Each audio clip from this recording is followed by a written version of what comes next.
listening to the soft hum of a fan or the rain tapping your window, perhaps lying on your side with just a sliver of light.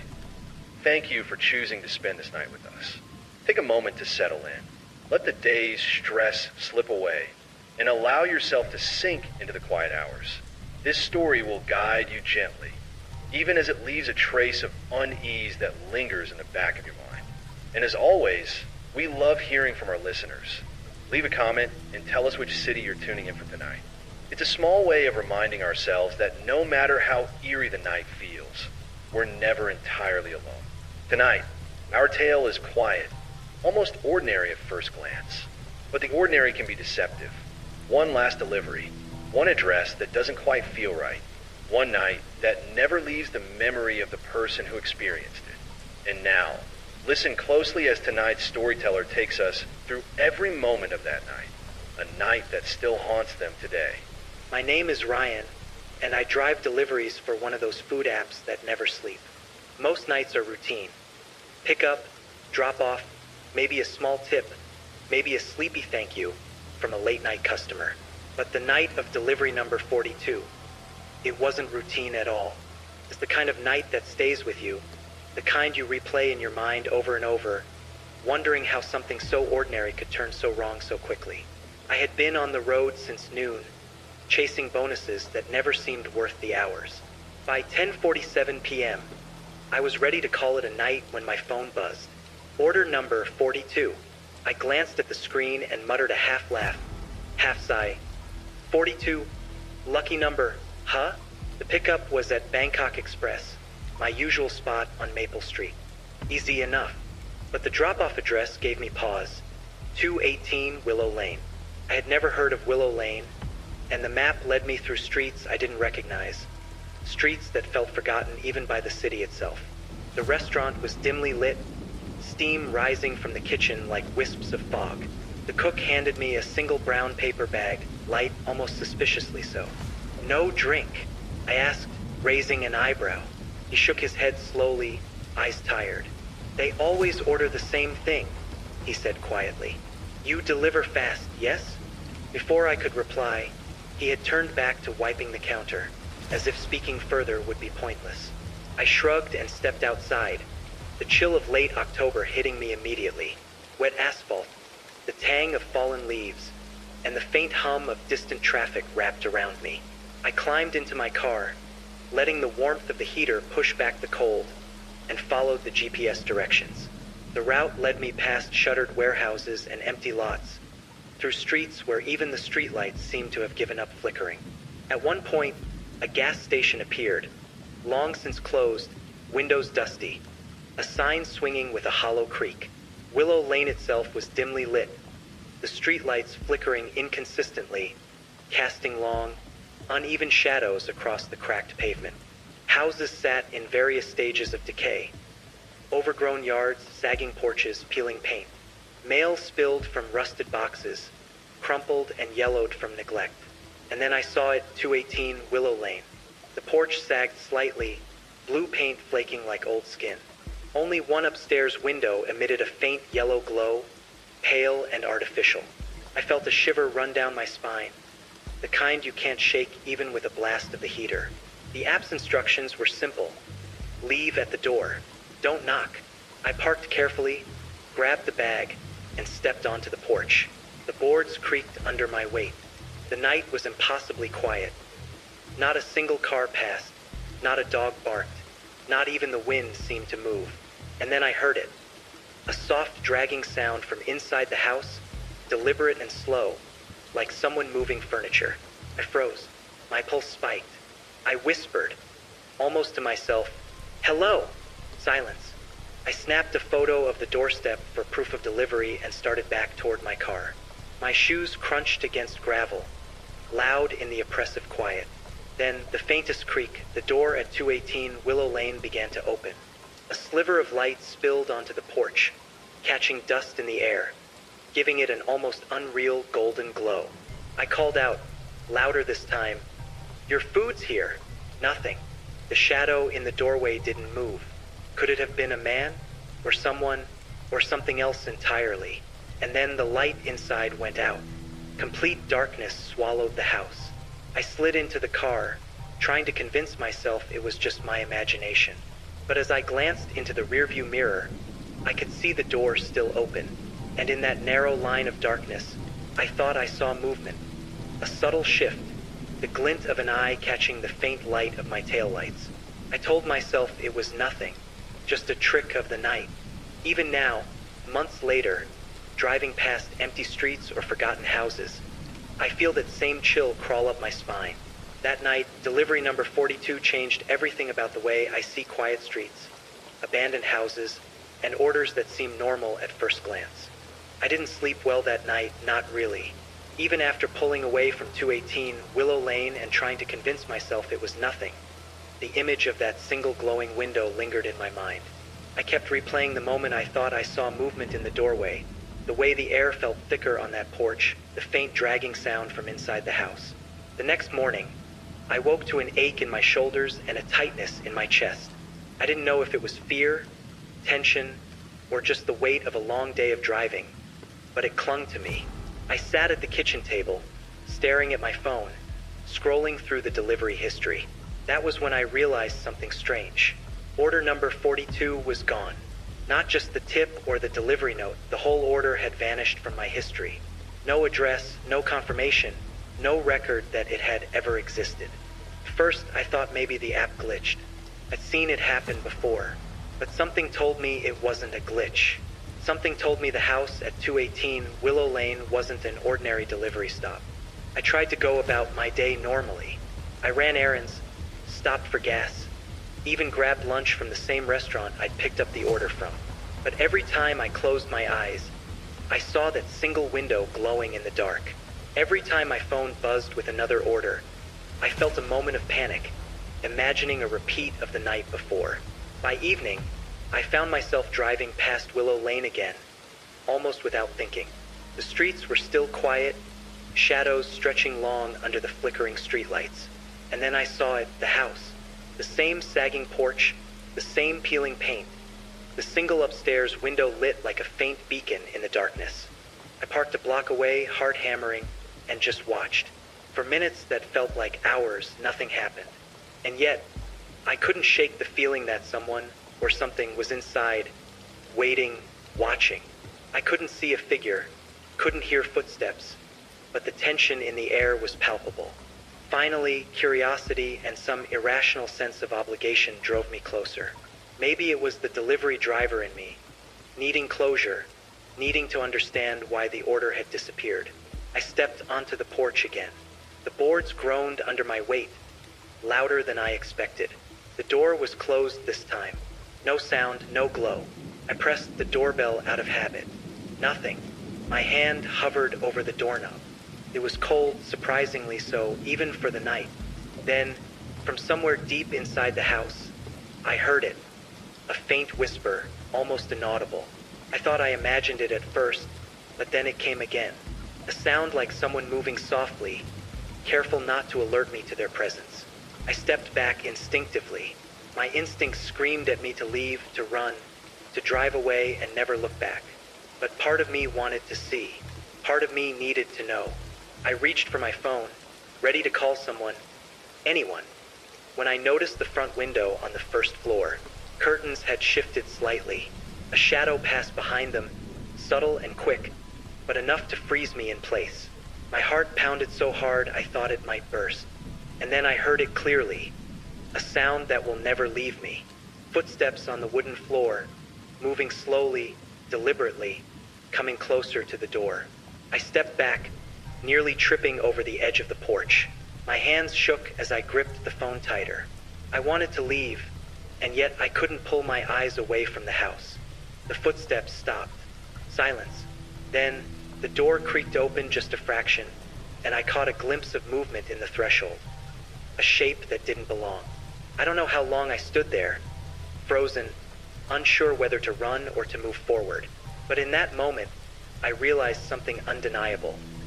Whatever was inside, it had been waiting for someone like me. And just like that, the night shifted.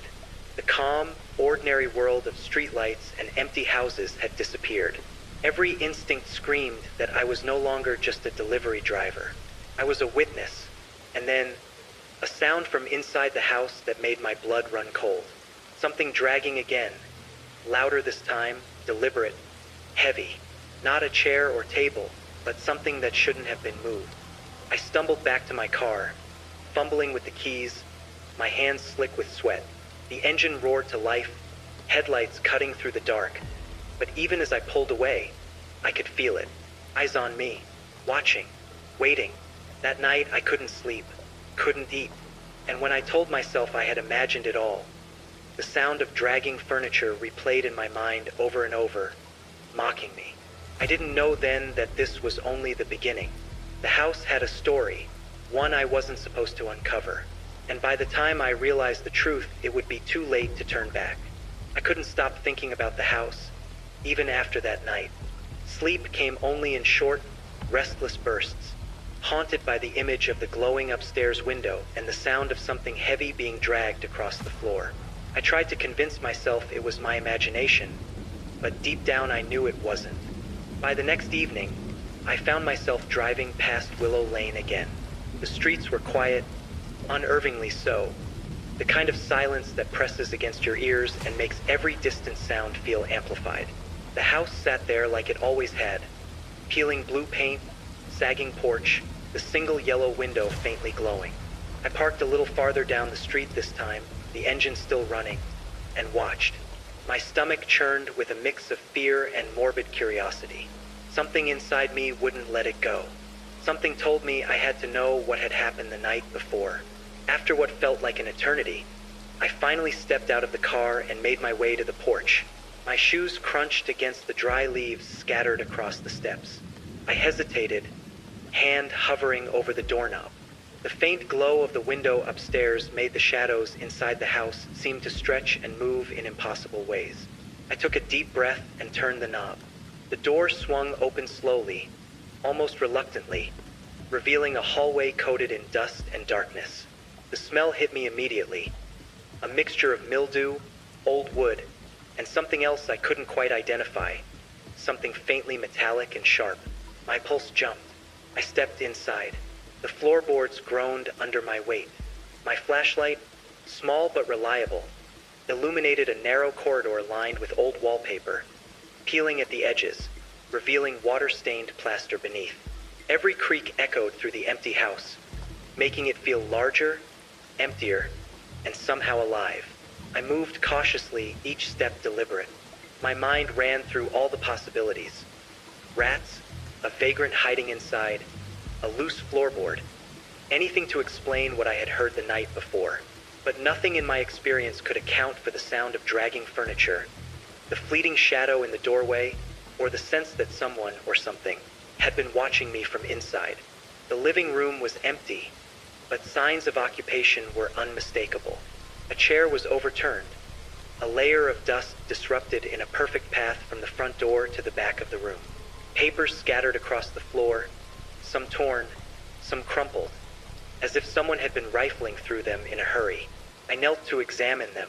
Most were old letters and bills, yellowed with age, but one envelope caught my attention. It wasn't addressed to anyone I recognized. It had only the number 42 scrawled in a messy hand across the front. My stomach tightened. I heard the dragging sound again, faint at first, coming from the staircase that led upstairs. My flashlight trembled in my hand. I debated turning around and leaving, but some part of me, curiosity, foolish bravery, or an inexplicable need to confront whatever was inside, pushed me forward. Step by step, I climbed the staircase. The sound grew louder, heavier. I realized with a jolt that it wasn't just dragging furniture, it was dragging something alive, something struggling.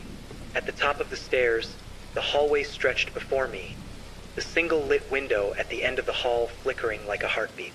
I inched toward it, trying to keep my breathing quiet. Each step felt like a lifetime. I passed closed doors, each one threatening to swing open, to reveal whatever was making the sound. And then I saw it. The door at the end of the hall, slightly ajar, shadows spilling out into the hallway. The dragging stopped abruptly, replaced by silence. My heart pounded so loudly I feared it would give me away. I forced myself to take another step, and then another, until I reached the door. Peeking inside, I froze. I couldn't believe what I was seeing. It wasn't a person, not exactly, at least not fully conscious or aware. But there was someone. A human shape, restrained, barely moving, in the dim light of a single lamp. The sight made bile rise in my throat. And then, from somewhere deeper inside the house, I heard another sound. A faint, deliberate whisper. Not a whisper of words I could understand. Just a hiss, a promise, a warning. I stepped back, but in that instant, a floorboard behind me creaked.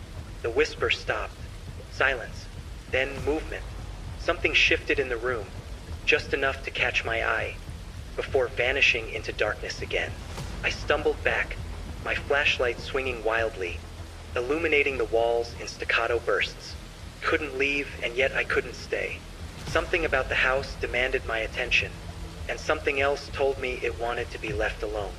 I realized then that whatever had happened the night of delivery number 42 wasn't random. It had been waiting for me, watching, testing, and now I had crossed a line I could never uncross.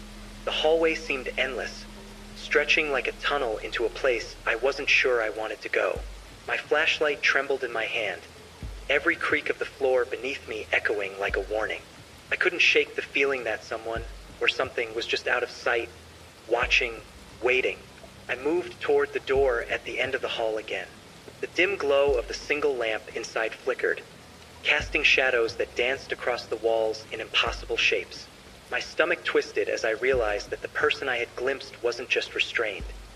They were small, curled up, terrified, and utterly helpless. I stepped closer, careful not to make a sound. The air smelled of mildew and decay, mixed with a sharper, metallic tang that made my stomach churn. The whispering sound returned, softer this time, almost like a sigh, slipping through the cracks in the walls. Then I saw it, a narrow doorway hidden behind an old, hanging tapestry. The fabric was thick and dusty, untouched for years. I hesitated.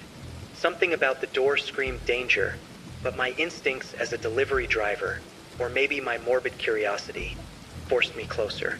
The door was small, just wide enough for a person to squeeze through. I pushed it gently.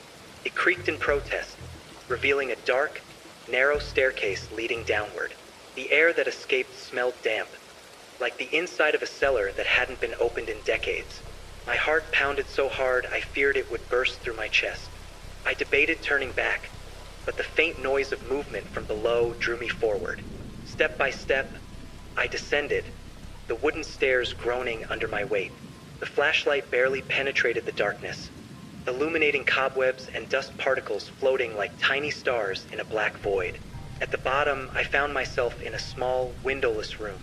The walls were bare, except for deep scratches that etched across the wood like some kind of warning.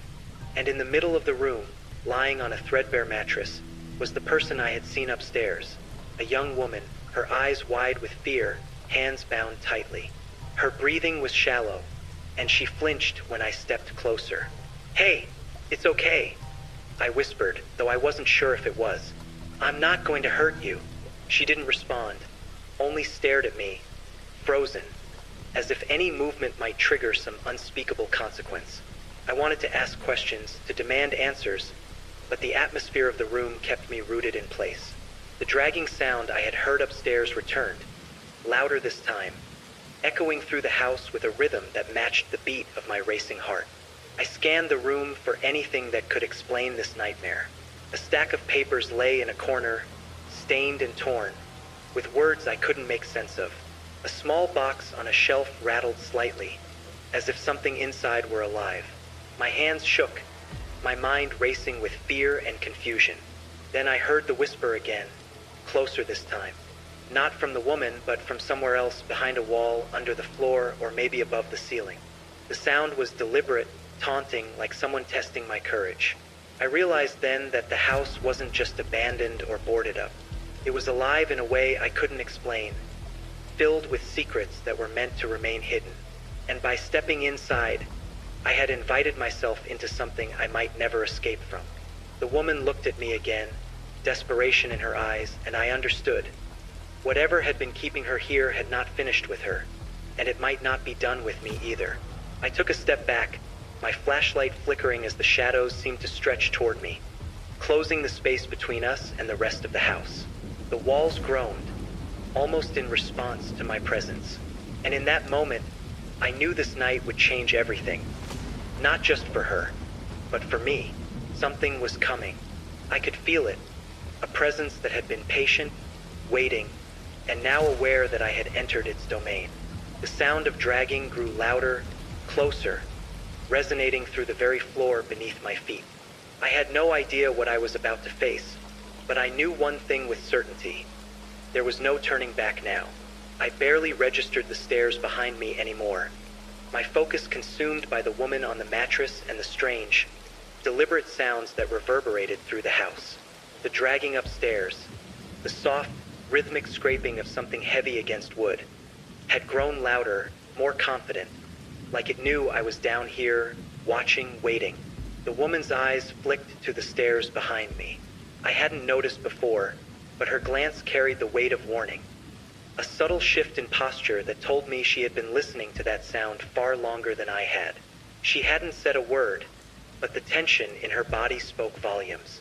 I don't know how long you've been down here, I whispered, crouching closer to her. Are you hurt? Her lips parted slightly, a small gasp, but no sound came. The fear in her eyes was unmistakable, deepened by the shadows playing across the walls from my flashlight. I realized then how alone she must have felt in this room. Trapped, unheard, invisible. The dragging noise intensified upstairs, accompanied now by something else. The faint creak of a floorboard shifting, followed by the metallic rattle of a chain. My stomach turned. Whoever or whatever had been moving around this house wasn't doing it by accident. I glanced at the small staircase I had descended to reach the hidden room. Going back up meant crossing the hallway, passing that ominous source of noise. But leaving her here alone wasn't an option. Can you stand? I asked, keeping my voice low. My hands shook as I reached for her. She nodded slightly, her movements stiff, practiced, trained to be quiet, careful. My mind raced with questions, but I forced myself to focus. Step by step, I guided her toward the stairs. Each movement was deliberate, slow, trying to make as little sound as possible. The dragging and rattling above seemed to sense us, as if it were aware of our intent. The rhythm changed, heavier, faster, almost impatient. I reached the bottom of the hidden staircase. My flashlight caught the edges of the hallway above.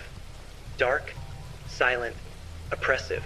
The faint light from the window at the end of the hall seemed dimmer now, almost swallowed by shadows. I placed my hand on the wall and whispered, "We're going upstairs. Slowly. We'll be okay." She didn't reply, only clung to my arm as we began our ascent. Every creak of the stairs echoed loudly. Every scraping sound above us amplified in the tension that filled the house. My heart was pounding so hard I feared it might betray our movements. As we reached the top landing, I realized something. The hallway seemed longer than I remembered.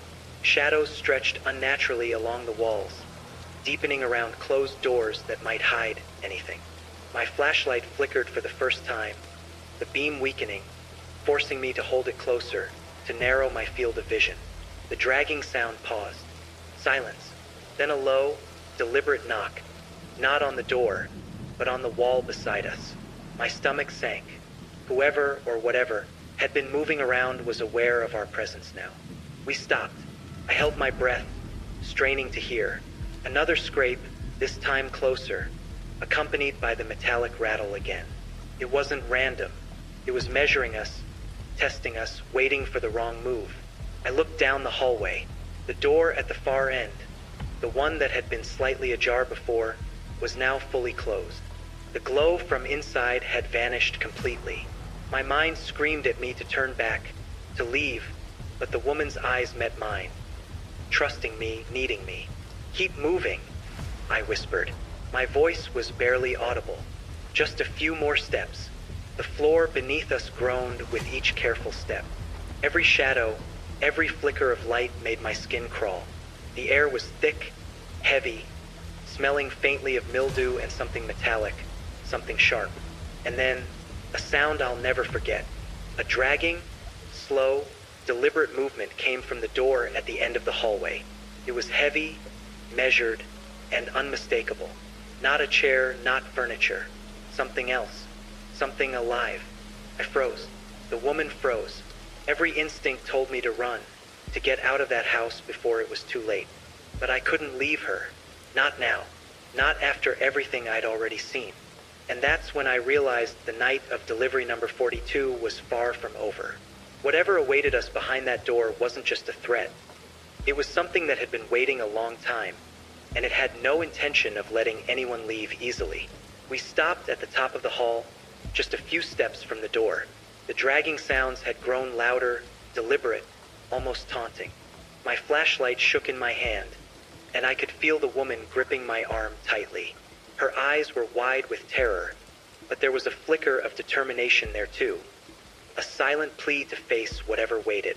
I took a slow, steadying breath. "We have to see what's behind that door," I whispered. "We can't keep hiding forever." The hallway seemed to stretch as I approached the door. Each step made the floorboards groan, echoing through the silent house. Shadows danced along the walls from the flickering flashlight beam, making it impossible to tell what was real and what was just my imagination. I reached the doorknob and hesitated. The metal was cold, almost icy, biting into my palm. The dragging stopped. Silence. Every instinct screamed at me to run, but I couldn't. Not with her beside me, not after everything we had seen. I pushed the door open slowly. It creaked just enough to let the shadows spill into the hallway. Inside, the room was dimly lit by a single bare bulb swinging from the ceiling. Dust motes floated in the light, disturbed by the faint movements of the air. And then I saw it. A figure, hunched, moving methodically, dragging a large, heavy object across the floor. The metallic clink of chains accompanied the scraping sound. I froze, unable to tear my eyes away. It wasn't a person in the traditional sense. The way it moved was methodical, almost robotic, and yet disturbingly human in its deliberate control. The woman beside me gasped softly, her breath quickening. I could feel her trembling against my side. My mind raced. Who was this? What were they doing? And why did it feel like they had been expecting us?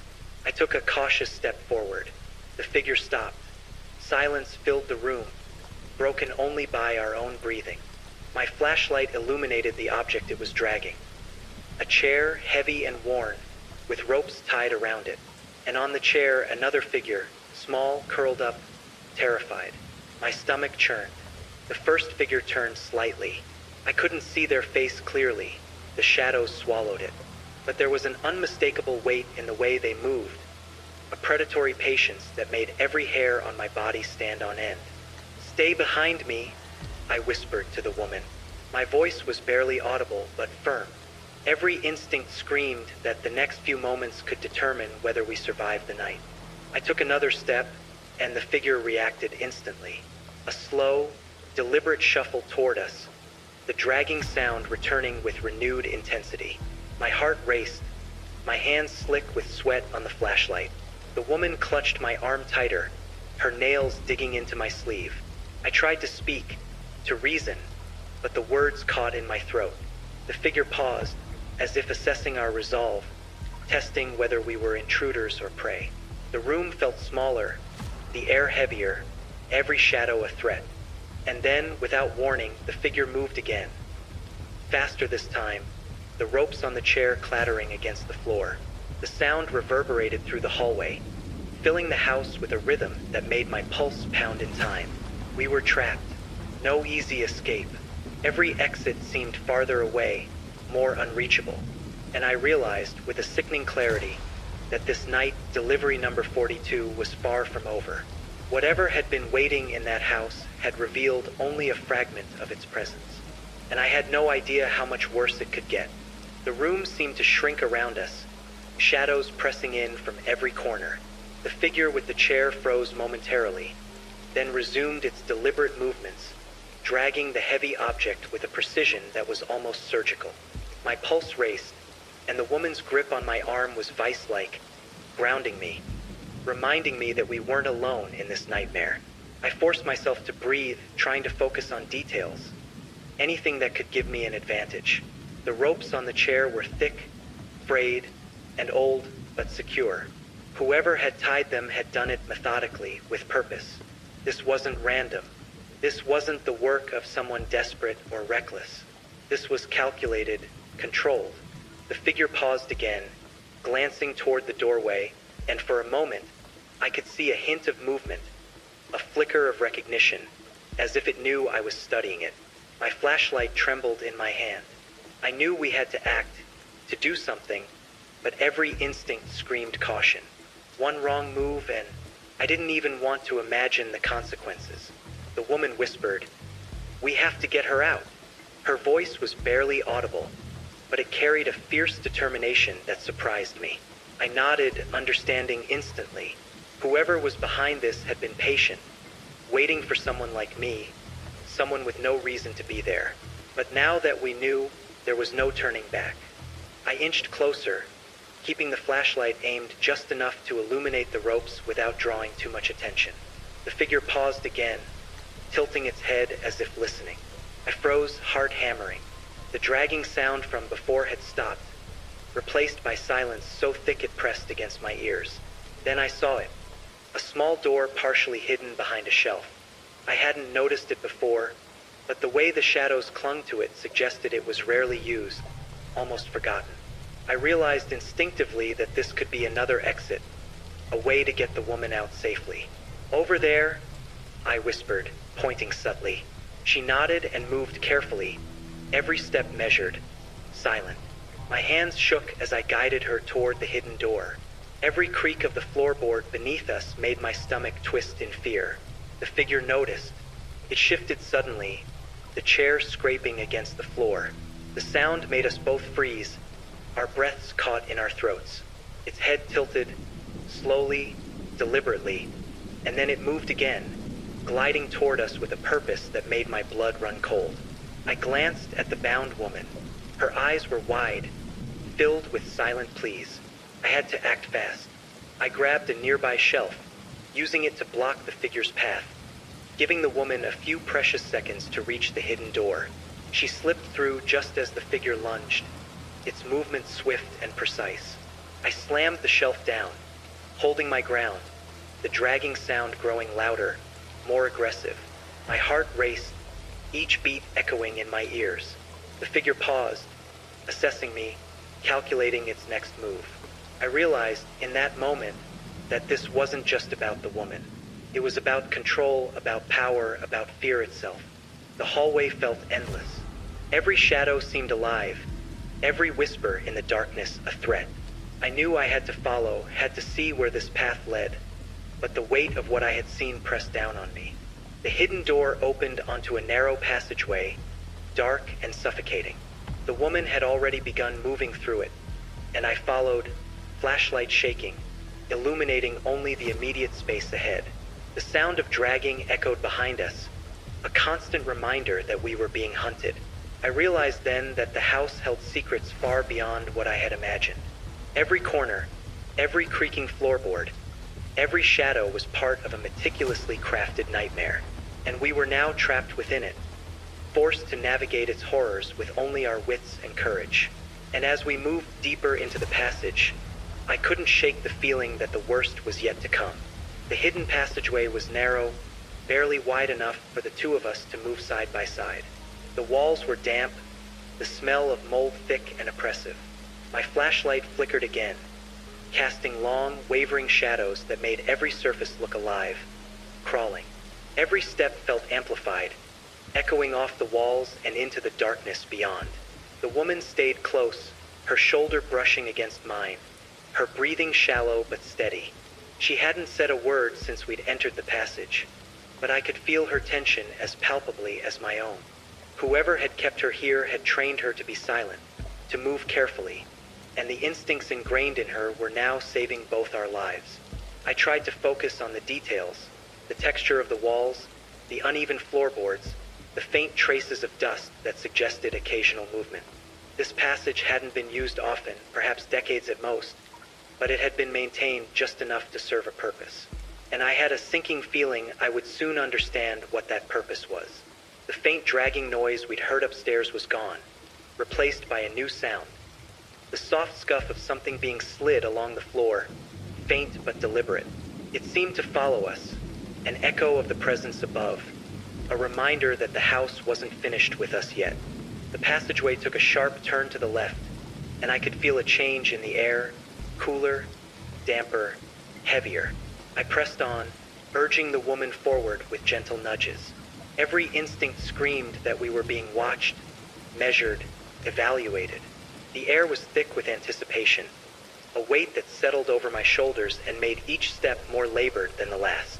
Halfway down the corridor, I noticed markings on the wall, faint scratches, symbols etched into the plaster.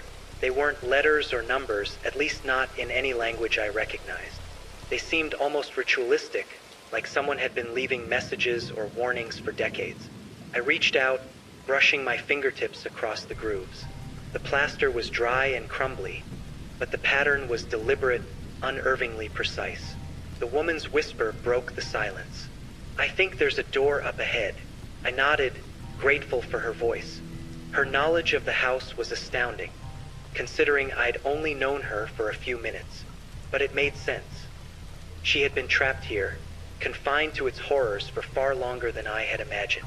The door at the end of the passage was small, wooden, and unremarkable, except for the scratches that lined the frame, deep and jagged, like they had been made in a hurry. I hesitated for a moment, flashlight aimed, pulse racing. The dragging sound from above seemed to grow, almost in anticipation, as if the house itself were urging us forward. "Ready," I whispered to her. She nodded, and I slowly pushed the door open. The hinges creaked softly, the sound amplified in the confined space of the passageway. The room beyond was dark, the light from my flashlight revealing a small, cluttered space. Old furniture, dust-covered boxes, and a faint, musty odor filled the air. But what caught my attention, what made my stomach turn, was the floor. Scattered across the wooden boards were footprints, small, bare, and darkened, leading to a large hatch in the center of the room. The hatch was heavy, with iron handles and faint scratches along the edges. The woman whispered again, her voice trembling slightly. That's where they keep it." I froze. My mind raced. Keep what? I took a step closer to the hatch, feeling the cool air rise from beneath it. The dragging sounds, the whispers, the careful patience of the house. It all made sense now.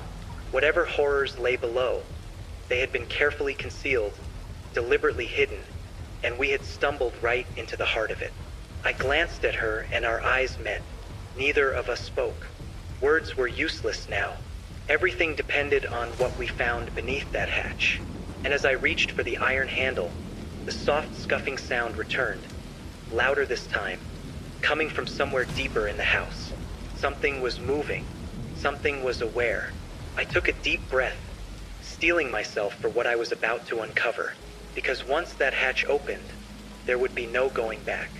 I braced myself before placing my hands on the iron handles of the hatch. They were cold, rough against my palms, each groove seeming to whisper warnings I didn't want to hear. The woman stood beside me, silent, her eyes wide with fear and anticipation. She had been here before, had seen whatever lay beneath, and yet she had led me this far. That alone told me the danger we were about to uncover was beyond anything I could have imagined. I lifted the hatch slowly. It resisted at first, then groaned with a sound that seemed to echo through the house like a moan of warning. Dust and musty air spilled out, carrying with it the scent of something old, decayed, and metallic. My stomach tightened. Below, a steep wooden ladder descended into darkness. The air rising from the opening was cold and damp, like a cellar untouched for decades. The dragging sound from above had stopped, replaced by a heavier, deeper silence, as if the house itself were holding its breath. I glanced at the woman. Her lips were pressed together, her eyes fixed on the darkness below. She nodded, as if to say, "We have to go down." I descended first, my flashlight cutting a narrow path into the blackness. The ladder groaned under my weight, and every movement felt magnified in the oppressive stillness. The woman followed, careful to keep her steps steady. Each rung we touched seemed to echo back up the ladder, carrying our presence into the unseen corners of the house. At the bottom, the flashlight revealed a room far larger than I had expected. The walls were lined with shelves, cupboards, and storage crates, all coated in years of dust. But the floor, and what lay upon it, immediately drew my attention and made me freeze in place. It was a collection of cages, small, cramped, and cruelly designed. Inside each one, figures, some awake, some unconscious, huddled together in the dim light. Their eyes, when they opened, were filled with a mixture of fear, desperation, and resignation. Couldn't breathe. The sheer scale of it, the realization of what had been kept hidden here, made my head spin. The woman beside me whispered, barely audible, They've been keeping them here for years." I swallowed hard. The dragging, the whispers, the careful, methodical control of the house above. It all made sense now. This wasn't just a random act of cruelty. This was organized, premeditated. Whoever had built this had done so with intent, with patience, with a terrifying understanding of fear. I scanned the room, noting the cages closest to the ladder. One contained a young girl, no older than 10, her eyes wide and unblinking. Another held a man, gaunt and pale, shaking slightly. Chains and ropes were strewn about, remnants of previous restraints. It was a gallery of suffering, curated and hidden away from the world above. The woman pressed closer to me. "We need to get them out," she whispered, her voice firm despite the tremor beneath it. "Before..." Her words faltered, swallowed by the oppressive air. I nodded. Every instinct screamed to help, to rescue, but the enormity of the situation was staggering. I didn't even know where to start, and then I heard it, movement from above. The dragging sound had returned, deliberate and rhythmic, echoing down the ladder and through the floorboards of the hidden chamber. Something was coming, and whatever it was, it had been waiting for someone like me. Someone who would pry too deeply, who would try to interfere. I glanced at the woman again, and we shared a silent understanding. There was no choice now. The cages, the suffering, the hidden horrors. It all had to end tonight. But even as we prepared to act, the house seemed to shift around us, alive in a way that was impossible, watching, anticipating, and ready to punish any misstep. I took a deep breath, gripping the edge of the nearest cage. This was it. The moment that would define the night of delivery number 42. The moment we would either escape with our lives or be trapped here forever. And then, a sound from the far corner of the room made my blood run cold. A slow, deliberate, dragging step, moving closer, resonating through the floor, announcing the arrival of the unseen presence that had haunted the house since the beginning. The room felt suffocating, as if the walls themselves were pressing inward, pushing us toward the cages like prey toward a trap. The dragging sound from above grew louder, slower, deliberate, a rhythm that matched my racing heart. Every shadow seemed to twitch, to anticipate our next move. I turned to the woman beside me. Her eyes were sharp, alert, filled with a determination that steadied me. "We need a plan," I whispered, keeping my voice low. "We can't just rush them out, or we'll alert whoever's up there." She nodded.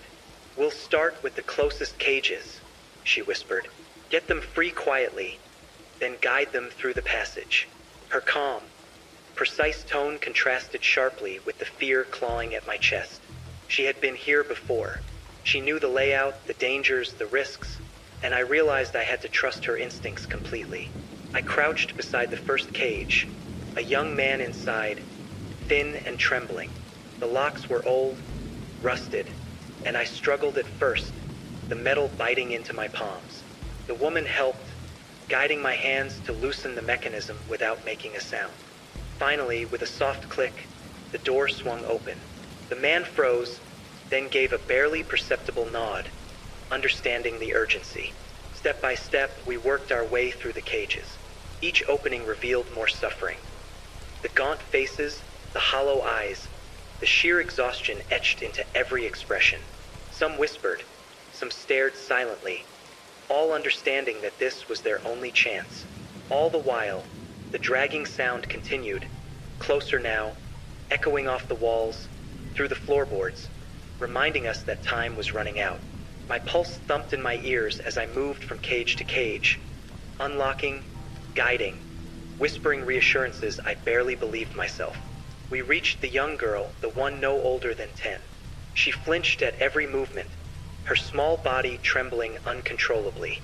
I knelt beside her, trying to speak softly, calmly. "It's okay.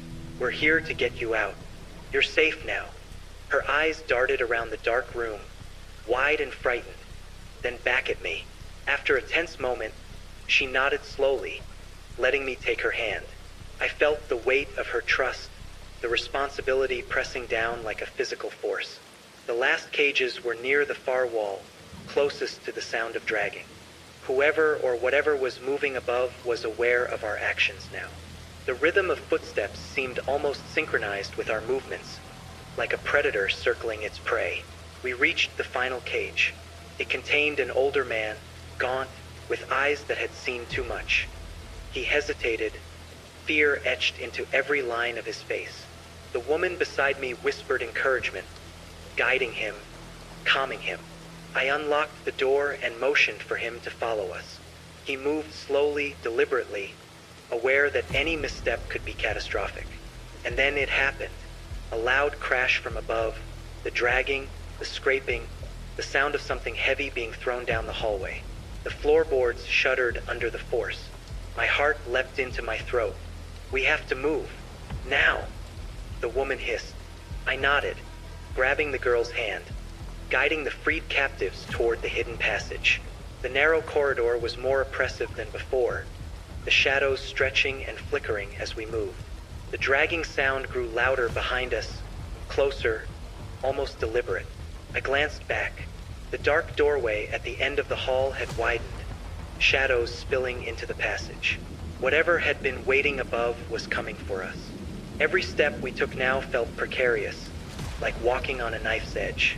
We reached the narrow stairs leading back to the boarded-up hall, the woman guiding the group ahead while I stayed with the rear, watching, listening. The sound from above was relentless, echoing, bouncing, pressing in on us from all sides. And then I realized the truth. We couldn't just escape the room. Whoever had orchestrated this had prepared for intruders. They had anticipated someone like me, someone who would try to intervene. The house wasn't just hiding horrors. It was a trap, and we were caught squarely in its center. I swallowed hard, trying to steady my racing thoughts. The group ahead moved cautiously, carefully, unaware of the full extent of the threat closing in behind us. Every instinct screamed to push forward, to get them to safety. But the shadows, the dragging, the unseen presence, it all whispered a single terrifying truth. This night was far from over. We moved quickly but cautiously down the narrow hallway. The freed captives huddled close together, guided by the woman. My flashlight cut a swath of light through the darkness, illuminating dust, shadows, and the occasional scuff mark from years of hidden movement. Each step felt like it echoed across the entire house, though I knew the sound was nothing compared to what was coming. The dragging noise from above had grown into a relentless rhythm, accompanied by a low, grating scrape that made my skin crawl. Whoever or whatever was following us was no longer hiding. It had sensed our intrusion, and the intensity of its pursuit was unmistakable. "Keep moving," the woman whispered urgently. She led the group with remarkable poise, her knowledge of the house's layout guiding us like a map only she could read. I stayed behind, scanning for any obstacles, listening for the subtle shifts in the sounds above us. As we reached the first junction in the hallway, a sudden crash resounded from above. Something heavy had been thrown, maybe a piece of furniture, maybe a trap. The floorboards quivered, dust falling like rain around us. My heart leapt, adrenaline surging. One of the younger captives froze, terrified, but the woman nudged him forward gently yet firmly. "Keep going. You're safe now," she whispered. The words sounded hollow even to my ears, but I knew we had no time to pause. The hallway stretched endlessly. Shadows twisted unnaturally as my flashlight beam flickered, the low hum of tension pressing down on us.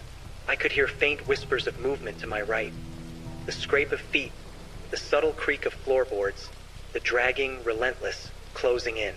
Then the sound shifted, not just from above, but alongside us, faster now, as if the presence was splitting, approaching from multiple directions. Panic threatened to overwhelm me, but I forced myself to focus. The group ahead moved steadily, unaware of how close danger truly was. We turned a corner, and the passage opened into a larger foyer. Moonlight spilled through cracked windows, offering a faint, silvery illumination. It was the first time in what felt like hours that we could see more than a few feet ahead. Relief surged briefly, only to be replaced by renewed terror when the scraping sound intensified. Something moved across the upper balcony that overlooked the foyer, a shadow shifting unnaturally fast. My flashlight flickered again. I felt the woman brush my arm, urging me forward. "We can make it," she whispered, voice tight with tension. I pushed the adrenaline aside and focused on the task, guiding the captives to the nearest exit, keeping them calm, keeping them moving. Every second counted. Every shadow, every whisper, every scrape reminded me that the house had been designed to ensnare anyone who dared disturb its secrets. We reached the front door. It was locked, padlocked from the outside, rusted but sturdy. My heart sank. The woman cursed softly under her breath. "There's another way," she said, leading us to a side door, barely noticeable behind a tangle of overgrown vines visible through the moonlight. As we approached it, the scraping and dragging from above reached a deafening crescendo. I could feel the presence, just beyond sight, preparing to strike. My pulse throbbed in my ears. The woman turned to the group and hissed, "Out now!" One by one, we slipped through the narrow door into the cold night. The air was crisp, sharp, and tasted like freedom, but the sense of pursuit didn't end. I could still hear the dragging, slower now, deliberate, coming from inside the house. I glanced back. The windows of the house reflected moonlight, shadows dancing in patterns that were impossible, unnatural. Whoever had orchestrated this, whoever had kept these people imprisoned, was still inside, watching, waiting. We ran, stumbling over roots and debris, hearts hammering, lungs burning. Every step carried the risk of being caught, of turning a desperate escape into a nightmare.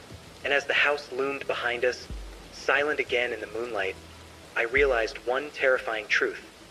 Delivery number 42 wasn't just a night of horrors. It was the beginning of a story that would haunt every one of us forever. The cold night air hit us like a shock as we burst through the side door. Relief surged briefly, only to be replaced by the stark realization that our escape was far from over.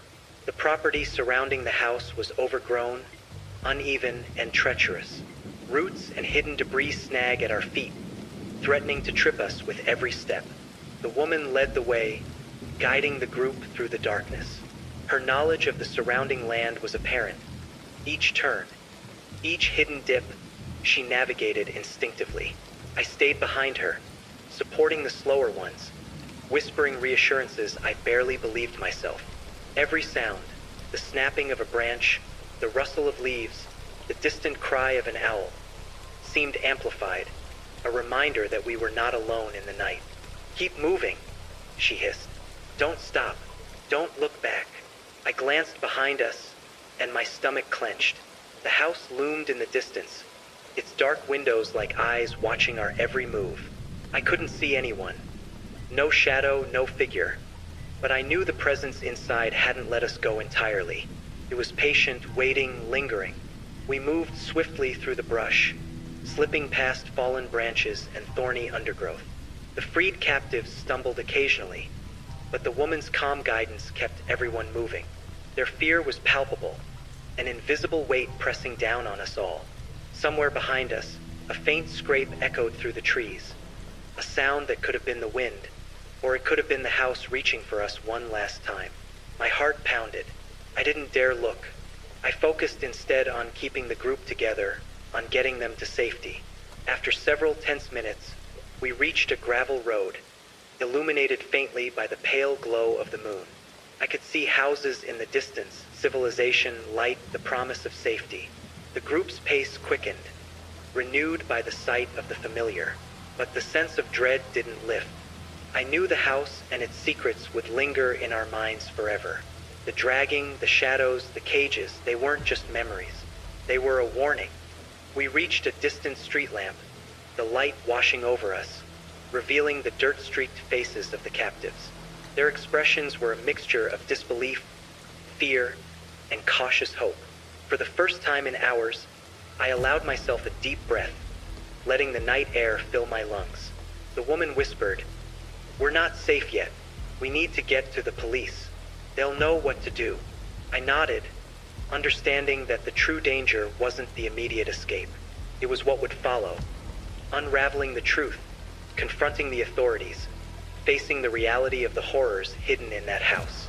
And as we moved toward the distant lights of civilization, I couldn't shake the feeling that something was still watching us, patient, waiting.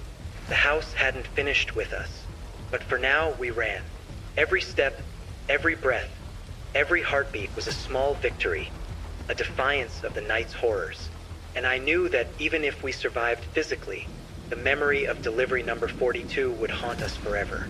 The distant glow of the town's lights never felt so welcoming. Each step toward them was like moving through a fog that had been pressing against my chest for hours. The road under our feet was solid, familiar, a stark contrast to the twisted corridors and shadowed rooms we had escaped. Yet, the weight of the night's horrors pressed on us, reminding me that safety was only an illusion until someone knew what had happened inside that house. The woman guided the group toward the nearest police station, her movements purposeful. I stayed behind the slower ones, my flashlight now swinging loosely at my side, unused except for brief glimmers into the darkness around us. The freed captives were quiet, their eyes wide, scanning the shadows around them as if the unseen presence might still be following. When we reached the police station, the first challenge presented itself: disbelief. The night shift officers were tired, overworked, and skeptical. A disheveled delivery driver, a traumatized woman, and a group of rescued individuals appearing out of the night. It sounded implausible. My voice trembled as I tried to recount everything, my words spilling too fast, too frantic, struggling to convey the gravity of what we had uncovered. The woman spoke calmly, precisely, describing the house, the hidden passage, the cages, every detail we could remember. Some of the officers exchanged uneasy glances, one muttering, "Are we talking about some abandoned building?" Or, the fear in the woman's eyes silenced him immediately. She didn't need to argue. The weight of truth in her voice, the palpable terror in her presence, demanded acknowledgement. Finally, one of the older officers stepped forward, taking our statements seriously. "We'll get a team together. We'll investigate," he said, voice low but determined. He had seen enough in his career to know when a story was too precise to be fabricated. We were escorted back to the station to wait. The freed captives sat quietly in the dimly lit room, some clutching each other, others staring into the distance, reliving moments too painful to voice. The woman and I remained standing, exchanging silent glances. Neither of us spoke, words felt inadequate. And yet, as time passed, a creeping realization settled over me. Escaping the house was only the beginning. Its secrets were buried deep, and even in the presence of the authorities, the implications were staggering. Who had done this? How many had been trapped over the years? And what did the house itself represent? A place or a mechanism for something far more sinister? Then, the first sounds of commotion reached us from outside. Officers preparing to approach the house had radioed in. The building appeared empty, quiet, undisturbed. Nothing seemed amiss from the outside. Yet we knew the truth. Every shadow, every creak, every lingering presence inside that house told a different story. I felt a chill that wasn't from the night air. It was the realization that, despite our escape, the house and its horrors weren't finished with us. Whoever had orchestrated the cages, the dragging, the darkness, they had planned for every contingency. And even now, far from its walls, we weren't truly safe. The woman whispered again, barely audible. "They think it's over, but it's not."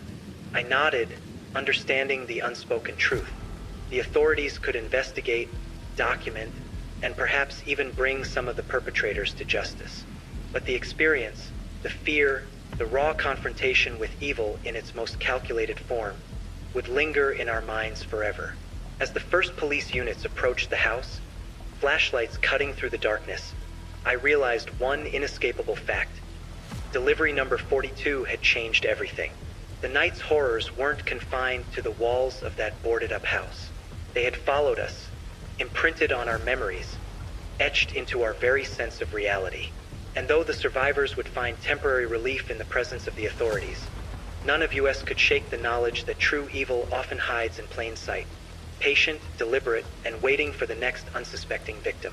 The police approached the boarded-up house with caution, flashlights cutting arcs through the darkness, their radios crackling faintly with updates from the perimeter. I followed at a distance, keeping the survivors close behind, feeling the tension in the air coil tighter with every step. Even outside, the building loomed like a silent predator, its dark windows staring back at us with a weight that felt almost tangible. When the officers finally pried open the main entrance, the smell hit me immediately. Stale, moldy, metallic, and unmistakably human. The air seemed heavier here than it had felt during our escape, as if the house had been holding its breath, waiting for the intrusion. I clenched my fists, gripping the flashlight tightly, bracing myself for what the team would find. The first officers descended into the passageway and cellar. Their shouts and the clatter of equipment echoed off the walls, revealing the hidden horror in stark relief. The cages were still there, empty now, but every scratch on the walls, every scuff on the floorboards, every rusted lock told a story of years of suffering. The sheer scale of it made my stomach churn, my pulse quicken. I watched as investigators meticulously documented everything. They took photographs, collected samples, and whispered to each other in hushed, urgent tones. The woman and I hovered near the edge of the passageway, silent witnesses to a nightmare that had become reality. One officer called out, voice tight with disbelief, "There's more, under the floorboards." A team member lifted a section, revealing a hidden compartment. Inside were journals, handwritten notes, and photographs, evidence of the captives, their torment, and the meticulous planning that had gone into keeping them hidden. My stomach sank further as I read snippets. Lists of names, dates, instructions, and warnings. Every page screamed intention. Every note confirmed premeditation. The dragging sound we had heard for hours? Likely remnants of mechanisms designed to terrify, to maintain control. The house itself a carefully orchestrated instrument of fear. I swallowed hard, realizing that what we had experienced firsthand was just a fraction of the calculated cruelty designed by the unknown perpetrator. The investigators moved slowly, as though they too felt the oppressive weight of the house. Every corner, every shadow, every hidden space revealed more. Cages, remnants of restraints, faded markings that hinted at previous horrors. Some of the officers looked pale, their faces betraying a mixture of disgust and disbelief. I caught the woman's eye. She shook her head slightly, whispering, "They don't understand. They have no idea how deep it goes." Her voice trembled, though she tried to keep her composure. I nodded, understanding perfectly.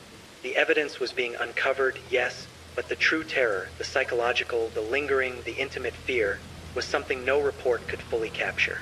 As the night wore on, the team worked tirelessly. Every discovery added layers to the story. More cages, hidden rooms, evidence of repeated abductions. The house seemed to sigh with every revelation, the walls echoing the whispers of the past.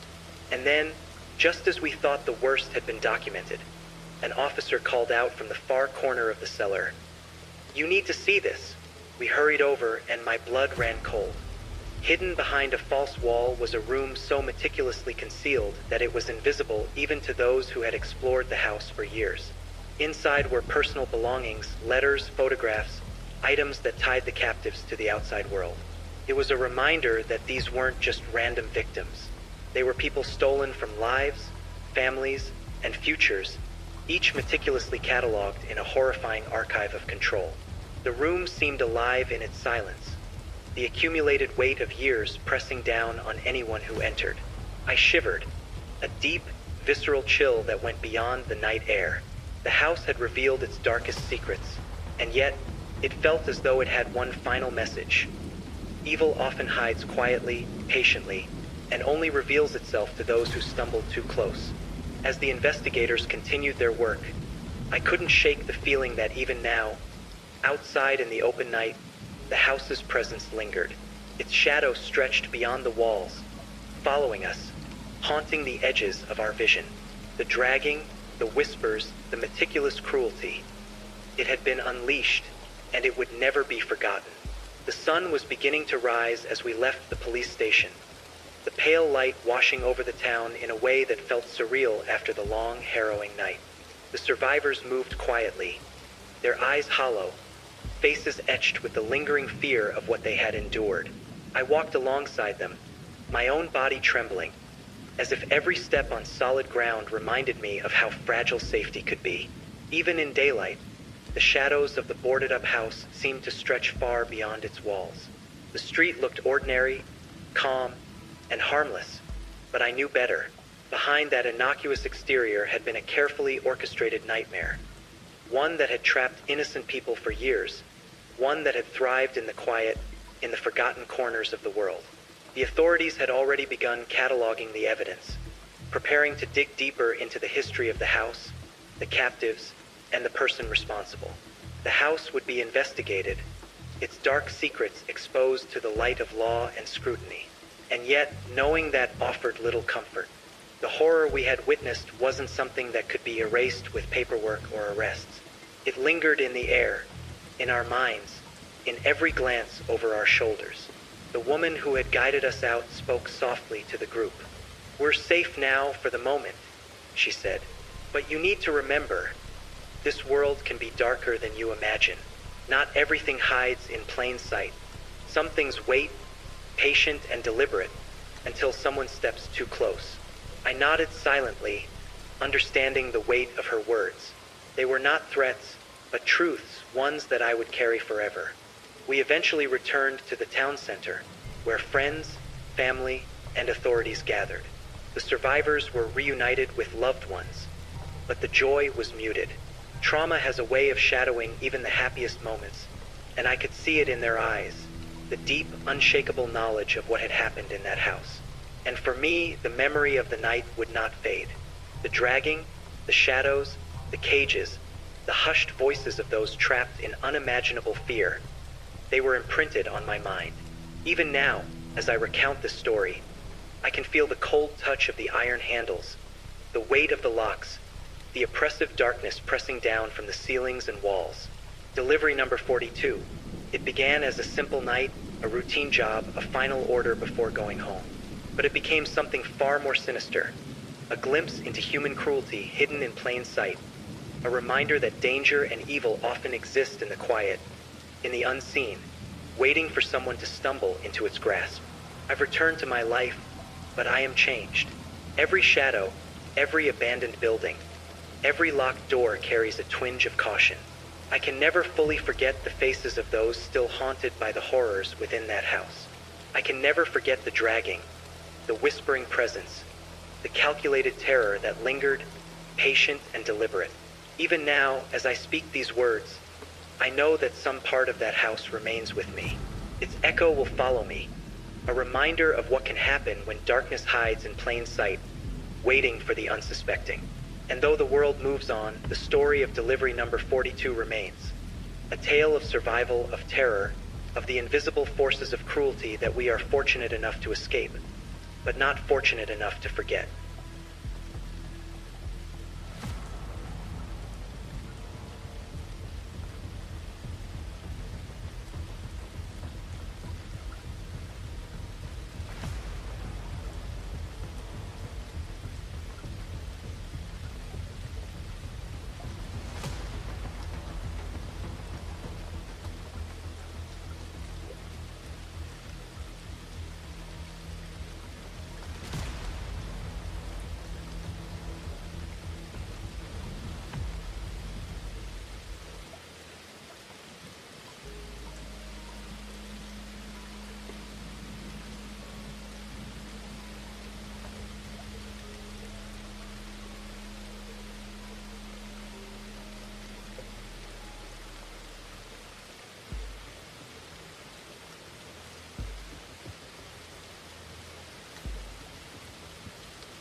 Good evening, and welcome back to Midnight Radio True Crime. I'm so glad you're here tonight. If you're listening to this, wherever you are, maybe lying in bed with the lights off, or watching the soft rain outside your window, I hope this story keeps you company and helps your mind drift quietly towards sleep. Tonight's story is a little different. It's quiet, ordinary at first, but the kind of story that reminds us how fragile our sense of identity really is. How something as simple as a name, a date, or a file can unravel a person's entire reality. So settle in. Let the night fall around you. And as always, let us know in the comments what city you're tuning in from tonight. We love hearing where our listeners are listening from. Now, imagine this. You're working late in a quiet library, the fluorescent lights buzzing overhead. You're surrounded by old police files, yellow paper, black ink, the smell of dust and time. And then you open one report that shouldn't exist, because it's about you. Here's her story. My name is Claire Morrison. At least, I've always believed that's who I am. I'm 27 years old, a graduate student in criminology at Northfield University. For my thesis, I've been studying the patterns of missing persons cases across small towns in the early 2000s, how some vanish completely, how others quietly reappear years later with no explanation. It's grim work, but I've always been fascinated by how ordinary lives can disappear into paperwork. 3 months ago, I started visiting the county archives in Ridgefield, a quiet town about an hour from campus. The place was barely staffed. Just me, an old clerk named Dawn, and endless rows of files. The lights hummed. The floor creaked. Most days, it felt like the world outside had forgotten us. That night, the night everything changed, I was alone in the back room, reading through a folder labeled Unresolved, 2004 to 2006. I remember the smell of old paper and coffee that had gone cold hours ago. I flipped through one after another. Jane Doe, unidentified remains, runaway teens. Until I found one that made my stomach turn. It was titled Disappearance Report, Claire Morrison. At first, I thought it was some kind of coincidence. I even laughed a little. Weird, I said out loud to no one. But then I saw the details. Female, Caucasian. Height, 5 feet 6 inches. Brown hair, blue eyes. Birth date, March 17th, 1998. That's my birthday. Every single detail was mine. The report said I was last seen leaving a summer camp near Crescent Lake on July 12th, 2004. Missing. Presumed abducted. There was a photo attached, slightly blurred, printed from an old disposable camera. The girl in that picture looked exactly like me. Same eyes, same smile, but she was maybe 8 years old. I remember just staring at that photo, my hands shaking a little. My first thought was that someone was playing a joke, maybe Don, the archivist. But when I asked him, he just frowned. He'd never seen the file before. He even checked the database. No digital record of it existed, no barcode, no indexing number, nothing. Where did you find this? He asked. In box 47B, I told him. He looked confused. There is no box 47B, he said. That was when something cold ran down my spine. I left soon after. I told myself I'd deal with it in the morning. But when I came back the next day, the box was gone. Completely. The file, the photograph, everything. Don said he'd checked the logs. There was no record of me signing it out. No evidence it had ever existed. That night, I couldn't sleep. I kept staring at the photo I'd secretly snapped on my phone before leaving the archive. The little girl's smile, my smile, felt like a mirror from another lifetime. And that's when I noticed something I hadn't seen before. In the background of the photo, behind the girl, was a shadow of a person. A man, tall, wearing a dark jacket. His face partly turned away, but his hand resting on the girl's shoulder. I zoomed in, but the photo started to blur. Still, one detail stood out clear as day. The man was wearing a silver watch, and I swear it looked exactly like the one my father still wears. I didn't mention the file to anyone for a few days. I told myself it was nothing. Maybe a clerical error, maybe some old, unsolved case with a similar name. But every time I looked at that photo on my phone, I couldn't stop thinking about the man's watch. It wasn't just similar to my father's. It was identical. Same silver casing, same dark leather strap, even a small scratch under the number 6 that I'd always noticed as a child. My father, Daniel Morrison, was a high school math teacher in our hometown of Auburn Falls. He'd worn that watch since I was little. It had been a gift from my late mother before she died in a car accident when I was 9.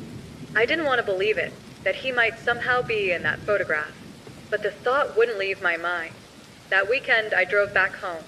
The drive took 3 hours, and the whole way there, I rehearsed what I'd say. Something casual, something that wouldn't sound like an accusation. When I arrived, he was in the backyard, raking leaves. The November air was cool and still. He smiled when he saw me, just like he always did, and hugged me tight. It was strange, that warmth, because in that moment, all I could think about was the blurred figure in the photo, his hand resting on that little girl's shoulder. Over dinner, we talked about ordinary things: work, bills, the neighbor's new dog. I almost convinced myself to drop it entirely, but then I saw the watch on his wrist, glinting under the kitchen light, and I couldn't hold it back. "Dad," I said, trying to sound calm, "do you remember a place called Crescent Lake?" He looked up from his plate, his fork paused in midair. "Crescent Lake," he repeated. "Yeah. It was mentioned in an old file I found for my research." He smiled faintly. "That's up north, right? We used to go there when you were little. Camping trips." I nodded. "Yeah, I thought so." Then I showed him the photo on my phone. The second he saw it, the color drained from his face. He didn't say anything for a few seconds, just stared, his jaw tightening. "Where did you get this?" he asked quietly. "It wasn't a file," I said. "A missing persons report from 2004 for a girl named Claire Morrison." He didn't look away from the screen. Then, without a word, he stood up and walked to the sink, turning his back to me. I heard the faint sound of him breathing, slow, steady, like he was holding something back. "Claire," he said finally, still facing the window. "Some things from the past, you don't need to dig them up." My heart started pounding. "What does that mean?" He turned to me then, his face completely still. "It means not every file you find in some dusty cabinet has to make sense." "Dad, that's you in the photo." He didn't answer.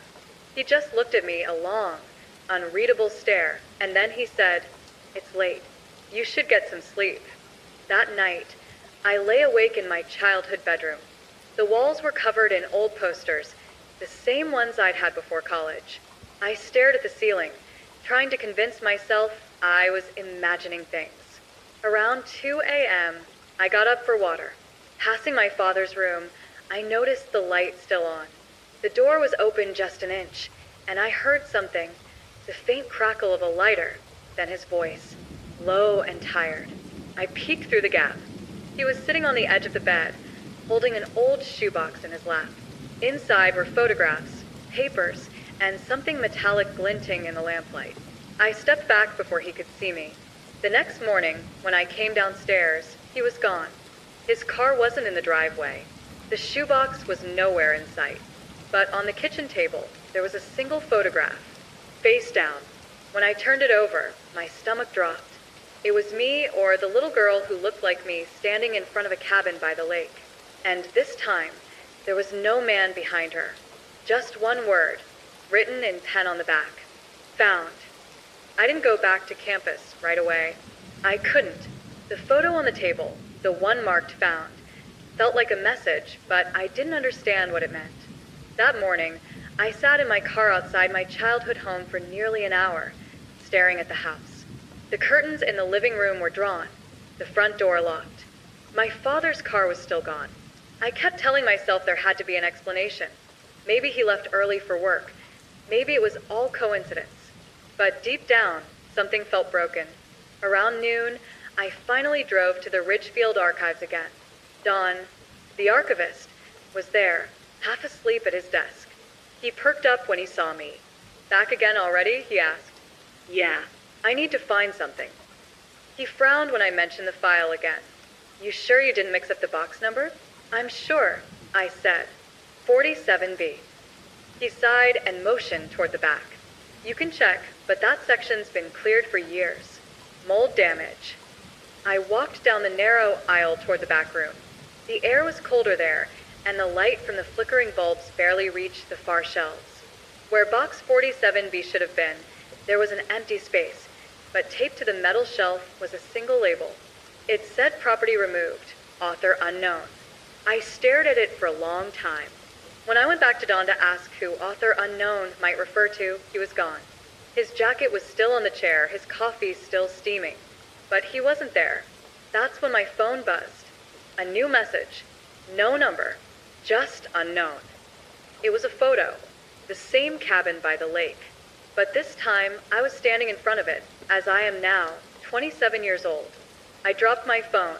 For a second, I thought maybe it was an old picture I'd forgotten about. But then I noticed the details. The same clothes I was wearing today, the same jacket, same scarf, even the same car visible in the background. Someone had taken that photo less than an hour ago. I ran outside. The parking lot was empty except for my car and one white pickup parked near the exit. No one inside. I didn't think. I just got in my car and drove. For hours, I followed the old highway toward the north. The whole way, I kept replaying the word written on that first photo found. By sunset, I saw the road sign for Crescent Lake. The trees opened up to reveal the water. Dark, still, surrounded by cabins half hidden under the fog. Most looked abandoned, except for one. A single cabin had smoke rising from its chimney, the same one from the photos. I parked, stepped out slowly. The air smelled of pine and cold wood smoke. As I got closer, I saw something lying on the porch, a child's toy, half buried in the dirt. A small stuffed rabbit with one eye missing. I picked it up. It was damp from the morning dew. Then I heard it, a door creak. The cabin door was slightly open. Light flickered inside. And from somewhere deep within, a voice, faint, trembling, whispered my name. Claire. The voice was soft, almost like a breath. So quiet I couldn't tell if it came from inside the cabin or from somewhere behind me. I froze. My hands were shaking, the cold stuffed rabbit still in my grip. The forest around me was completely still. No wind, no insects, no sound except the faint creak of the open door. Then I heard it again. Claire. It was a woman's voice this time. Come. Familiar in a way I couldn't place. I took a step forward. The wooden porch groaned under my shoes. Inside, the air smelled of damp wood and something faintly metallic, like rust or old blood. The interior was dim, lit by a single oil lamp on a small table. The walls were lined with photos. Hundreds of them. Most were of me. Different ages, school photos, candid shots, even a few I'd taken myself in college. Pictures I'd never posted anywhere. I could feel my pulse in my throat. I reached for one on the wall. A photo of me as a teenager, maybe 16, sitting on the hood of my father's car. Someone had written in the corner with red ink, Year 11. On the table beneath the lamp was a small recorder, the old cassette kind, and a stack of police reports, all with my name. I pressed the play button. There was a click, and then the same woman's voice spoke, the one that had called my name. If you're hearing this, she said, it means you've found the cabin. It means you've remembered. I stood there, frozen. My heart was racing.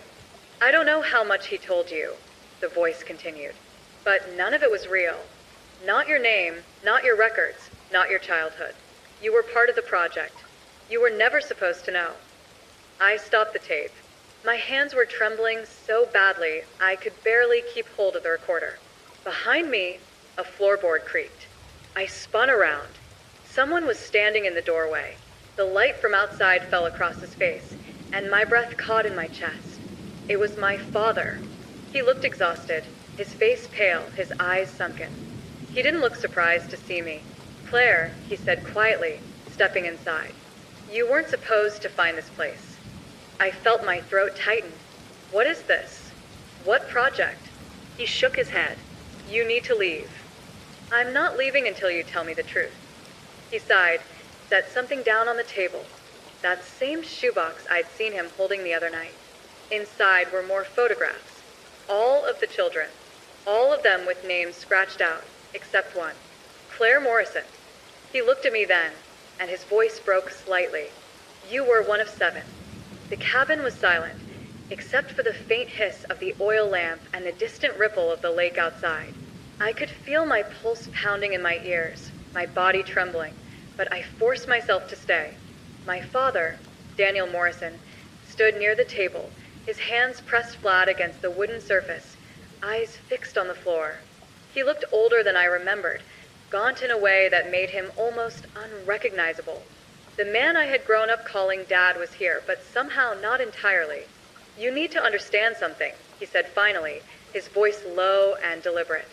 What you think your life has been, it's only half the story. The rest was taken from you. I felt my stomach twist. Taken from me? What does that mean? Dad, what are you talking about? He took a deep breath, rubbing his temples with one hand. You weren't supposed to remember. Not fully. Not yet. You were part of something called Project Lumen. A study, an experiment. When you were 8 years old, you were enrolled without knowing it. It was supposed to help children like you, in theory. In practice, it was far more complicated than we ever imagined. I felt like the floor had shifted beneath me. My mouth opened, but no sound came out. My hands tightened around the stuffed rabbit, pressing it into my chest like a lifeline. You were part of 7 children, he continued, voice barely above a whisper. All of you had certain abilities, patterns in behavior, memory retention, things that could be measured and controlled. The organization, I wasn't just a father. I was part of it. I had to help. I had to guide it from the inside. I never imagined it would come back to haunt me like this. I sank into a chair, my mind racing. 7 children. Patterns. Abilities. I whispered, voice cracking. Dad, are you saying I wasn't supposed to grow up normally? That my life was fake? He shook his head. Not fake. Altered. Observed. We tried to protect you in the best way we knew, but everything had a purpose. Even your forgetfulness. You were supposed to forget. The reports, the photographs, the files, they were meant to be sealed, never found. But someone else in the project, they broke protocol. They left traces. That's why you found the archive files, the photo marked found. That's why you were drawn back here. I leaned back, staring at the cabin walls, my head spinning. The photographs lining the walls seemed to stare back at me, each one a silent accusation. My own face appeared again and again, frozen at ages I didn't remember living. You think this is a story? I said finally, my voice trembling, like some old case file or a conspiracy. But it's my life, my childhood, my memories. He stepped closer, eyes heavy with something between guilt and fear. Claire, I'm sorry. I never wanted you to know. Not like this. You weren't supposed to discover it until years later, when you could process it. I kept you safe, even if I had to lie to do it. I pressed my hands against my temples, trying to steady my thoughts. Safe? Safe doesn't mean hiding the truth from your own daughter. Safe doesn't mean leaving me with a photo and a note that says, found.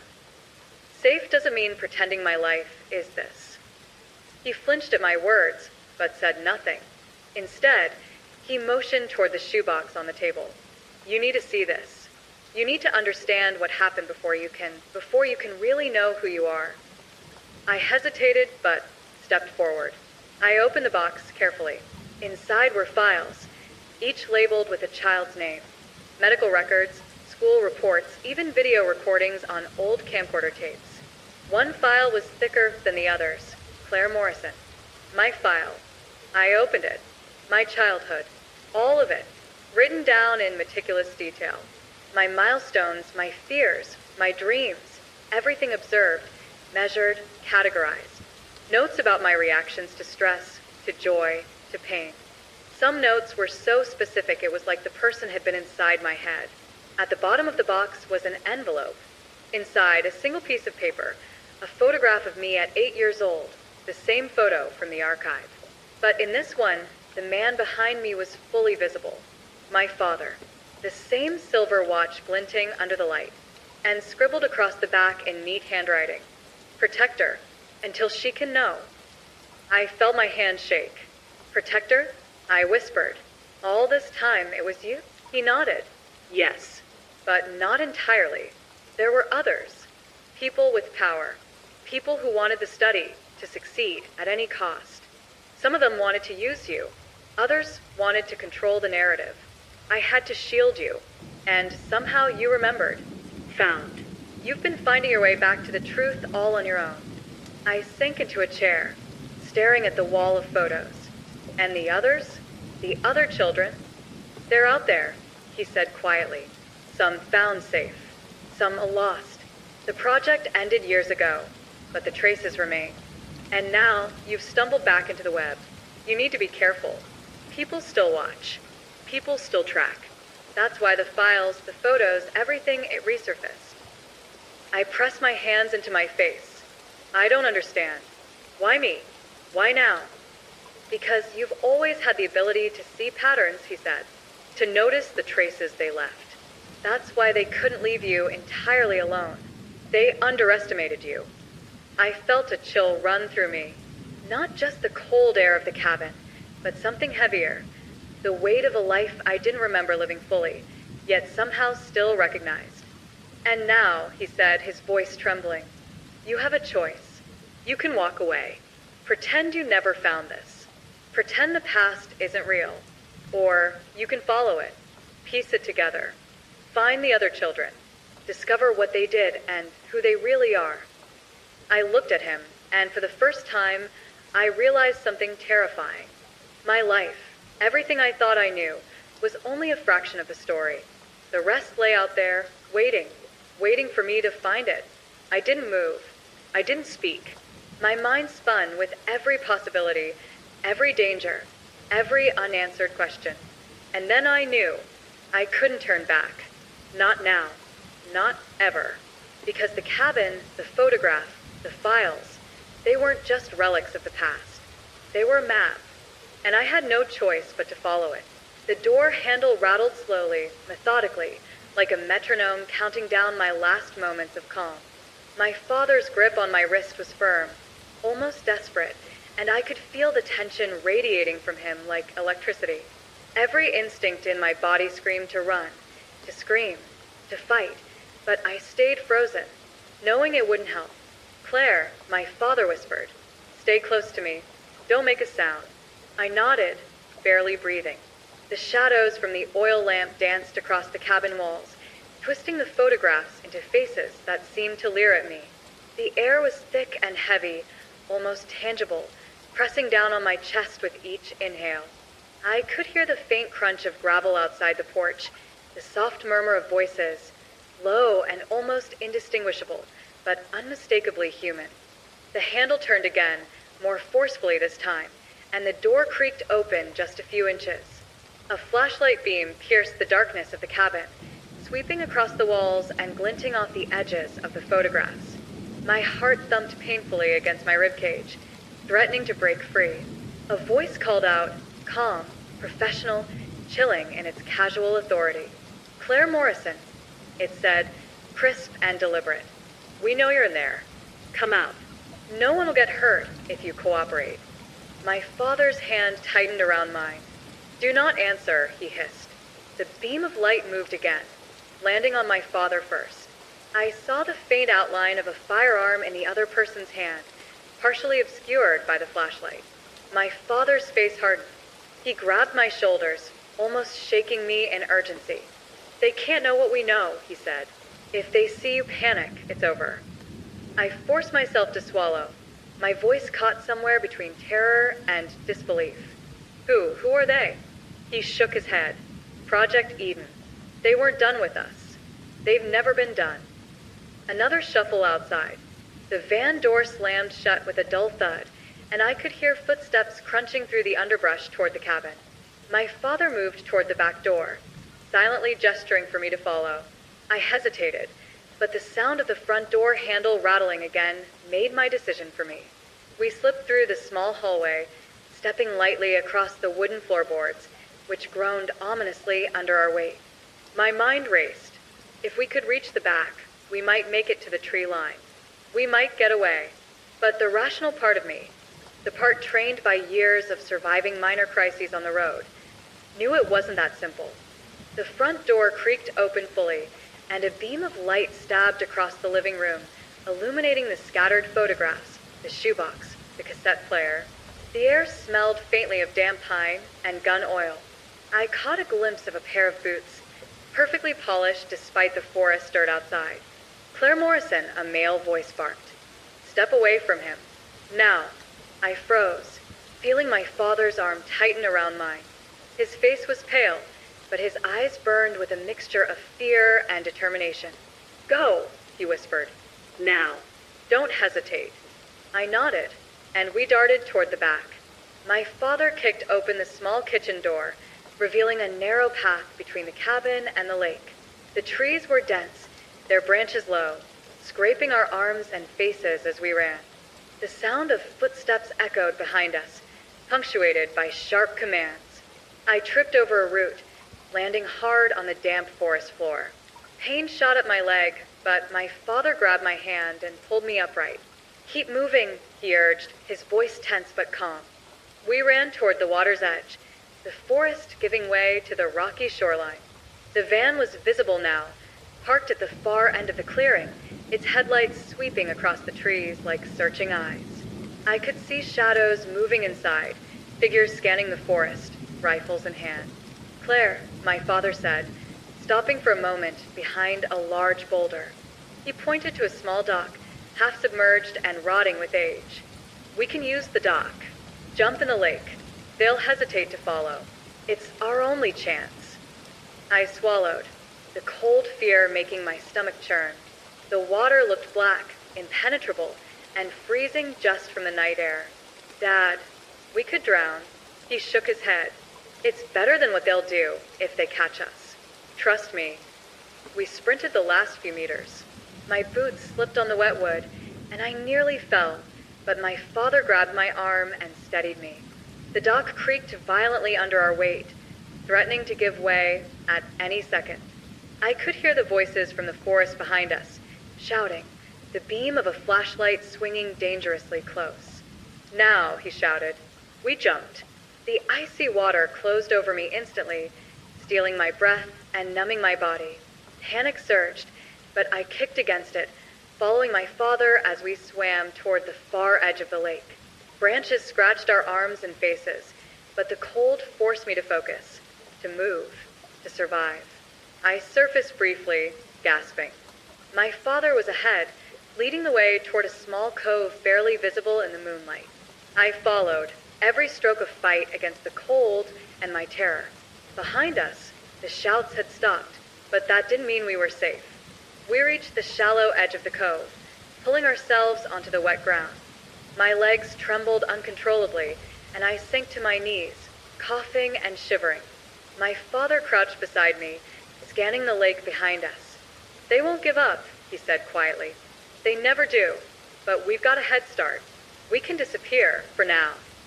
I tried to speak, but my voice caught. Finally, I whispered, Who are they? Why me? Why now? He looked at me, eyes heavy with guilt and exhaustion. Because you remembered. They didn't expect that. You've always been stronger than they realized. That's why they came back.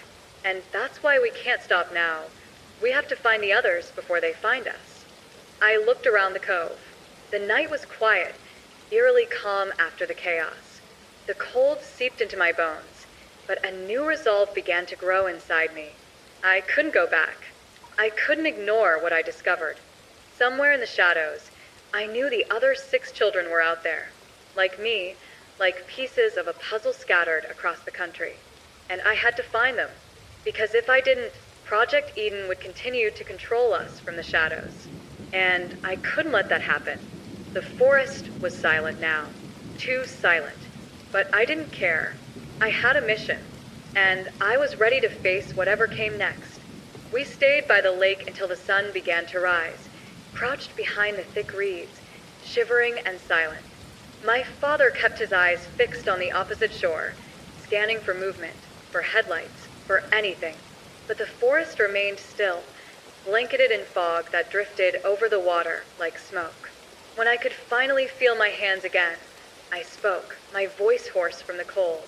"Where do we go now?" He didn't answer right away. His face was gray and drawn, his breath visible in the chill morning air. "There's a storage shed near the old highway," he said finally. "I left supplies there years ago in case this ever happened." I stared at him. "You've been preparing for this?" He gave a bitter smile. "When you steal something from people like them, you don't ever stop preparing." We moved cautiously through the trees, avoiding the main trails. Every twig snap made me jump. Every gust of wind felt like a warning. My body was exhausted, but adrenaline kept me upright. After what felt like hours, we reached a narrow dirt road. On the other side stood a rusted shed, half covered in ivy. My father pushed the door open and ushered me inside. The smell of oil and metal hit me immediately. Old tools, gasoline, dust. Inside, he uncovered a small metal trunk from beneath a tarp. When he opened it, I saw maps, notebooks, and a stack of faded photos, the same kind of Polaroids I'd seen in the cabin. Only these weren't of me. There were 6 of them. 6 children. He spread them out on the floor, his hands shaking slightly. Each one was labeled the same way, a name, a year, and a number. Subject 01, Lucas Gray, 1997. Subject 02, Anna Rhodes, 1998. Subject 03, Miles Avery, 1998.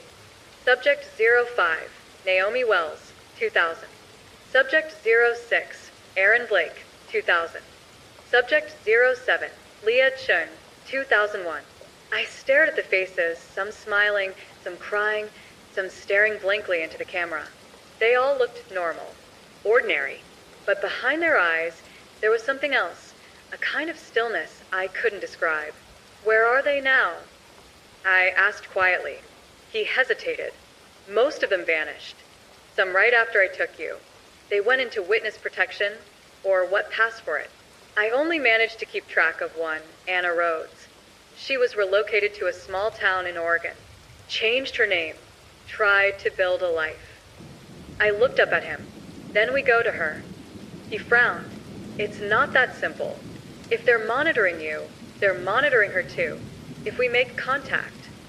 "She deserves to know," I said firmly. "They all do."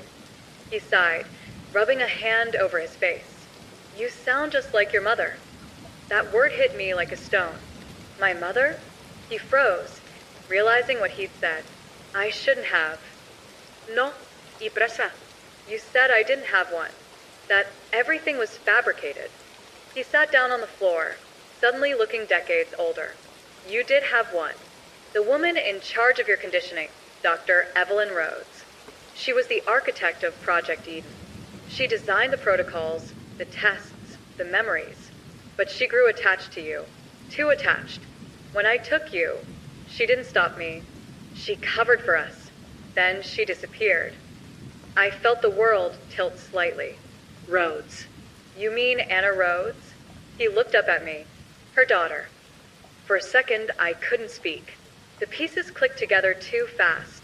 The connection between the names, the dates, the strange familiarity I felt when I saw the photo labeled Anna Rhodes. "She's out there," I said softly. "Dr. Rhodes' daughter. One of the 7. He nodded slowly. "And maybe the only one who knows what her mother was really doing." I stood up, pacing the shed. The light filtering through the cracks in the wall painted thin lines across the floor, slicing through the darkness like prison bars. "We find her," I said, "tonight." He didn't argue this time. He just packed the maps, the photos, and a few small cans of fuel into a duffel bag. By the time we reached the truck parked a few miles away, the sun was fully up, burning through the fog. The old engine coughed, but started on the 3rd try. We drove in silence for hours, the forest thinning into open road. I watched the landscape pass by, endless stretches of pines and telephone poles. My reflection in the window didn't even look like me anymore. At one point, my father reached over and turned on the radio, maybe out of habit. Static filled the air, then a faint voice broke through, a female news anchor. Local authorities are investigating an apparent fire outside Clearwater. No survivors have been confirmed. The property is believed to belong to retired government contractor Henry Morrison. He slammed the radio off. I stared at him. They burned it. His jaw tightened to erase everything. The reports, the evidence, the tape. A chill ran through me. Then they know we're alive. He nodded, and they won't stop until we're not. For the rest of the drive, we didn't speak. My thoughts spun in circles, looping back to that one question. Why me? By nightfall, we reached a small gas station on the outskirts of a forgotten town. The kind of place with one pump and a flickering sign. My father parked behind the building and handed me a small piece of paper. It was an address, scrawled hastily, barely legible. Anna's last known location, he said. If she's still there, she'll know something. But you have to be careful. If they've already found her. He didn't finish. I stared at the address. The town name was faded, but I recognized it, Kellers Point, Oregon. The lights of the gas station buzzed faintly, insects circling in lazy patterns. The world felt smaller than ever. I folded the paper and tucked it into my jacket pocket. Then we go to Kellers Point. He looked at me, his eyes tired but proud. You sure you're ready for what you'll find there? No, I admitted, but I need to know. Outside, the wind had picked up again, carrying the faint scent of smoke from somewhere far away. Maybe it was from a fire. Maybe it wasn't. But either way, I knew this was only the beginning. The drive to Kellers Point was long, winding through narrow highways flanked by dense forests. Twilight had settled over the landscape by the time we arrived, turning the pines into towering silhouettes that seemed to loom over us like silent sentinels. My father navigated the roads with quiet precision, his hands gripping the steering wheel so tightly that I imagined the leather would creak under the pressure. I tried to calm myself. Every mile brought a mix of anticipation and dread, the kind that makes the stomach knot while your heart races at the same time. I kept thinking about Anna Rhodes, the first of the 7 children I would try to find, and the possibility that she had already disappeared again, swallowed by the same system that had haunted me my entire life. Finally, we rolled into Kellers Point. The town was small, bordering on sleepy, with a few scattered streetlights casting halos over cracked asphalt. There were no signs of life in the narrow streets. The air smelled faintly of salt and wood smoke. My father pulled the truck into a parking lot behind a diner that looked abandoned, its neon sign flickering weakly. This is as close as we get by vehicle, he said. We walk from here. I followed him down the cracked sidewalk, trying not to make any noise. Every shadow seemed alive, every window a pair of eyes waiting to report our presence. My father kept glancing over his shoulder. If anyone from Eden is in town, they'll be watching, he whispered. We reached a small, 2-story house at the far end of the street. According to the paper he had given me, this was Anna's last known address. The windows were dark, but the curtains were drawn as if to hide the inside from prying eyes. I stepped closer, my breath misting in the cool night air. Something felt off. The front door had been forced open. Splintered wood clung to the frame, and the lock hung uselessly. My father's face grew pale. She's gone, he said softly. I stepped back, heart hammering. But how when? He shook his head. Doesn't matter. Whoever came for her didn't leave anything behind. No sign, no struggle, just gone. I stared at the broken door, the faint outline of the welcome mat beneath it. The way it had been disturbed suggested she had left in a hurry or been taken. My stomach churned, and for a moment I was paralyzed. Then I noticed something on the doorstep, a single photograph taped to the splintered wood. My hands shook as I picked it up. It was Anna, or at least it had been Anna. She looked older, maybe 25, but her eyes were unmistakable, wide, haunted, alert. Someone had written across the bottom in black marker, "You're next." I dropped the photo. My fingers trembled uncontrollably. My father grabbed it, staring at it for a long time in silence. "They know you're here," he said finally. "They always do." The wind picked up, rustling through the trees and carrying a faint metallic scent. I shivered, not just from the cold. "Why? Why me?" I whispered. "Because you remember," he said. "They thought they erased it all. But you weren't supposed to be able to trace the others. You were the anomaly. I looked up at him, trying to process the weight of it all. 7 children, taken, observed, controlled. And now, one missing again. Anna's disappearance wasn't a coincidence. We moved carefully inside the house. The place was sparse, a single sofa, a coffee table, and a small kitchen to the side. Nothing appeared out of place, yet everything screamed that someone had been there recently. A faint scent of lavender lingered in the air, masking something else underneath. Antiseptic, maybe blood, maybe nothing at all. On the kitchen counter, we found a small notebook, open to a page filled with frantic handwriting. My father picked it up and read aloud. "They're coming.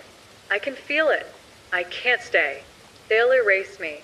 They'll erase us all. If anyone finds this to run." My stomach dropped. Anna had known the threat was coming. She had tried to warn someone, anyone. I ran my fingers over the words, the shaking almost unbearable. My father's hand rested on my shoulder, steadying me. "She left a trail," he said. "A breadcrumb. She wants you to follow it." I looked around the dimly lit kitchen. The walls were bare except for a single painting, an abstract swirl of gray and black. But in the corner of the frame, barely noticeable, was a small symbol scratched into the wood, a triangle enclosing a circle. I recognized it immediately. Eden's mark. "They're close," my father said quietly. "We need to move. Now." I nodded, my resolve hardening. We couldn't stay in Keller's Point. Not with them watching. Not with Anna already gone. We packed what we could into a backpack, the notebook, the photograph, and a few essentials from the kitchen. Every creak of the floor sounded like an alarm in my ears. As we stepped back into the night, I looked toward the horizon. The town was quiet, deceptively calm. But I knew better. The people behind Project Eden were everywhere, always a step ahead, always watching. And yet, for the first time, I felt something else, purpose. Anna Rhodes had left a trail, a breadcrumb path leading to something bigger, to answers, to the other children, to the truth about Project Eden. We followed the dim glow of the streetlights toward the edge of town, where the forest swallowed the road and the shadows grew thick. Somewhere out there, Anna was waiting, or at least, her disappearance was pointing us toward the next clue. And I knew, deep in my bones, that the next step could either save her, or lead me straight into the same trap that had swallowed her. The night closed in around us, dense and cold. Every step we took echoed like a heartbeat in the darkness. And somewhere in the shadows, I felt it, a presence, watching, calculating, waiting. They were close, and they weren't going to let me reach Anna without a fight. The forest outside Keller's Point felt alive as we stepped into it. Shadows stretched long between the pines, and every rustle of leaves made me flinch. The night air was sharp, carrying the scent of damp earth and pine resin. My father moved ahead, silent, like a predator navigating his territory. I followed closely, my heart hammering with a mixture of fear and anticipation. We were tracing Anna's trail, starting with the small markings she had left in the notebook.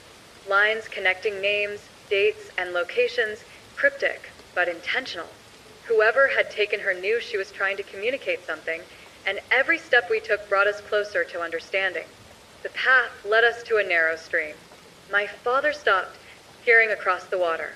"The bridge washed out," he said quietly. "We'll have to wade through." The water was icy, biting at my ankles, seeping through the fabric of my shoes.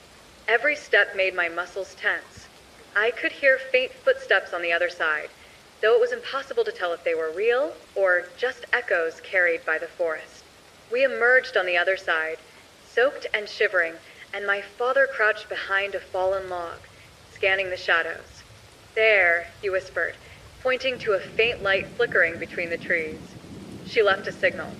Someone's alive, or was, very recently." We moved carefully toward it, every branch snapping underfoot sounding like a gunshot. The light came from a small cabin tucked deep in the woods, barely visible through the thick undergrowth. Smoke rose from a chimney, thin and steady, the smell of burning wood drifting toward us. My father held up a hand. "Stay quiet. We don't know who's inside yet. I press myself against a tree, the rough bark biting into my palms. My stomach twisted with a mixture of fear and hope. This could be Anna, or it could be one of Eden's agents waiting for us. We circled the cabin, scanning for any signs of movement. The door was slightly ajar, and inside, faint shadows shifted. My father gestured for me to stay back while he crept forward. I held my breath, straining to hear anything. Then I heard it, a soft, desperate whisper. "Claire, please." My heart stopped. I rushed forward without thinking, tripping over a root, but my father caught me. We slipped inside the cabin together. Anna Rhodes was there, or what was left of her composure. She was tied to a chair, her wrists bruised and raw. Her eyes were wide, wild with fear, but when she saw me, they softened slightly. "Claire," she whispered, voice trembling. "Is that really you?" I nodded, rushing to her side. "Yes, it's me. We're going to get you out." She shook her head frantically. "No, you don't understand. They'll know. They'll know I spoke to you." My father moved quickly, cutting the ropes with a small knife.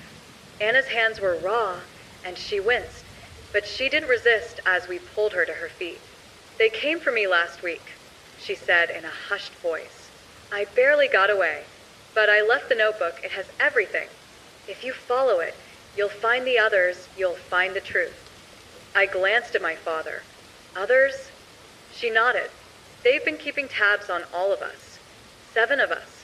Every step we take, they're there, watching, waiting. Some of us haven't made it." My stomach tightened. "Then we need to move," I said, "before they come back." Anna nodded, and we slipped out of the cabin into the night.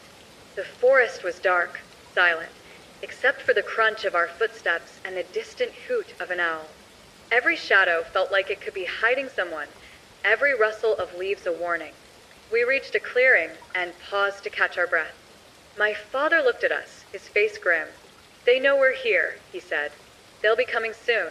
We have to decide. Do we run, or do we make a stand?" I clenched my fists. We can't hide anymore. We have to find the others. We have to end this. Anna swallowed, nodding slowly. "There's a safe house north of here, near the old mill. It's abandoned now, but it's the only place we can regroup. If we can make it there, I can show you what I've been tracking." The night air pressed in around us, heavy with tension. Somewhere in the shadows, I knew Eden's agents were closing in. But for the first time, I felt a spark of determination, a fire that refused to be extinguished. We moved cautiously, shadows among shadows, hearts pounding in sync with the night itself. Every step was a risk, every sound a potential alarm. And yet, the thought of finally reconnecting with Anna, the first of the children, gave me a strange sense of hope. Somewhere ahead, in the darkness, the first faint lights of the mill appeared. But before we could reach it, a loud snap rang out behind us, a branch breaking underfoot. I froze. Anna grabbed my arm, whispering, "They're close. Run."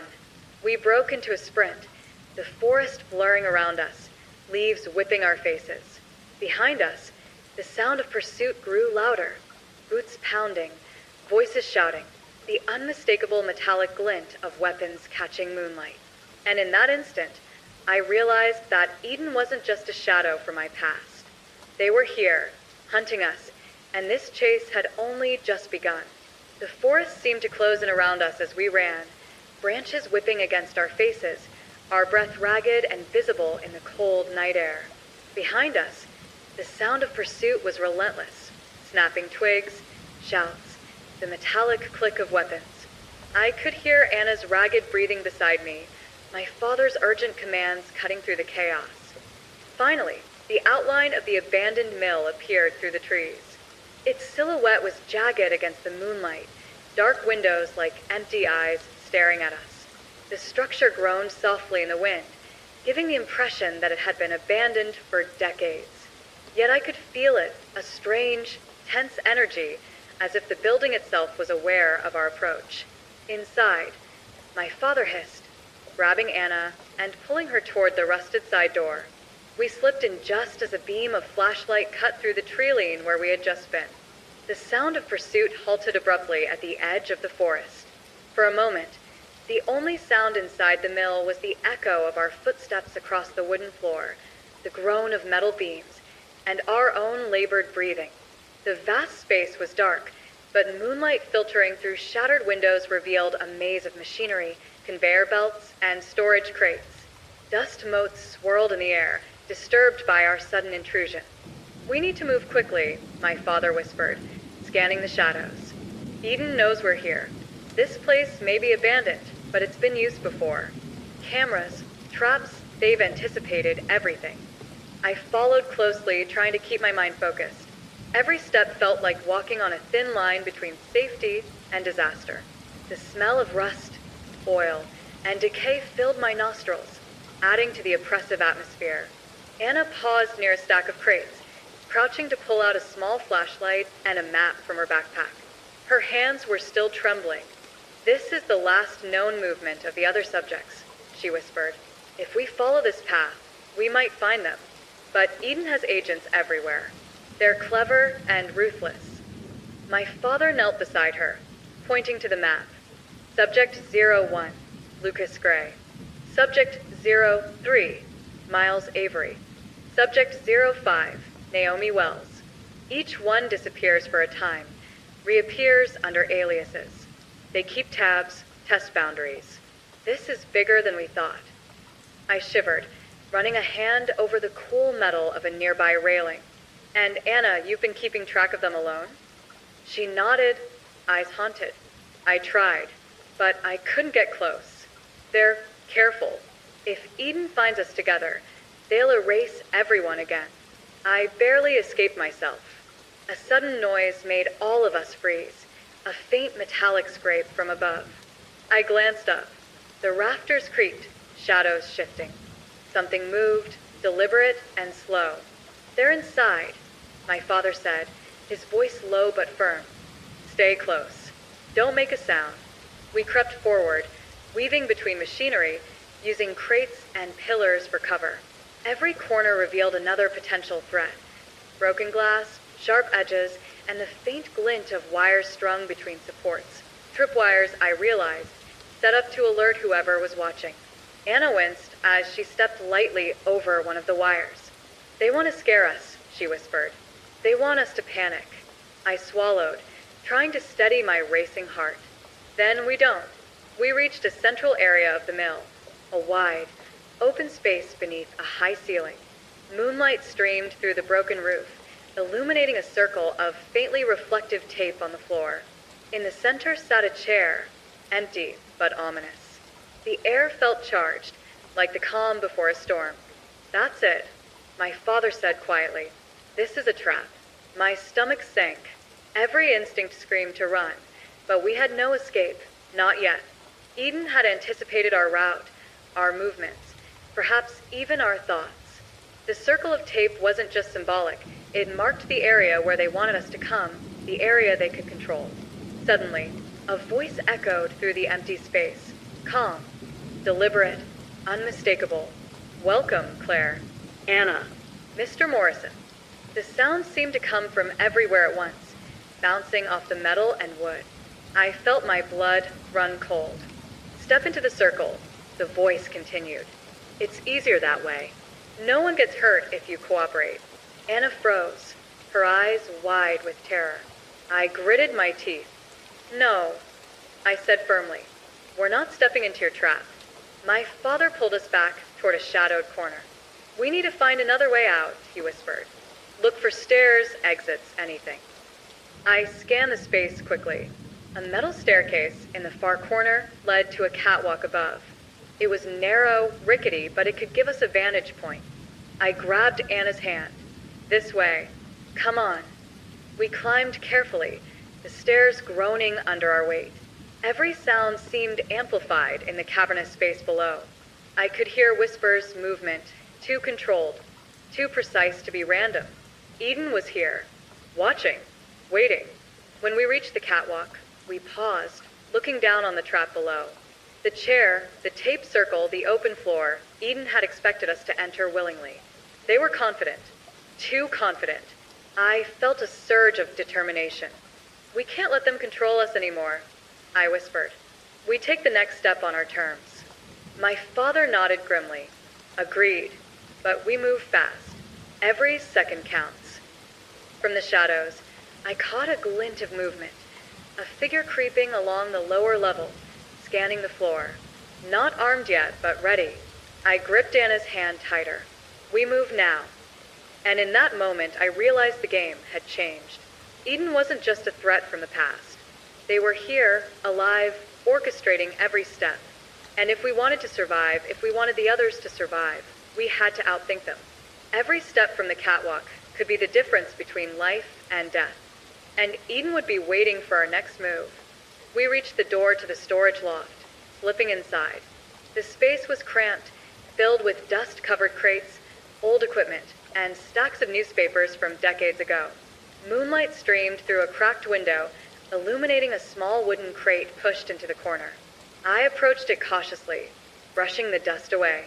Inside were photographs, documents, and small objects, all belonging to one of the missing children. My heart skipped. Subject 05, Naomi Wells. Anna breathed. She's been here. The documents were meticulous. Notes on her movements, surveillance photos, letters she'd written and never sent. Someone had been tracking her every step, cataloging her life with frightening precision. They were everywhere, Anna said quietly, her voice shaking. Every child, every move. They thought they controlled everything, even us. I stared at the photographs, noting the meticulous attention to detail. Every photo, every note, painted a chilling picture of how Eden monitored its subjects. It wasn't just about control, it was about ownership, manipulation, and erasing autonomy. My father's hand rested on my shoulder. We need to move, he said. If Eden catches us here, it won't be a warning. It'll be the end. We gathered what we could from the crate, stuffing documents and photos into Anna's backpack. The loft offered a vantage point above the mill, a place where we could observe without being seen. And yet, even from above, we weren't safe. I noticed a figure moving along the upper beams of the opposite side of the mill, another agent, silently patrolling, scanning for any sign of us. The beam of a flashlight reflected off the metal, catching my eye for just a second. They've anticipated our every move, my father whispered. They're skilled, trained, and ruthless. But we're not leaving empty-handed. We crept along the loft, each step calculated, each movement deliberate. From this height, we could see into the lower levels of the mill, the taped circle, the empty chair, the network of tripwires. Eden had planned this trap meticulously, but they hadn't accounted for our persistence. Anna crouched beside me, pointing toward a stack of crates near the far wall. There's something there, she said. Documents, evidence, maybe even a clue about the next child. I nodded. We approached carefully, keeping low. My father scanned behind us, covering our backs. The crates were heavy, covered in dust. I lifted one lid, revealing files labeled with dates and names.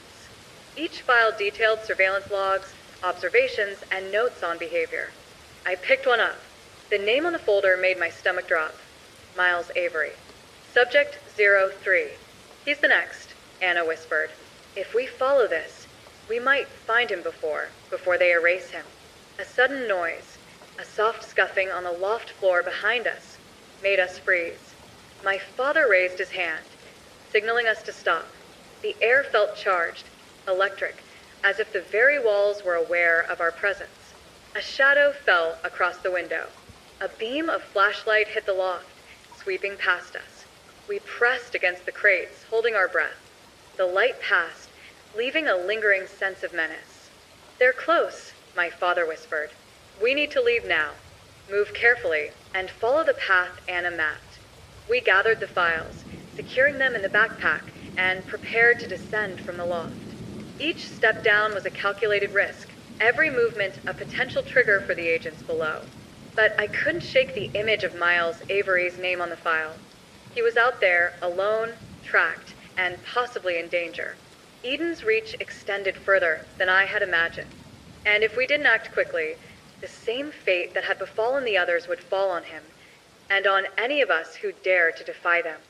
The mill groaned around us as we made our way to the far staircase, descending carefully into the shadows.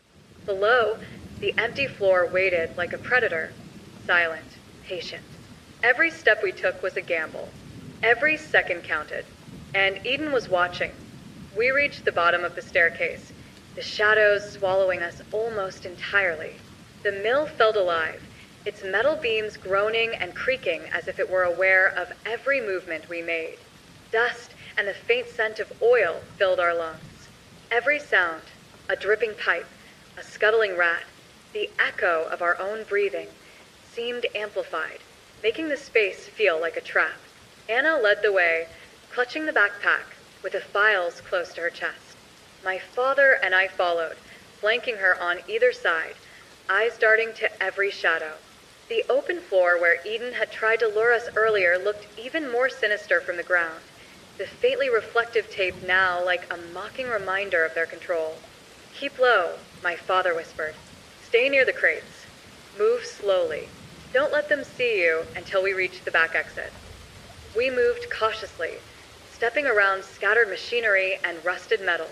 My heart pounded, each beat a drum in my chest. Every step brought the sense that someone or several someones were watching, waiting. And then the faintest click echoed from above.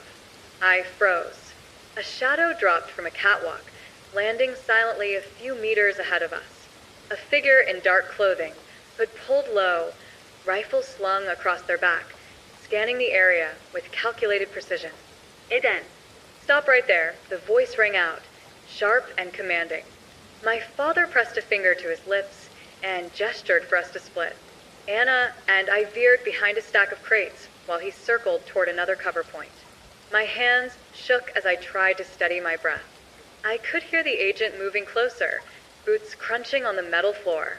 Anna whispered urgently, "We can't let him see the files. If he finds them, it's over." I nodded, gripping the backpack tighter. The agent stopped briefly, scanning the shadows, and I felt my pulse spike. Every second stretched into an eternity. Then, a sudden clatter. A crate toppled slightly under my elbow. The agent's head snapped toward us. His flashlight beam caught the edge of the crates. My father sprang from cover, tackling him hard.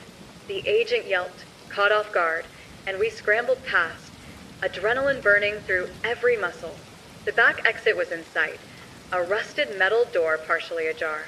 I pushed it open and felt a rush of cold night air. Outside, the forest stretched dark and quiet, the faint light of the moon filtering through the trees. For a moment, it felt like freedom, but we weren't safe yet. From behind, the agent struggled to his feet, shouting into a radio. We could hear faint replies. Backup was coming. Eden wasn't letting us go. Anna glanced at the backpack, panic in her eyes. "They'll come for the others next. We can't stop." My father shook his head. "First, we survive tonight. Then we plan. Every step from here matters." We ran into the forest, sticking to the shadows, every sound of our footsteps muffled by the thick carpet of pine needles. The trees loomed like silent sentinels, masking us, but also restricting our movement. I glanced at Anna, her face pale, determined, haunted by everything she'd endured. We reached a small clearing, hidden by a curve in the terrain. My father stopped, crouched low, listening. The sounds from the mill were gone, swallowed by distance. For a brief moment, we were alone, truly alone in the night. Anna exhaled shakily. We made it, but for how long? I swallowed, feeling the weight of the files, the lives of the other children, the mission we had taken on. "We keep moving," I said firmly. "We find them, all of them." My father nodded, eyes scanning the darkness ahead. "There's a safe place not far from here, abandoned cabins I've used before. We lay low until we can plan our next move." We moved cautiously through the underbrush, every rustle of leaves sounding like a warning. The night pressed in, cold and silent, but there was a strange comfort in moving together, three of us, united against a shadow that had followed us for years. As we approached the cabins, The moonlight revealed a faint, disturbing sign. One of the doors was slightly open. My stomach tightened. Anna whispered, "Someone's been here. Maybe Eden." My father nodded, face grim. Or someone else. Either way, we need to check carefully. We approached the door slowly. Inside, the cabin was empty, but signs of recent occupation were everywhere. Footprints in the dirt floor, a small campfire extinguished but still warm, and a single, hastily scribbled note on a scrap of paper. "The next step is closer than you think. But be careful, they are watching." I felt a chill run down my spine. Eden's reach was farther than we had imagined. Every move we made, every step we thought was ours alone, was being observed. Anna looked at me, eyes wide. "We can't stop now. If we do, the others, they'll disappear too." I nodded. "Then we keep going, no matter what." The night stretched on, the forest around us silent and oppressive. Somewhere in the distance, a faint sound, the echo of footsteps, or the rustle of branches, reminded us that Eden was never far away.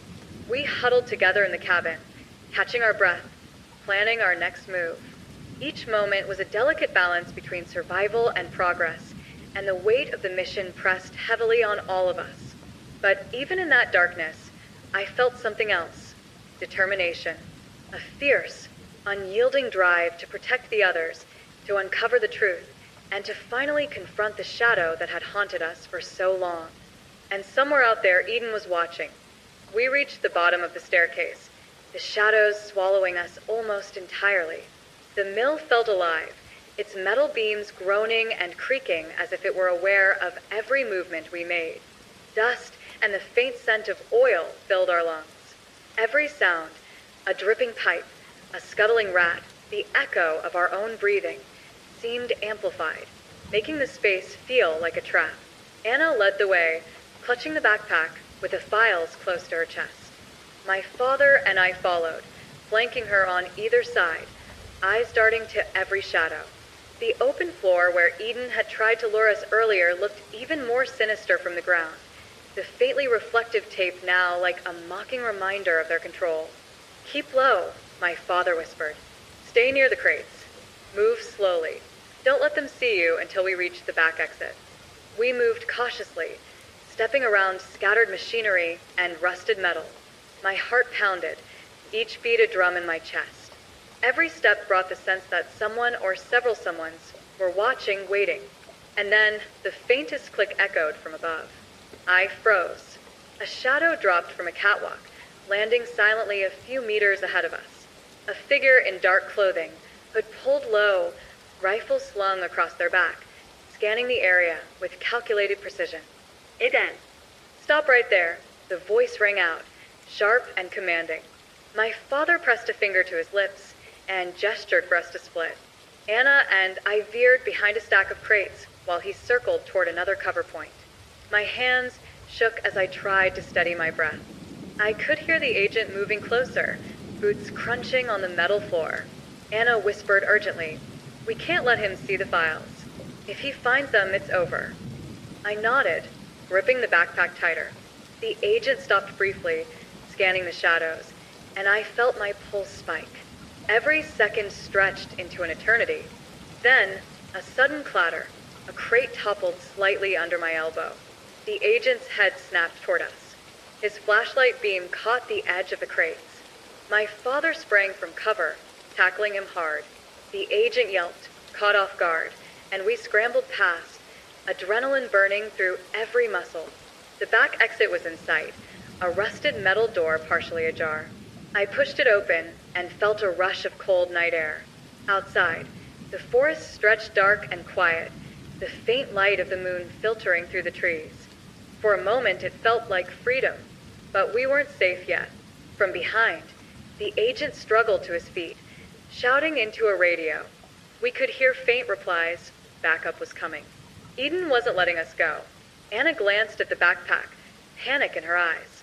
"They'll come for the others next. We can't stop." My father shook his head. "First, we survive tonight. Then we plan. Every step from here matters." We ran into the forest, sticking to the shadows, every sound of our footsteps muffled by the thick carpet of pine needles. The trees loomed like silent sentinels, masking us, but also restricting our movement. I glanced at Anna, her face pale, determined, haunted by everything she'd endured. We reached a small clearing, hidden by a curve in the terrain. My father stopped, crouched low, listening.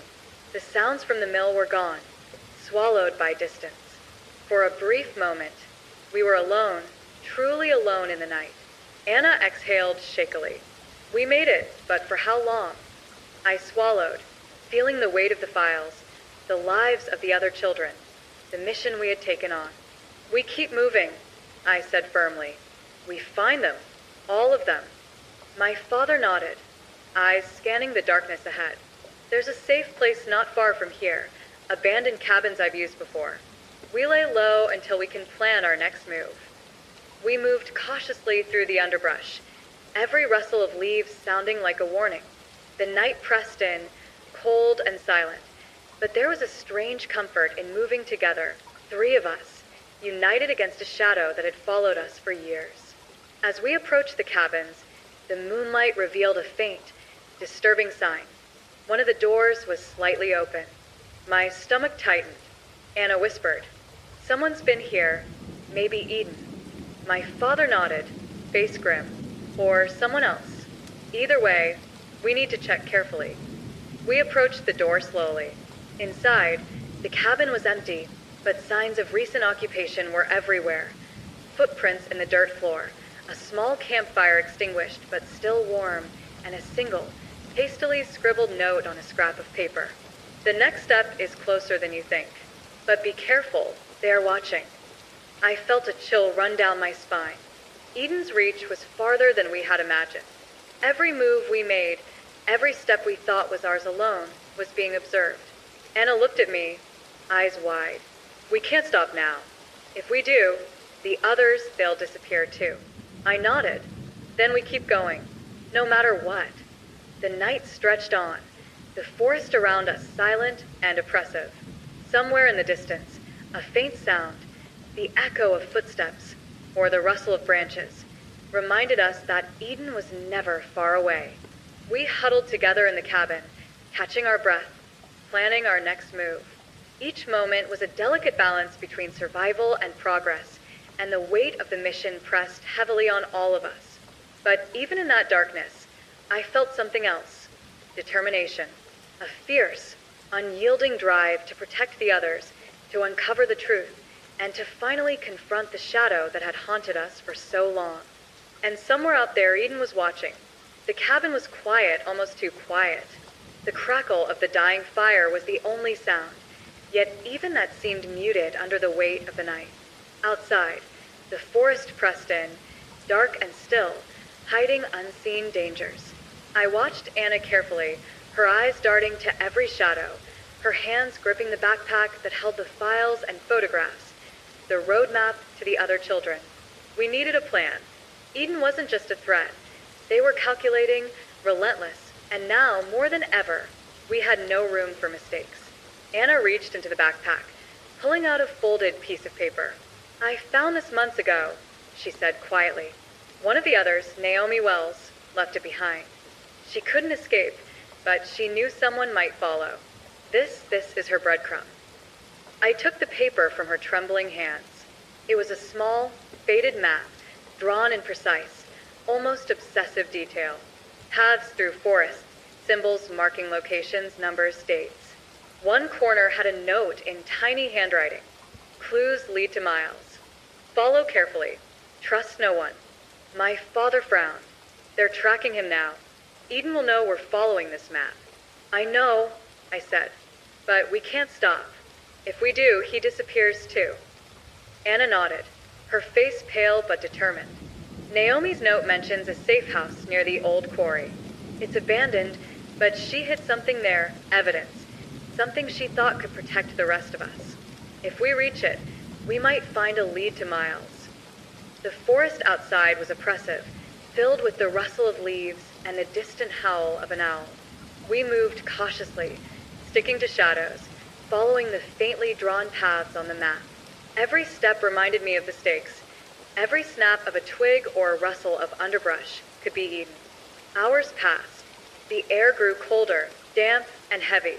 Anna whispered, "The quarry is close, just a little further." As we approached the edge of the clearing where the quarry lay, the first glimmer of moonlight reflected off jagged rocks and still water. The area was eerily quiet, as if the world itself had stopped to watch. We descended carefully, each step deliberate. My father led, checking the perimeter, while Anna and I followed behind. Halfway down, we noticed something odd, footprints in the mud, too precise to be animal tracks. They led deeper into the quarry, disappearing into the darkness. "They're here," my father muttered. "Eden." "They're watching us now." Anna gripped the backpack tighter. "We have to keep going." Naomi left a marker. "I just need to find it." We crept through the rocks, the silence pressing on us like a weight.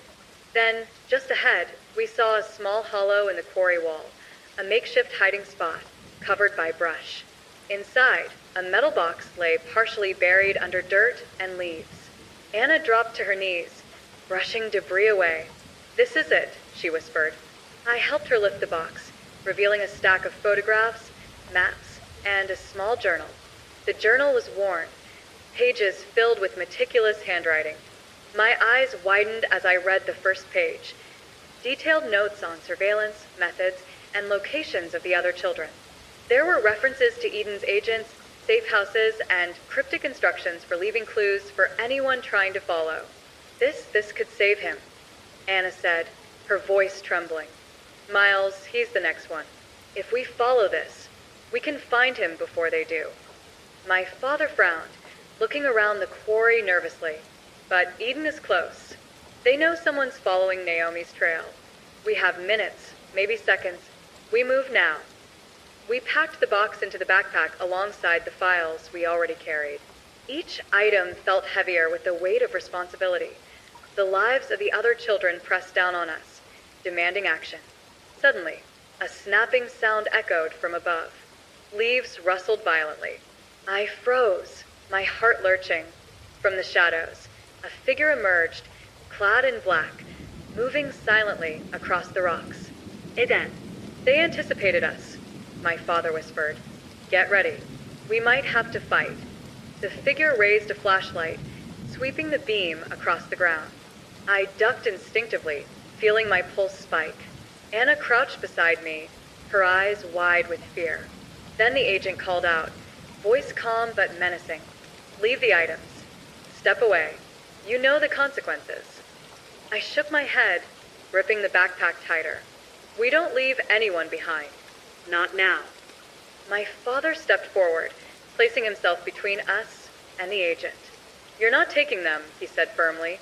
"We move together, or we don't move at all." I nodded, adrenaline surging. "Follow me. Stick to the rocks." Quietly, we sprinted toward a narrow crevice between two large boulders, pressing ourselves low to avoid the flashlight beam. Behind us, the agent shouted, pursuit growing more aggressive. And in that instant, I realized that Eden's reach was deeper than we had imagined, and the next move, the next step in finding Miles, would bring us even closer to the edge. The quarry stretched around us, dark, cold, and full of unseen threats. Every step forward could be the difference between life and death, not just for us, but for every child whose life hung in Eden's shadow. And as we disappeared into the night, I knew one thing for certain. The chase was far from over. The quarry's shadows swallowed us as we pressed deeper into the jagged rocks, the moonlight barely piercing the canopy of trees above. Every footstep was cautious, deliberate, yet the crunch of loose gravel beneath our shoes felt deafening in the oppressive silence. My father led the way, hand on the hilt of his pocket knife, scanning every ridge, every crevice. Anna and I followed closely, the backpack with Naomi's box pressed against my chest, heavy with the weight of evidence and hope. The map in the journal led us through a narrow passage that curved around a steep drop into the quarry. The air was damp, cold, and smelled faintly of wet stone and moss. I glanced over my shoulder. The faint glow of the moon revealed nothing, but I felt the invisible presence of someone watching, waiting. Eden was close. Always close. Keep low, my father whispered. They'll be looking for footprints, disturbances. Move like shadows, not like humans. Anna's eyes scanned the walls of the canyon, searching for the hidden markers Naomi had left. There, she hissed, pointing to a small etched symbol on the side of a rock, a circle with a line through it. It matched the ones in the journal. I ran my fingers over the etching, the cold stone pressing into my palms. This way, I said, feeling a mix of fear and determination. Every mark was a breadcrumb, a clue that could lead us to Miles if we stayed ahead of Eden. As we moved forward, a sudden noise echoed from the cliffs above, a snapping branch, deliberate and sharp. My heart leapt. From the shadowed ledge, a figure emerged, moving with calculated precision. An Eden agent, armed, scanning the quarry floor with trained eyes. They're everywhere, Anna whispered, clutching the backpack tighter. We have to keep moving fast. We ducked behind a boulder, pressing ourselves low to avoid detection. The agent's flashlight beam swept past us, close enough that we could feel the heat of its focus, but we remained hidden. Split, my father whispered. We can flank and distract him. Give Anna a chance to move ahead. I shook my head. No. We stick together. We can't risk losing her or the box. The agent's movements grew more deliberate. Every step seemed measured, calculating, as if he could anticipate our next move. My pulse pounded in my ears. Time stretched, each second a razor edge of tension. Anna pointed to a narrow crevice leading up the rock face. There's a hidden path, she whispered. It's steep, but it could give us a way out without being seen. We scrambled toward it, careful with each foothold. Loose gravel slipped beneath our shoes, sending small rocks tumbling down the cliffside. Below, the agent's flashlight beam caught a glint, and he shouted, moving toward the disturbance. My father grabbed my arm. Go now, he hissed. We ascended quickly, hands and feet gripping the cold stone. The climb was treacherous. One slip could send us tumbling into the quarry's dark depths. Behind us, the agent shouted again, his voice echoing off the canyon walls. At the top, we stumbled onto a narrow ledge, the forest beyond stretching in dense darkness. We paused to catch our breath, listening. The sounds of pursuit had ceased, replaced by the distant, fading echo of the agent's voice.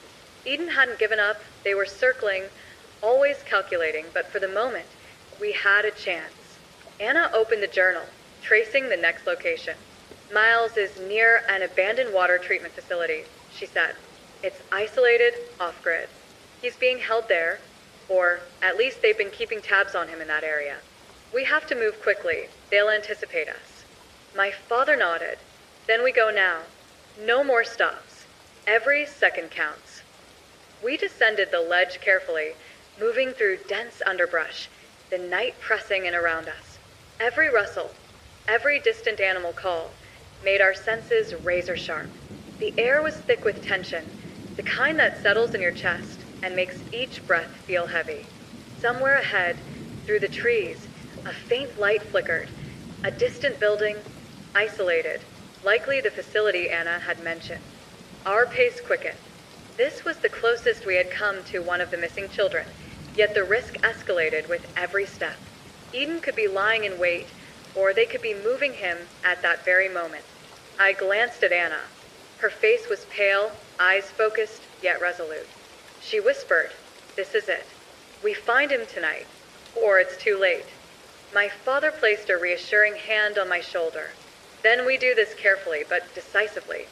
Stick together, move as one, and we don't let them see us coming. The forest thinned as we approached the clearing surrounding the facility. A tall chain-link fence, rusted but intact, encircled the building.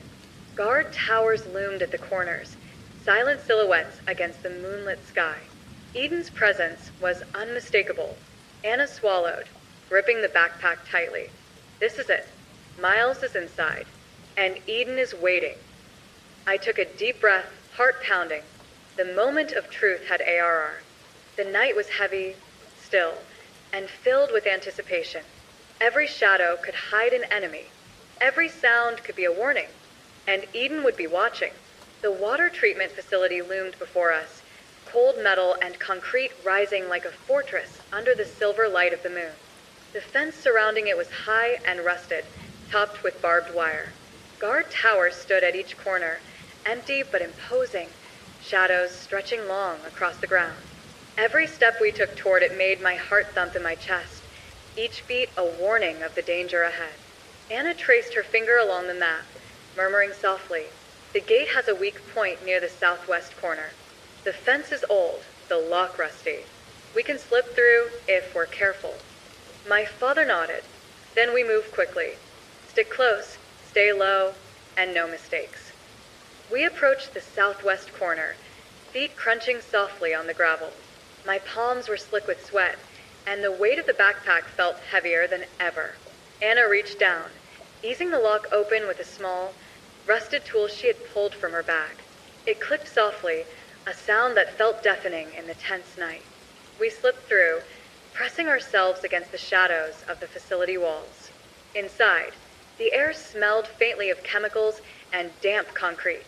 Pipes lined the walls, carrying water with a steady, low hum that masked the faintest sounds of movement. The facility was eerily quiet, but I could feel the tension in the air, the silent presence of someone or something waiting. Anna led the way, consulting the journal. "Miles, he's likely in the lower maintenance area," she whispered. "There's a service corridor that runs beneath the main floor. That's our path." We moved cautiously down narrow hallways, the dim light from overhead bulbs flickering intermittently. Shadows stretched across the walls, making every corner seem like a potential threat. Each step we took echoed softly, reminding us of the silence that could be broken by a single misstep. Suddenly, a faint sound, a shuffle, almost imperceptible, reached my ears. My father froze, signaling us to stop. The faint echo of boots on metal grates came from a corridor ahead. "Eden, they've stationed guards inside," he whispered. "We need to stay hidden and move carefully. One wrong move." Anna led us to a maintenance hatch, small and low to the ground. "This leads underneath the holding area," she said. "If we can get through, we might reach him before they move him." We crawled through the hatch, the cold metal pressing against our skin. The darkness beneath was suffocating, but it gave us cover. Our movements were silent, the hum of the facility above masking our passage. The corridor opened into a larger room, filled with the low gurgle of water and the hiss of pipes. In the corner, a faint light revealed a figure seated on a chair, hands tied, head slumped forward. My heart skipped a beat. "Miles," I whispered. He lifted his head slowly, eyes wide with fear and relief. "Claire?" His voice was hoarse. I thought." Anna hurried forward, kneeling beside him. "It's okay. We're getting you out, but we have to move now." Before we could untie him, the faint echo of footsteps reached the room. Too close, too fast. The shadows moved, and a figure emerged from the doorway. An Eden agent, rifle in hand, trained eyes fixed on us. My father stepped forward, placing himself between the agent and Miles. "We're leaving," he said, voice steady but firm. "No one else gets hurt tonight." The agent's finger hovered near the trigger. "Step away. Leave everything. You know the rules." I shook my head. "We don't follow your rules anymore." A tense standoff. The agent moved closer, deliberate, confident. I could feel the weight of the weapon, the silent authority behind it. Every second stretched, every heartbeat thundered. Then, without warning, Anna grabbed a wrench from the floor and swung it toward the agent. He staggered back, startled, giving us the split second we needed. My father lunged, knocking him off balance. We grabbed Miles and ran, heading back through the maintenance corridor. Pipes dripped, echoing through the space like warnings. Above, we could hear shouts, Eden agents realizing the breach. We burst through the hatch into the hallway, moving swiftly, using shadows as cover. The files, the journal, and the lives they represented were in our hands. Every step was a gamble. Every second counted. As we neared the exterior, The facility loomed like a beast behind us, dark windows reflecting the moonlight. Eden's pursuit was relentless, but for now, we were ahead. Miles was safe, for this moment, and that was enough to drive us forward. We slipped through the fence at the far corner, the night air rushing over us like a promise of freedom. Anna clutched Miles's arm. "We did it for now," she whispered, voice trembling with exhaustion and relief. I glanced back at the facility. The shadows seemed to ripple, as if the building itself was aware of our escape. Eden was still out there, and we had only scratched the surface of what they were capable of. My father placed a hand on my shoulder. "This is far from over, but we have a chance now, and we take it." The forest swallowed us once more, darkness wrapping around our small group. Every sound, every rustle, every whisper of wind reminded us that Eden's eyes were still watching, and somewhere ahead, the path to the next child awaited. We reached the edge of the forest, where the trees thinned into a small clearing. Hidden among the underbrush was an old cabin, abandoned, camouflaged, and the perfect place to regroup. The moment we ducked inside, exhaustion hit us all at once. Miles slumped into a dusty chair, Anna sank to the floor, and I leaned against the wall, catching my breath. My father closed the door quietly, the click of the latch sounding louder than it should in the heavy silence. The cabin smelled of damp wood and mildew, and the dim moonlight through cracked windows cast long shadows across the floor. For the first time in hours, we felt safe, fragile, temporary safety. Anna opened the backpack, pulling out the files and Naomi's journal. Miles watched, eyes wide with disbelief. "All of this is real?" he asked, voice trembling. "Yes," I said quietly, "and we're just getting started." My father frowned, scanning the cabin for potential threats. "Eden isn't far behind. They'll know we're here eventually. We can't stay long, but we can review what we've got." We spread the documents on a wooden table, their weight almost tangible. Photographs, surveillance notes, maps marking locations, symbols, and codes. Each item was a piece of a vast, intricate puzzle that spanned years and cities. Every child Eden had taken, every step they had orchestrated, was recorded with meticulous care. Anna pointed to a series of symbols in the journal. These markers, they're places the children left clues. Messages, hidden evidence, warnings. Naomi's notes, the photos, the dates, they all point to the same pattern. Miles is not alone in this. There are others we can find if we follow these markers carefully. I leaned in, tracing the lines with my finger. So, this isn't just about finding one child. It's about uncovering the whole network, the entire operation. Miles shivered, running a hand through his hair. "And Eden, they'll come for us again. They won't stop." I saw how fast they moved inside the facility. Anna nodded. "Exactly. They track everything, movements, communications, even the wind. It feels like sometimes. That's why we have to plan meticulously, anticipate every possible trap." My father's gaze was steady, but intense. "We need a strategy. One misstep, one moment of hesitation, and Eden will erase the progress we've made. We've got the files, we've got Miles, but the next step is critical." I took a deep breath, feeling the weight of responsibility pressing down. "We need to split responsibilities. Anna and I can track the clues in the field. Miles stays close for protection and insight, and Dad can handle logistics, surveillance, and backup. Every move coordinated." Anna looked at me, eyes wide but resolute. "And we need to move tonight. If we wait, Eden will anticipate our pattern, set traps, or move the next child before we even reach them." We pored over the files, each document revealing small but crucial details, locations, dates, potential surveillance weak points, and safe zones left by previous children. The pattern Naomi had left was precise, almost prophetic. "There," Anna said, pointing to a scribbled set of coordinates in the journal. "This is our next lead. It matches the area where another child disappeared, subject 07. If we follow this carefully, we might reach them before Eden does." Miles leaned forward, pale but determined.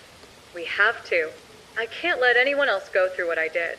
Not when we know where they are." My father nodded. Then we go at first light. Tonight we rest, plan, and prepare. We anticipate every angle, every movement. Eden will be watching, but so will we. The cabin remained silent after that, save for the faint rustle of leaves outside. We huddled together, sharing what little warmth the old structure offered. Sleep came in short, fragmented bursts, anxiety and adrenaline keeping us alert even in dreams. As the night deepened, I couldn't shake the feeling that Eden's presence was closer than ever. Somewhere in the dark, beyond the trees, unseen eyes tracked us. And yet, the small victories, freeing Miles, retrieving Naomi's journal, escaping the water treatment facility, gave us hope. Hope and a plan. By the first hints of dawn, we were awake, preparing. Anna checked the journal once more, confirming the path. My father loaded the essentials, ensuring we could move quickly. Miles, though exhausted, carried a quiet determination, the kind of resolve that comes from surviving something unimaginable. I stood by the window, looking out at the forest, listening to the soft stirrings of the morning. The world felt deceptively calm, but I knew better. Eden would be waiting, and the next move could be the most dangerous yet.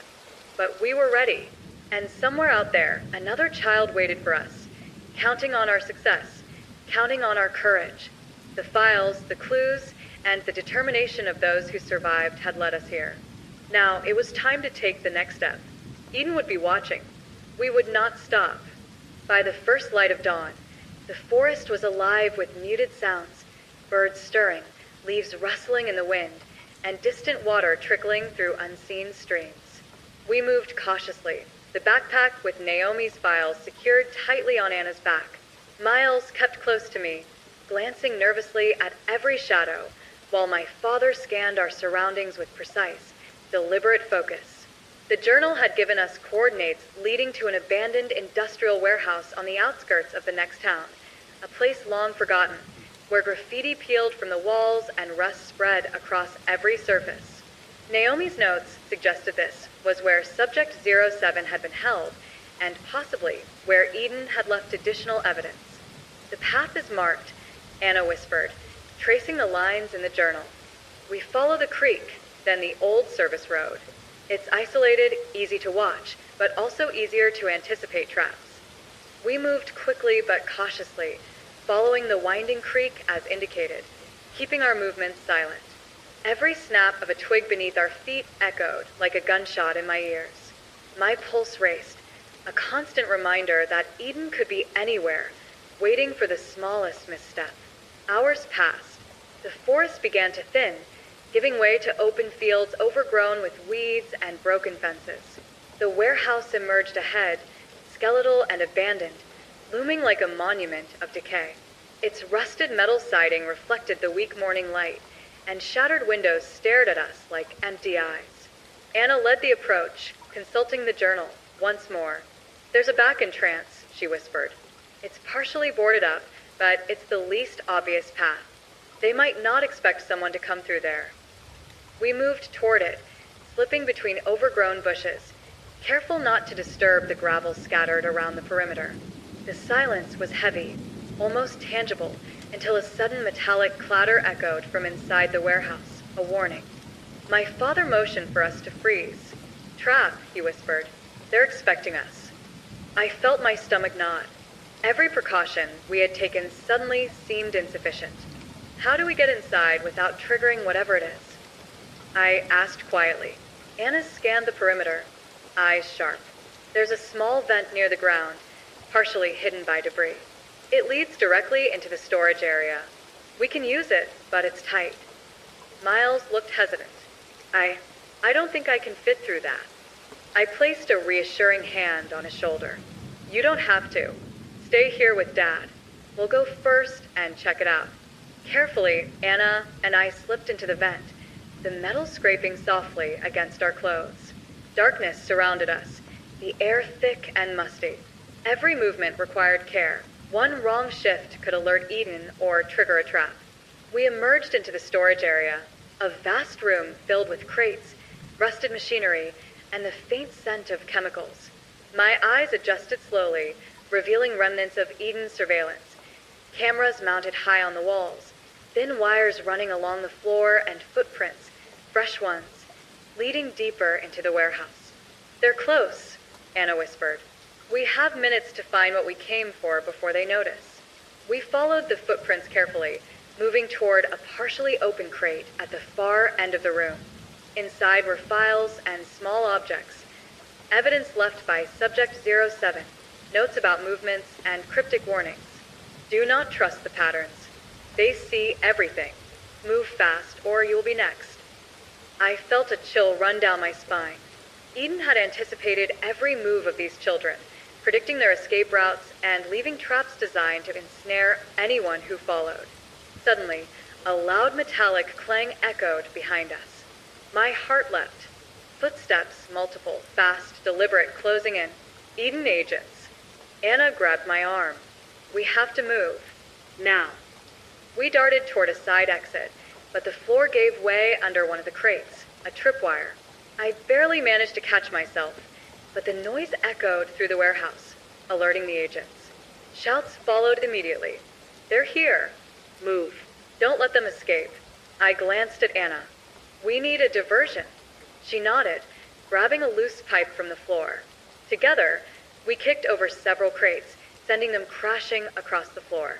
The clatter drew the agent's attention while we slipped through a narrow doorway on the opposite side.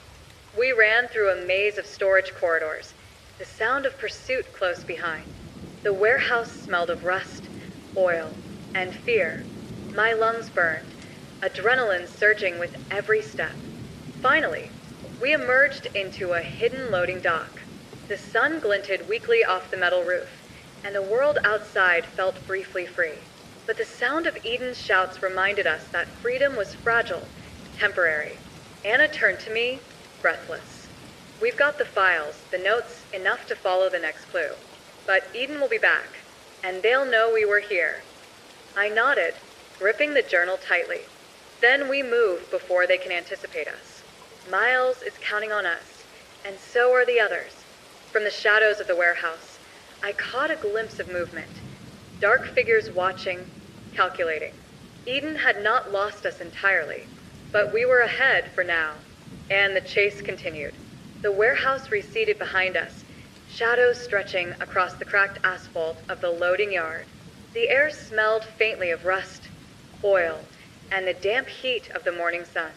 Every step we took felt measured, deliberate, the kind of pace that carries both hope and terror. Eden hadn't lost sight of us entirely. Their presence was a weight we could feel pressing against our backs. Anna clutched the backpack tightly, her knuckles white. "We need to follow the back roads," she whispered. "No main streets, no predictable paths. Eden will expect that." My father nodded, scanning the perimeter. "There's a series of abandoned service lanes through the old industrial district. They're overgrown but passable. We'll use those. Keep low, stay silent." Miles shuffled beside me, his eyes wide with fear and resolve. "Do you think they'll catch us?" he asked quietly. I placed a reassuring hand on his shoulder. "Not if we stick to the plan. We move fast, smart, and we stay together." The roads were narrow, lined with rusted fences and crumbling brick walls. Overhead, broken signs swayed gently in the breeze, creaking like ghosts. Every turn we took, every shadow we passed, felt like a trap. A single misstep could reveal us, and Eden would be waiting. Anna checked the journal again. "The next marker is here," she said, pointing to a barely visible spray-painted symbol on a wall, a triangle with it in the center. "Naomi left this. It means we're on the right path. Keep going." We pressed on, moving through the labyrinth of alleys and service roads. Occasionally, the sound of footsteps echoed behind us, not close enough to catch, but close enough to remind us that Eden's eyes were everywhere. Hours passed. The heat of the morning gave way to a faint drizzle, the drops pattering softly against the cracked asphalt. The forest reemerged ahead, a narrow corridor of trees and underbrush shielding us from prying eyes. It was our chance to speed up to gain distance, but then we came across it, a trap. A set of tripwires stretched across the path, almost invisible in the dim light. My father froze, eyes scanning. "Eden's testing us," he whispered. They know we're coming. We need to disarm this quietly. Anna and I crouched low, examining the wires. They were thin, taut, and connected to a small device hidden in the brush. I could feel my pulse racing. One false move, and alarms could trigger, summoning Eden agents, perhaps even reinforcements. Leave it, Miles whispered. Just go around it. My father shook his head. Too risky. They'll know we avoided it. We need to move carefully and neutralize it. With trembling hands, Anna and I worked together, gently loosening the wires and disabling the device. Every click of metal, every faint creak made me flinch. But finally it was done. The trap lay inert, and we exhaled, relief washing over us in sharp, fleeting waves. We continued through the forest corridor, the rain growing heavier, soaking us to the bone. The journal guided us to a small clearing where Naomi had marked a hidden cache, more files, instructions, and, crucially, a photograph of Miles with an arrow pointing to a location labeled Safe Zone 3. This is it, Anna said, holding the photograph up. If we follow this, we might finally reach the next child. But Eden is closer than ever. They know we're on the move. Suddenly, a rustle in the trees to our right. I froze, heart pounding. Shadows shifted, and a figure emerged, partially hidden by the rain, moving silently. Eden! My father reacted instantly, grabbing a fallen branch as a weapon, stepping in front of us. Move!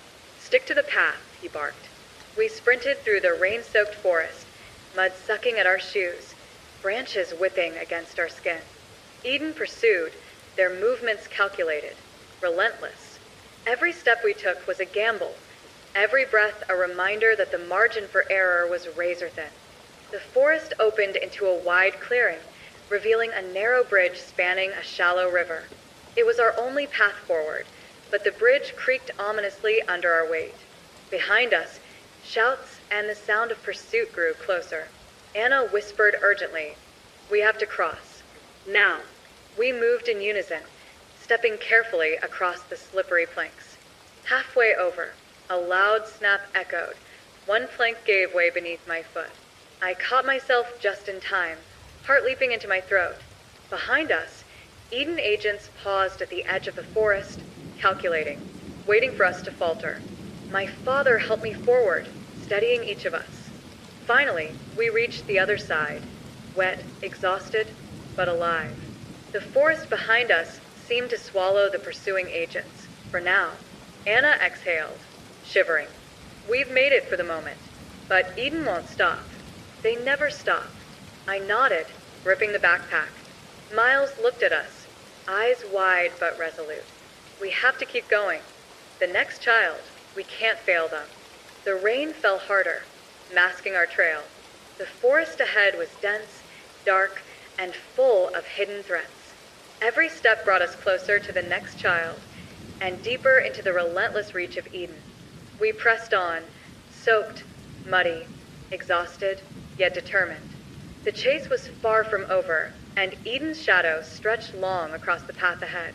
But we moved forward, because stopping was not an option.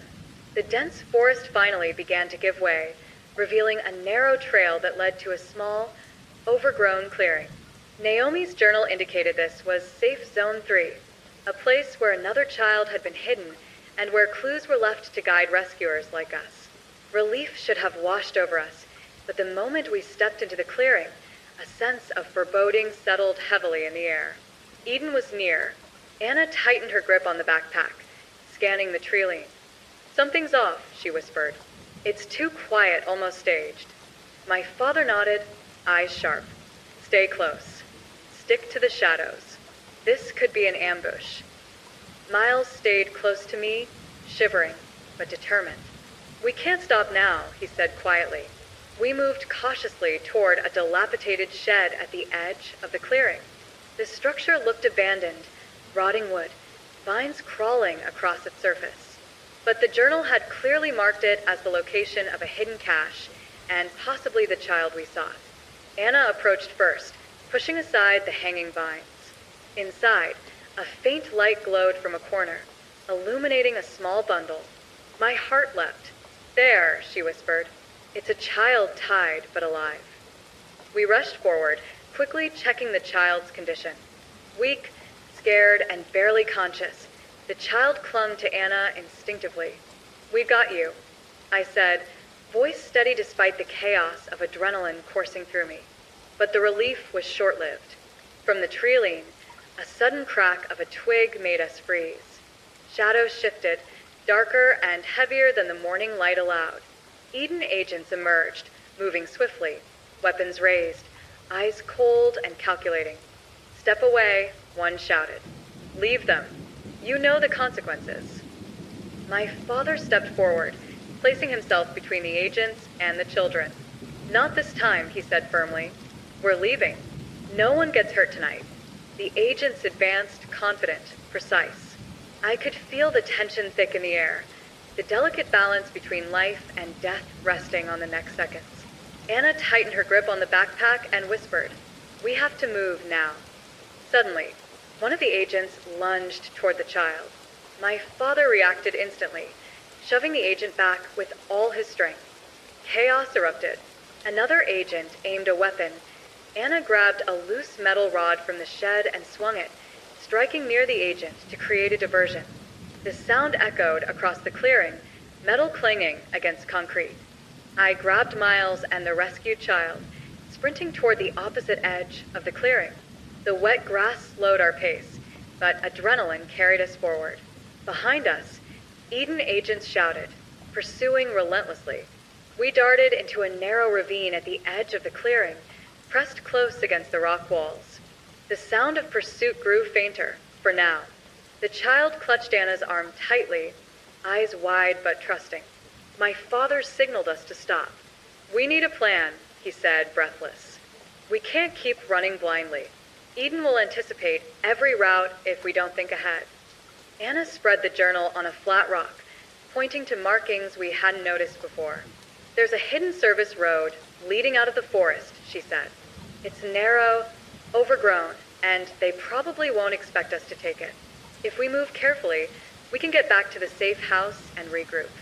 I nodded. "Then we go, but slowly. Every sound counts. Every misstep could cost us." The forest seemed alive as we navigated the narrow path, the branches scraping against our soaked clothes, roots threatening to trip us with every step.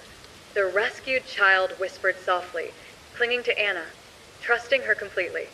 Miles kept close, alert and ready to react at a moment's notice. Hours passed in tense silence, punctuated only by the distant calls of birds and the faint rustling of leaves. The edge of the forest finally opened to the familiar safe house clearing. Relief washed over us, but the tension did not fully leave. Eden's presence still lingered, unseen, watching, waiting. Inside the safe house, we tended to the rescued child, checking for injuries and offering water. Miles sat quietly, exhaustion settling in, but there was a sense of accomplishment too. We had reached another child, another piece of Naomi's network, and survived the ambush. Anna looked at the journal, tracing the next set of markings. "There's one more child," she said softly. "This is the final lead. If we follow it, we might finally end Eden's hold over them and over all of us." My father exhaled, exhaustion and determination warring in his expression. "Then we prepare. This is the last one, and it will be the most dangerous yet. Eden will be expecting everything we do." I felt a chill run down my spine. The final confrontation was coming, the culmination of every step, every risk, every life we had fought to save. The stakes had never been higher, and Eden would not hold back. The final lead brought us to a sprawling, abandoned warehouse on the outskirts of the city. Unlike the previous sites, this one reeked of control, calculated menace. High fences, barbed wire, and floodlights told us immediately. Eden had planned this carefully. This was the heart of their operation. Anna consulted Naomi's journal one last time, tracing a series of hidden service doors and ventilation shafts. "The files indicate the children are being held in the basement," she whispered. "There's a service elevator that leads directly there, but it's heavily monitored. We'll have to move quietly and quickly." My father nodded, tightening his jacket against the cold night air. We don't get second chances. Stick to the plan. Every move matters. Miles clutched my hand tightly. His eyes were wide, but I could see the determination in his gaze. He had survived this far, and he wasn't about to let fear control him now. We approached the side entrance, using shadows and debris to conceal our presence. The faint hum of security cameras and the soft creak of machinery echoed ominously. Anna disabled a small sensor near the service door, giving us a narrow window to slip inside. The warehouse interior was vast and dimly lit, rows of crates and machinery casting long, jagged shadows across the floor. The air was thick with the scent of dust, metal, and something darker, the lingering fear of the children who had been held here. We descended the stairwell to the basement, careful with each step. The journal had marked the exact holding room, a locked door reinforced with multiple security devices. My father produced a set of tools he had carried throughout our journey, and Anna worked quickly, bypassing the locks. The door clicked open. Inside, a dim light revealed the children, huddled together, frightened but alive. Eyes widened as they recognized us, hope flickering in their faces. "Miles," one of them whispered, running toward him. Anna and I helped untie the children, checking quickly for injuries. The room smelled of damp concrete, fear, and lingering despair, but the small smiles and tears of relief made it almost tangible that we had made it. Before we could celebrate, the sound of boots echoed from above. Eden had discovered our presence. Voices shouted, orders barked, and the mechanical hum of surveillance intensified. We had minutes, maybe seconds, before confrontation. My father placed a hand on my shoulder. "Time to move. We leave together, or we don't leave at all." We guided the children through the service elevator, using the shafts indicated in the journal. The walls were close, confining, yet they provided perfect cover. Above us, footsteps grew louder, but for now, we remained unseen.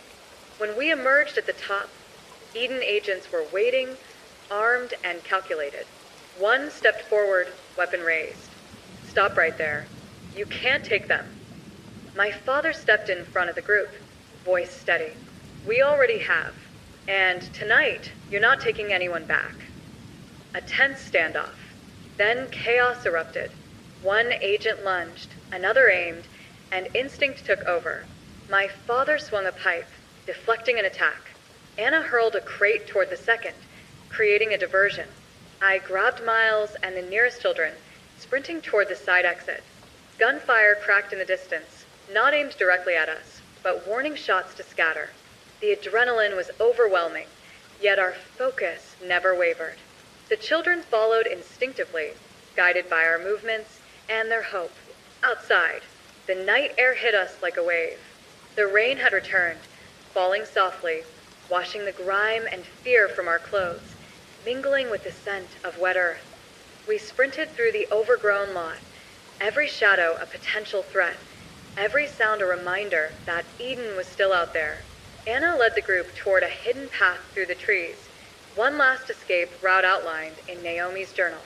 We moved as one, wet, muddy, exhausted, yet driven by the knowledge that the children we had rescued were now free. Behind us, the warehouse loomed like a dark sentinel. Eden agents shouted in frustration, but the shadows swallowed our retreat.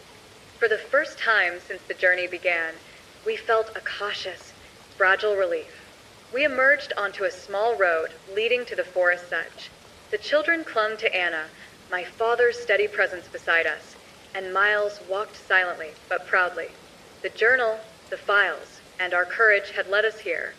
Finally, we reached the safe house once more. The children were guided inside, warm blankets and hot water waiting. Their tear-streaked faces slowly shifted to smiles, tentative laughter, and quiet gratitude. Anna exhaled, sitting down heavily. "It's done," she whispered. "We've ended this for now. They're safe." My father placed a hand on her shoulder, then looked at me. "Not just for now," he said softly. "We've broken their system. Eden will regroup, but we've won a battle they didn't see coming." Miles looked at me, exhausted but relieved. We saved them. All of them. I nodded, feeling a surge of pride and sorrow mixed together. The night had been long, terrifying, and unrelenting, but the children were safe, and the journal, Naomi's legacy, had guided us through. Outside, the rain continued to fall softly. Shadows of the forest swayed gently. The night calm once more. For the first time in weeks, the terror that had hung over us felt distant, replaced by quiet, weary relief. We had faced Eden, survived their traps, and saved lives. The journey had changed us, sharpened our senses, hardened our resolve, and reminded us of the fragility and strength of life. And though the shadows would always be there, watching, we had proven that courage, hope, and determination could overcome even the darkest threats. The night, finally, was at peace.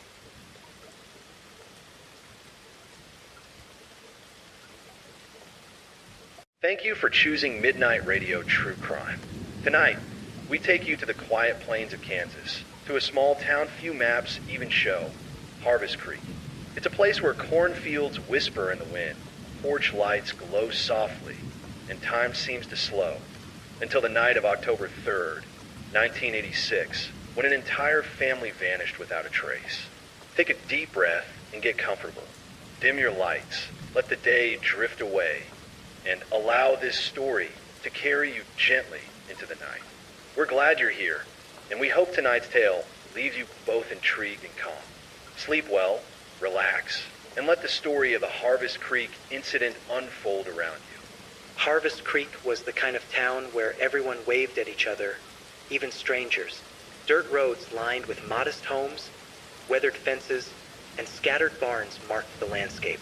The air carried the smell of fresh hay, damp soil, and the occasional whiff of smoke from a neighbor's fireplace. It was quiet in a way that felt alive, the kind of calm that makes even the slightest disturbance stand out. The Millers lived just off County Road 12, in a farmhouse surrounded by cornfields stretching beyond the eye could see. John Miller ran the local grain store. Caroline, his wife, tended to the home and the children. Sarah, 16, spent her afternoons sketching the edges of the cornfields, while Luke, 12, cared for the family dog and chickens. To anyone passing by, they were the perfect family. Routine, predictable, ordinary. On the evening of October 2nd, neighbors noticed nothing unusual. Lights glowed from the Miller farmhouse. The dog barked at passing cars, and the faint smell of supper drifted into the night. By 10 o'clock, a soft glow appeared over the cornfields, white and pulsing, almost like a lantern moving slowly through the rows. Ellen Carter, a neighbor who lived a few houses down, swore she saw the lights and thought it was a storm, though the sky was clear. The glow vanished as suddenly as it appeared, leaving the fields in darkness and the night unervingly still. The next morning, Deputy Howard Clark arrived at the farm. The truck was halfway up the driveway, engine cold, driver's door open. Inside, the radio played softly. Breakfast lay waiting on the table, untouched, for chairs pulled out slightly, for plates set, for people gone. The first hours of the search were methodical. Neighbors lined the fields, walking shoulder to shoulder, calling the families' names into the wind. The barns were empty, the irrigation canal dry, and the cornfields rustled like they were hiding something. By midday, the Miller's dog was found locked in the barn, alone and hungry. Muddy paw prints led from the barn door into the fields, but no human footprints accompanied them. Search parties expanded, including neighbors, county deputies, and even volunteers from neighboring towns. Planes flew overhead, shining spotlights across the fields. Dogs sniffed every barn and shed. Yet after days of searching, no trace of the family was found. Then came the diary. Caroline Miller's notebook was found partially buried beneath a pile of hay in the back of the barn. Most of the entries were ordinary. Lists of chores, reminders for Sarah's school projects, notes about feeding the animals. But the last entry stood out. It was written hurriedly, almost frantically. I saw them in the corn tonight. They watch when we sleep. They are patient. We must leave. Before dawn. No one knew who they were. No one had seen anyone leave the house. And no one returned. Weeks passed.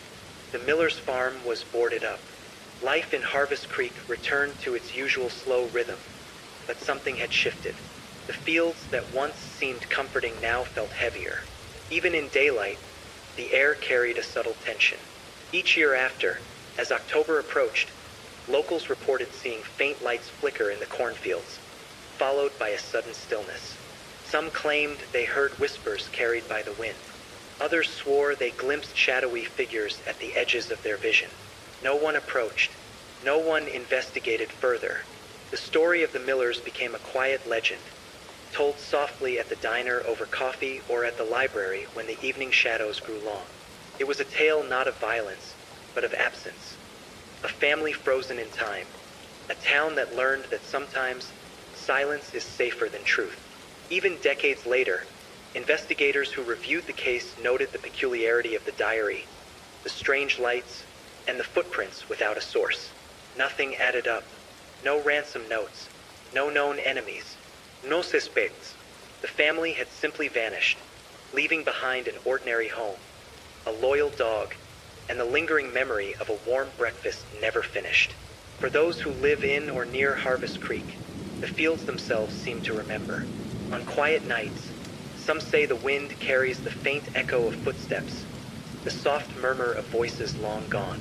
And sometimes, if you look just beyond the edge of the corn at the right hour, you can see the faint flicker of lights moving slowly, almost intentionally, as if marking the land that once held a family and their secrets. It is a story of mystery and stillness, of absence that speaks louder than presence ever could. A story that leaves questions in its wake, waiting for anyone patient enough to listen. And it reminds us that even in places where nothing ever seems to happen, some nights carry shadows that refuse to be forgotten. Days turned into weeks, but the Miller farm remained empty. The town of Harvest Creek, small as it was, had already begun to murmur in cautious tones. Curiosity mingled with fear. People spoke in whispers at the diner or behind closed doors at the post office, wondering aloud what could have happened to the family. No one had answers. The diary remained the only clue. Caroline's last entry weighed heavily on the investigators. I saw them in the corn tonight. They watch when we sleep. They are patient. We must leave. Before dawn. Who were they? And why had the Millers felt compelled to flee? Detectives examined the cornfields, but there was no sign of tracks leading far from the property.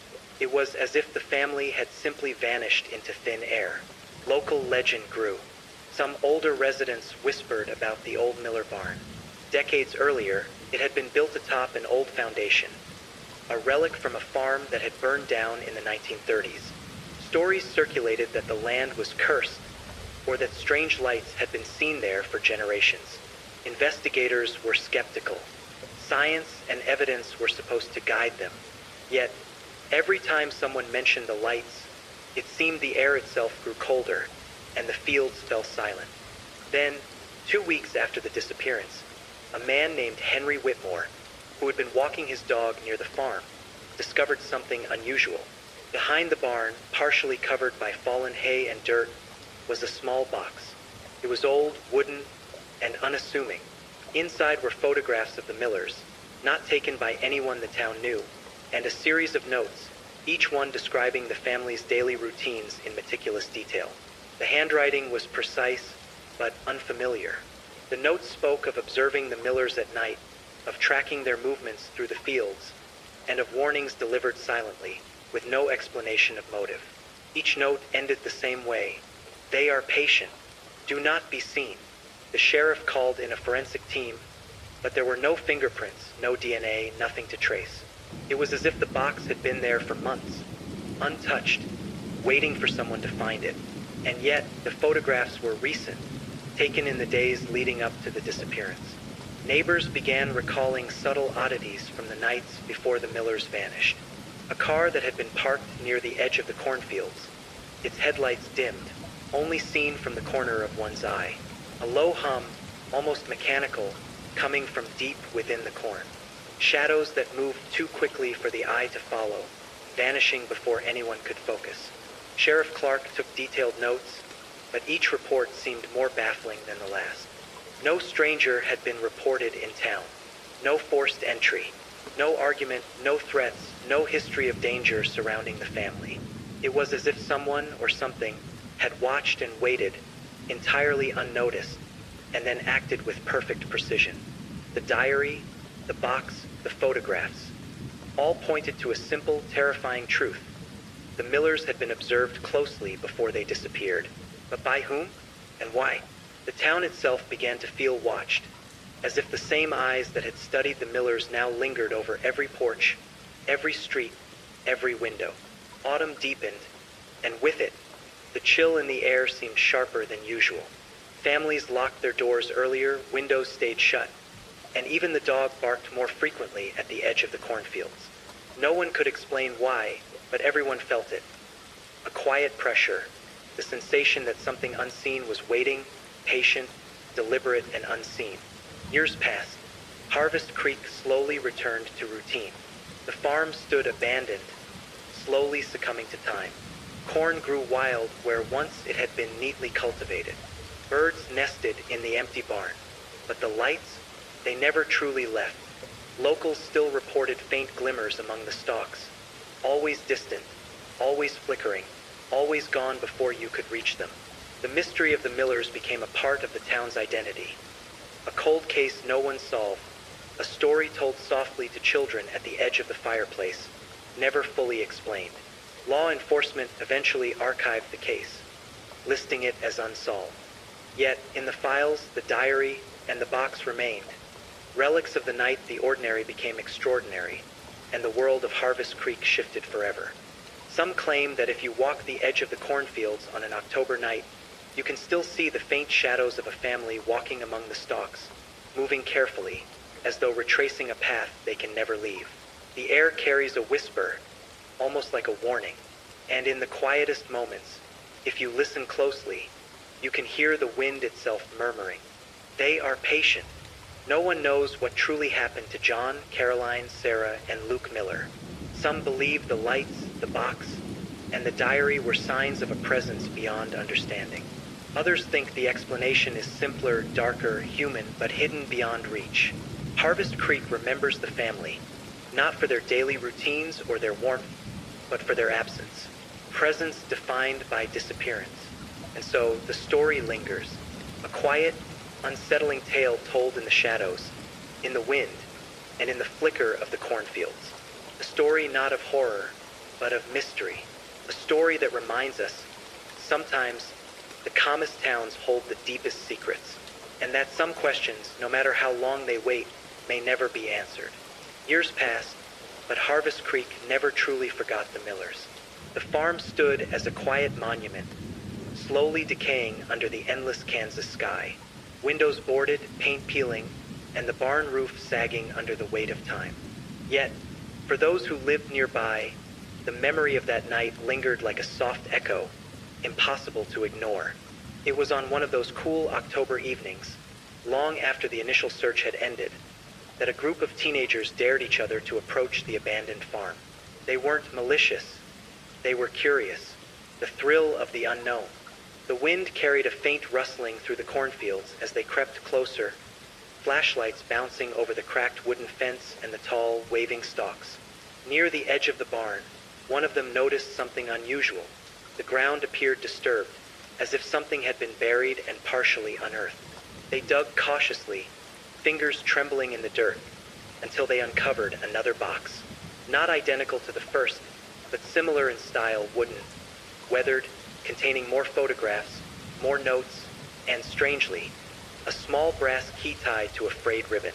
The photographs depicted the Millers at their farmhouse, some in the kitchen, some in the barn, some outside near the cornfields. The notes detailed times, movements, and daily habits. But the handwriting this time was different. Jagged, hurried, almost panicked. One note read, "They are closer now. We cannot stay. Do not look for us. Trust no one." The brass key puzzled the teenagers. There was no lock nearby that it fit. No doors, no boxes, no sheds. It was a key without a home, and yet it carried a weight. A silent implication that something was hidden, something waiting to be discovered at the right time. When they reported it to the sheriff's department, Investigators dusted for fingerprints, traced the wood, and analyzed the photographs. Nothing yielded a lead. No human traces, no prints, no discernible dates beyond the diary entries. It was as if the Millers had been observed by someone who moved unseen, someone meticulous, calculating, and patient. But the discovery sparked a renewed interest in the cold case. Journalists began to revisit the story. Some locals were reluctant to speak, claiming the town had its reasons for silence. Others whispered that the land itself seemed to resist investigation. The wind shifting, shadows lengthening, fields suddenly quiet when strangers approached. The diary, the boxes, the key, all suggested a sequence of events that no one could piece together. The Millers' disappearance was no accident.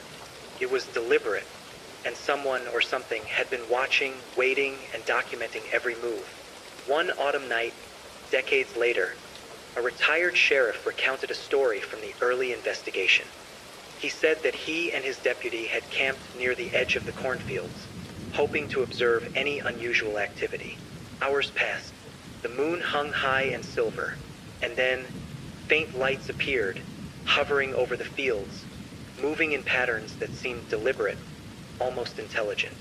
He swore he saw shadows among the stalks, shapes that moved too fluidly for humans, too purposeful for wind. By dawn, they vanished, leaving nothing behind but flattened corn and a lingering unease. Harvest Creek grew older. Some families moved away, tired of the whispers and the cold chill that seemed to linger in the fields.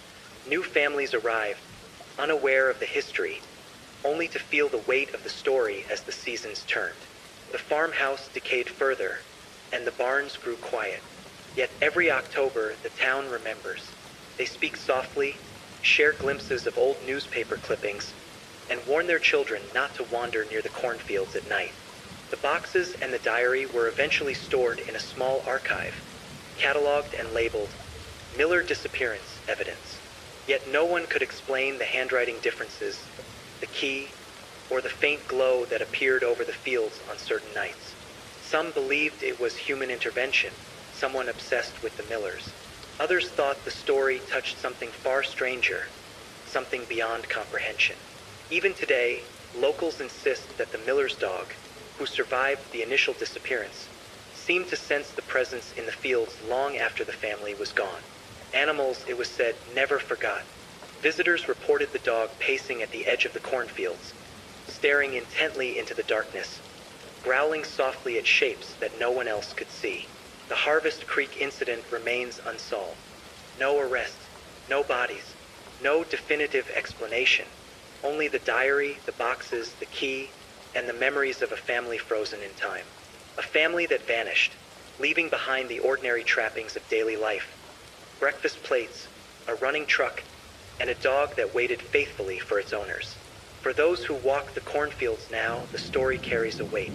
A gentle unease, a quiet tension that creeps in at dusk. The air is colder than it should be.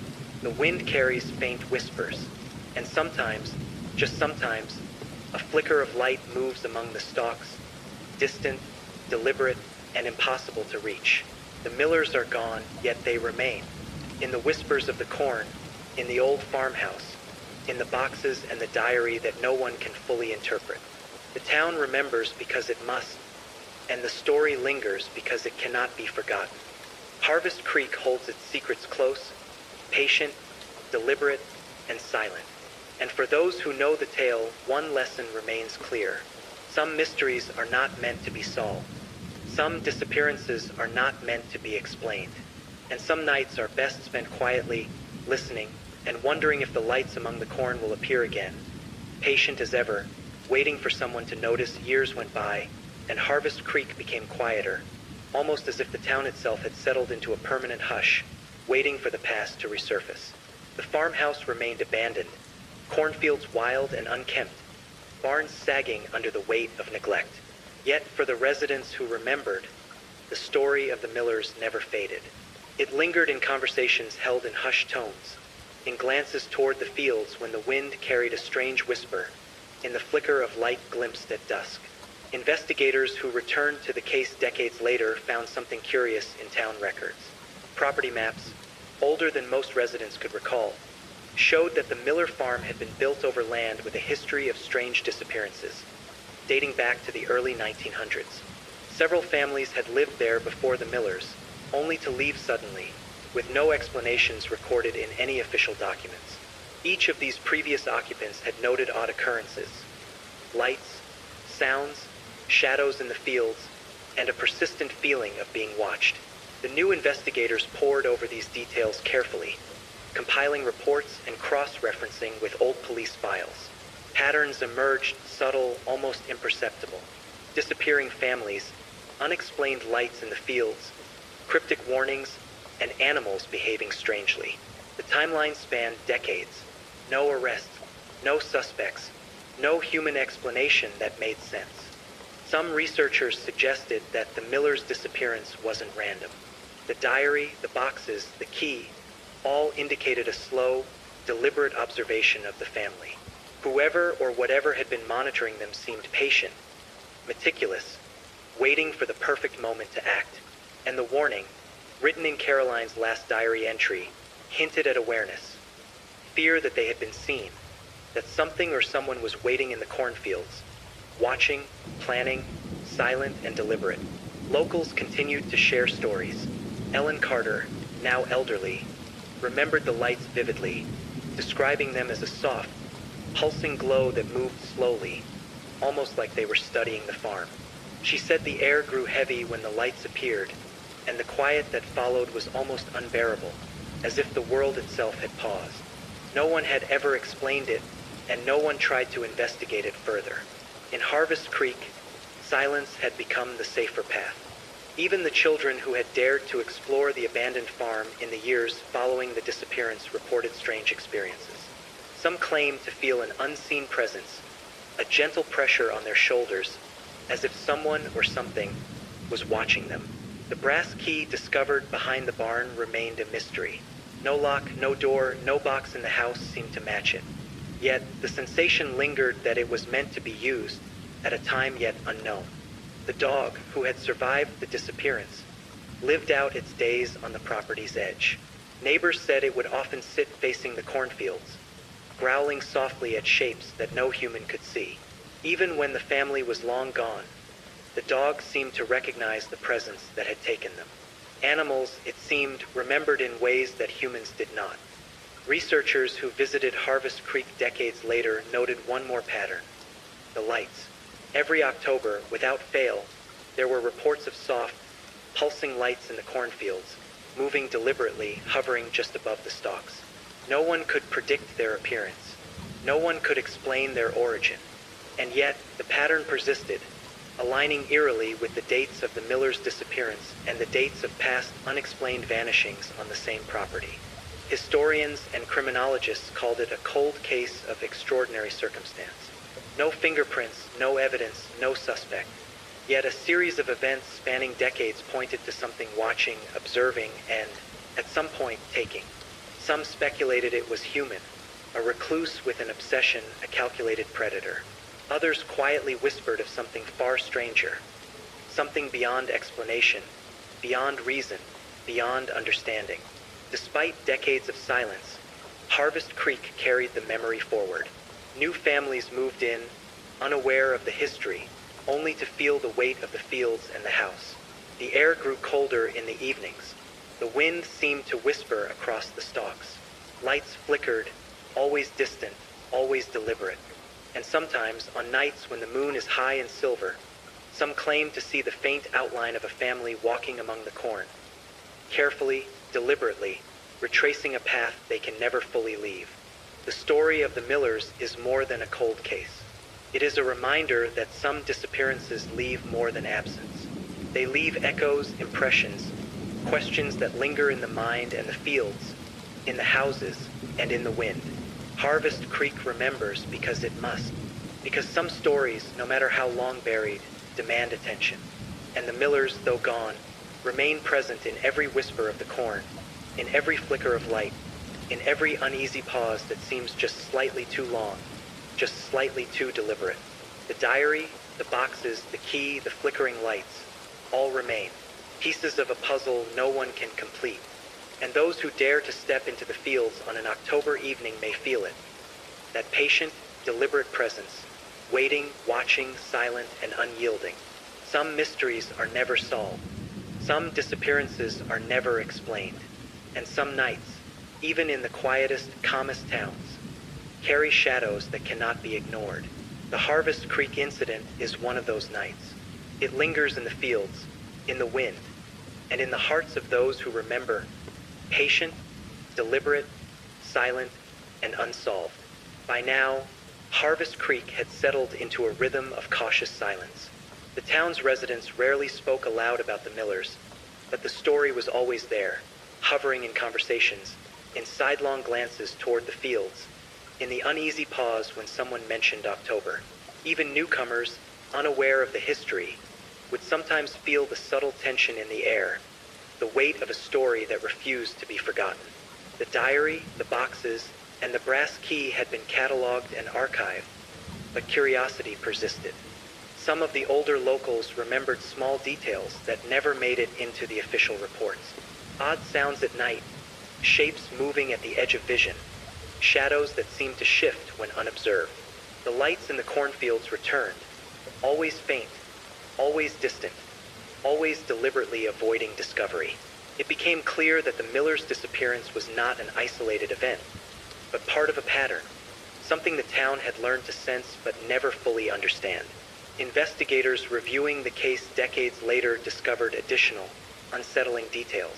Old property records showed that, for more than half a century, unexplained vanishings occurred on or near the same farmland. Previous families had left abruptly, their reasons undocumented. Some neighbors had recalled strange lights and noises, reports dismissed as superstition or misperception. Patterns emerged, strange lights, mysterious disappearances, untraceable observation, and a lingering sense of being watched. The brass key found behind the barn remained a puzzle. No door, chest, or lock seemed to match it. Yet, every so often, it would appear slightly moved, as if touched by someone or something unseen. The photographs in the boxes were meticulous, showing the Millers in mundane moments, but always framed with care, capturing movement, routine, and behavior. The implication was clear. Someone had been watching, studying, recording, patient, and precise.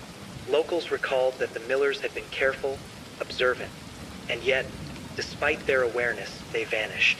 The diary's warnings, "They are patient, do not be seen, trust no one," suggested an understanding of the presence that had been tracking them, but no action could prevent it. And that presence, whoever or whatever it was, remained unseen, deliberately patient, and meticulously silent. Decades later, a researcher visiting Harvest Creek spoke with Ellen Carter, the neighbor who first reported the lights. She described a night when she and a friend had walked near the cornfields, hoping to see some explanation. The lights returned, soft, pulsing, moving deliberately across the field. They tried to follow, but each time they approached, the lights would retreat just out of reach, as if teasing, testing, or marking territory. The air grew colder, heavier, almost tactile, pressing against them with a quiet intensity. The researcher noted that the phenomenon was consistent with reports spanning generations. Each disappearance, each sighting, each note left behind in diaries or boxes seemed to point to an intelligence behind the events. Not random, not chaotic, but patient, observing, and deliberate. No human explanation fit all the pieces. And yet, human explanations were all that the official reports considered. Even the animals on the property seemed to respond.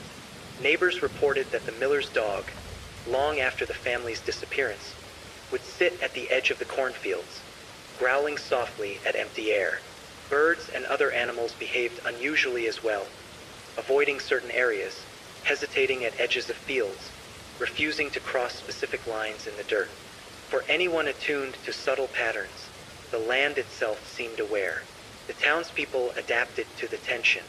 Farmers checked their fields more often. Children were warned not to wander near the edges of the cornfields after dark. Visitors often remarked on the heaviness in the air, the way the wind seemed to carry whispers, and the sense that unseen eyes were observing every movement. The diary entries, the photographs, and the notes continued to circulate among researchers, each document pointing to meticulous observation and a methodical understanding of the Millers' routines. There were references to watchers and patient observers, phrases repeated in the handwriting that shifted from Caroline's flowing script to the jagged, hurried notes discovered later. The implication was clear. Someone or something had been waiting, studying, and planning for weeks, if not months, before the family vanished. Yet no trace of this observer was ever found. No footprints, no vehicles, no DNA, no signs of entry or exit. It was as if the Millers had simply been lifted from the land, leaving behind only the objects that marked their daily lives. The breakfast plates, the running truck, the dog waiting faithfully, and the diary warning of danger. Over time, Harvest Creek learned to live with the story. The farmhouse continued to decay, the cornfields grew wild, and the barns leaned under the weight of time. The lights returned every October, their purpose unknown, their pattern deliberate. Some townsfolk insisted they saw faint figures walking among the stalks, glimpses of a family moving carefully, deliberately, retracing a path they could never leave. The presence remained patient, silent, and unyielding. The Harvest Creek incident is a story of absence. A family vanished, leaving no clear explanation, no bodies, no suspects, only diaries, boxes, a brass key, faint lights, and a town that remembers. It is a reminder that some mysteries are not meant to be solved, some disappearances are not meant to be explained, and some nights, even in the quietest, calmest towns, carry shadows that will wait patiently, silently, and deliberately for anyone who dares to notice. And for those who walk the cornfields in October, the story persists. The air carries faint whispers, the wind hums through the stalks, and the lights, always distant, always deliberate, remind anyone watching that the Millers are gone, but their presence lingers. A story frozen in time, observed by eyes unseen, and a town that will never forget. Harvest Creek had long settled into its quiet rhythm, yet the memory of the Millers lingered like a shadow over the town. Even decades later, the fields seemed different from those surrounding other farms. The wind carried a subtle, almost deliberate pattern of whispers. The corn swayed not only with the breeze, but in a way that suggested an unseen presence, patient, observant, waiting. New researchers and historians revisited the archives, poring over every diary entry, every note, every photograph. They discovered that the Millers were not the first to vanish from that plot of land. Older property records revealed multiple disappearances dating back to the early 1900s. Families would leave suddenly, sometimes after reporting strange noises, odd lights, or the sensation of being watched. The pattern was unmistakable, yet no human perpetrator was ever found. The brass key, still in the archive, remained an enigma. No lock it could open was ever discovered, yet its presence was deliberate. It had been carefully preserved, tucked away with the photographs and diaries, almost as if it were meant to be found when the time was right. Local folklore grew around the disappearance. Some claimed that certain nights, particularly in October, the fields would illuminate with faint, pulsing lights. These lights moved with purpose, hovering over the corn, avoiding anyone who tried to approach. It was said that those who observed them closely felt a weight in the air, a presence that seemed alive, patient, deliberate, and silent. Even the animals responded. The Miller's dog, who had survived the initial disappearance, continued to patrol the edge of the property long after its family was gone. Neighbors noted that it would growl at empty spaces in the cornfields, stare for long periods at nothing, and avoid specific areas as if guided by an invisible boundary. Other wildlife also seemed attuned to this unseen presence. Birds hesitated at the edge of the field. Deer altered their paths. Even insects seemed to behave differently in the areas surrounding the farmhouse. Decades later, retired Sheriff Howard Clark, who had been the first on the scene, recounted a night he spent near the edge of the cornfields. He and a deputy camped quietly, hoping to observe something unusual. Hours passed in silence. The moon rose high, casting silver light across the stalks. And then, Faint glimmers appeared, lights moving with an intelligence that seemed deliberate. Shadows flickered among the corn, vanishing whenever he tried to focus. By dawn, the lights had disappeared, leaving only flattened stalks and a lingering unease. The pattern of disappearances, lights, and diary warnings painted a picture of patience and observation. Whoever, or whatever, had been watching the Millers was meticulous. It had tracked their routines for weeks, perhaps months, understanding when they woke, when they ate, when they slept. And when the time was right, it removed them from the land, leaving only the objects of their daily lives as silent testimony. The boxes of photographs and notes suggested that the Millers had been aware of the observer, at least in part. Caroline's final diary entry warned of their presence. They are patient. We must leave, before dawn. But no evidence suggested that the Millers managed to act on this warning. They vanished quietly, without struggle, leaving behind breakfast plates, a running truck, and a loyal dog. As the years passed, Harvest Creek became accustomed to its legacy. The farm stood abandoned, slowly decaying, while cornfields grew wild. Stories circulated quietly, faint lights, shadowy figures, unexplained movements. The presence remained patient, deliberate, and unseen. New families, unaware of the history, would sometimes feel it, sensing eyes in the stalks, hearing whispers that carried in the wind. Even the locals, those who had lived through the disappearance, spoke carefully, using hushed tones, reluctant to draw attention to what they could not explain. The Harvest Creek incident became more than a cold case. It was a legend of observation, patience, and disappearance.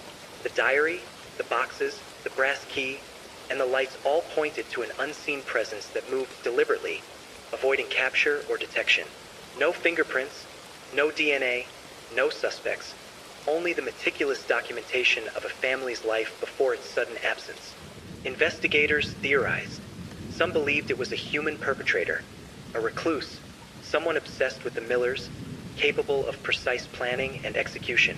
Others suggested something far stranger, beyond human comprehension, an entity patient enough to observe generations and vanish without trace.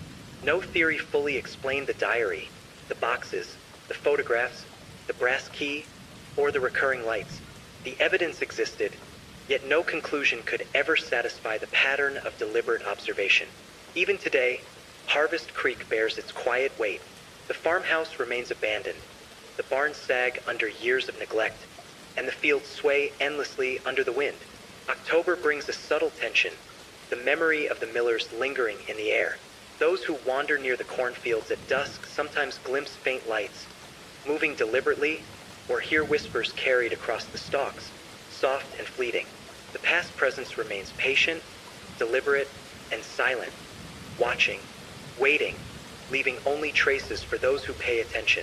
The Millers' disappearance is a story of absence, observation, and enduring mystery.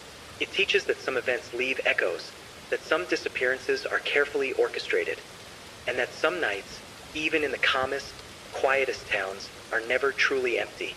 Harvest Creek remembers the Millers. It remembers the diary, the boxes, the key, the flickering lights, and the sense of patient presence. And it waits, as the air shifts through the cornfields, for someone who will notice. Some mysteries remain unsolved. Some disappearances cannot be explained, and some nights hold shadows deliberate and patient that watch and wait, silently, enduringly, indefinitely. Harvest Creek remained a quiet town, the kind of place where the wind carried stories between houses and down dirt roads, and where everyone remembered the night the Millers vanished. For decades, the farmhouse stood abandoned, the barns sagging, and the cornfields growing wild. Yet the air around the property never felt ordinary. There was a weight to it, a subtle tension that settled over anyone who wandered too close after sunset. Researchers, intrigued by the unsolved disappearance, began to examine the diaries and boxes in more detail. They noticed that Caroline Miller's diary, when read carefully, seemed to contain subtle patterns beyond simple words of warning. Repeated phrases, subtle variations in handwriting, and even punctuation suggested a hidden rhythm, almost like a code. Lines like, "They are patient," Do not be seen. Trust no one. And we must leave. Before dawn carried a precision that went beyond fear, almost like instructions embedded within the panic. The new generation of investigators focused on these patterns, examining the photographs as well. Each picture was carefully framed, capturing the family in ordinary activities, but the placement of objects, the orientation of shadows, and the sequence of events in the images hinted at a meticulous observer's presence. The observer had not just watched. They had cataloged every movement, every habit, every detail of the Millers' lives. The brass key, still unassigned to any lock, became central to the emerging theory. Researchers speculated that it might open something hidden on the property, something not discovered by investigators over the decades. It seemed to symbolize the idea of a secret waiting to be uncovered, a puzzle piece left intentionally in the world for someone patient enough to notice. And yet, the key's purpose remained elusive, as if teasing discovery while remaining just out of reach. Locals continued to recount unusual experiences. Elderly residents remembered seeing lights flicker among the stalks in October, soft, deliberate pulses that avoided capture. Some reported hearing whispers that carried through the wind, impossible to decipher, yet somehow urgent and purposeful. Others noticed animals behaving strangely, responding to presences invisible to human eyes. Even the dog who survived the Millers' disappearance continued to patrol the edge of the property for years, growling at empty spaces in the cornfields, attentive to a pattern only it could perceive. Researchers also uncovered old town records that had gone unnoticed. Several previous occupants of the land had filed reports of strange phenomena. Lights, shadows, noises, but the records were dismissed at the time as superstition or exaggeration. When compared to the diary and boxes from the Millers, a thread of continuity emerged. The property had a history of observation, of patient monitoring, of families vanishing without trace. It was no longer a single event. It was a pattern spanning decades. One afternoon, a historian retraced the Millers' daily routines using the photographs and diary notes. She found that the family's movements had been precisely predictable. Times they woke, meals they ate, chores completed, and even leisure activities were meticulously cataloged in the observer's notes. It was clear that the person or entity monitoring them was deliberate, patient, and capable of long-term planning. Theories began to emerge, but none fully satisfied the evidence. Some suggested a human stalker, someone who had studied the family for weeks, carefully orchestrating their disappearance. Others proposed a more unusual explanation, a presence beyond ordinary human understanding, capable of observing without detection, patient enough to record every detail, and deliberate enough to remove the family without leaving trace. Local townsfolk reported that the phenomena never fully ended. Every October, faint lights appeared in the fields, moving deliberately across the corn, always eluding direct observation. Shadows flickered at the edges of the fields, always present, always careful to avoid being identified. The air itself seemed heavier, almost alive, as if the land had absorbed the events and carried them forward through time. Despite decades of study, the diary, boxes, and key offered only fragments of answers. The pattern was undeniable, but the cause remained unknown. The Millers' disappearance was no longer a single event. It had become a lens through which the town, and those who examined it, could glimpse a deeper mystery, one that spanned generations, defied explanation, and persisted with deliberate patience. Even today, visitors to Harvest Creek sometimes feel the presence. Walking the edge of the cornfields in October, they report subtle disturbances. A whisper carried on the wind, lights flickering beyond sight, shadows that shift when not observed. The farmhouse, long abandoned, seems to watch silently, the air around it heavy with history. The dog's descendants, animals still on the property, exhibit behavior suggesting recognition of something unseen, a pattern or presence invisible yet undeniably real. The Harvest Creek incident has become more than a cold case. It is a story of observation, patience, and disappearance, a reminder that absence can carry more weight than presence. The diary, boxes, photographs, and key all suggest meticulous planning, deliberate patience, and an intelligence capable of moving unseen. No trace, no suspect, no human explanation fits the complete picture. The story of the Millers continues to linger, patient as the wind over the cornfields. It reminds us that some events leave more than absence. They leave traces, impressions, patterns that endure across decades, waiting for someone attentive enough to notice. And in Harvest Creek, those who remember remain watchful, quietly observing, attuned to the flickering lights, the subtle shadows, and the patient, deliberate presence that has endured for generations. Some mysteries are unsolved. Some disappearances are never explained.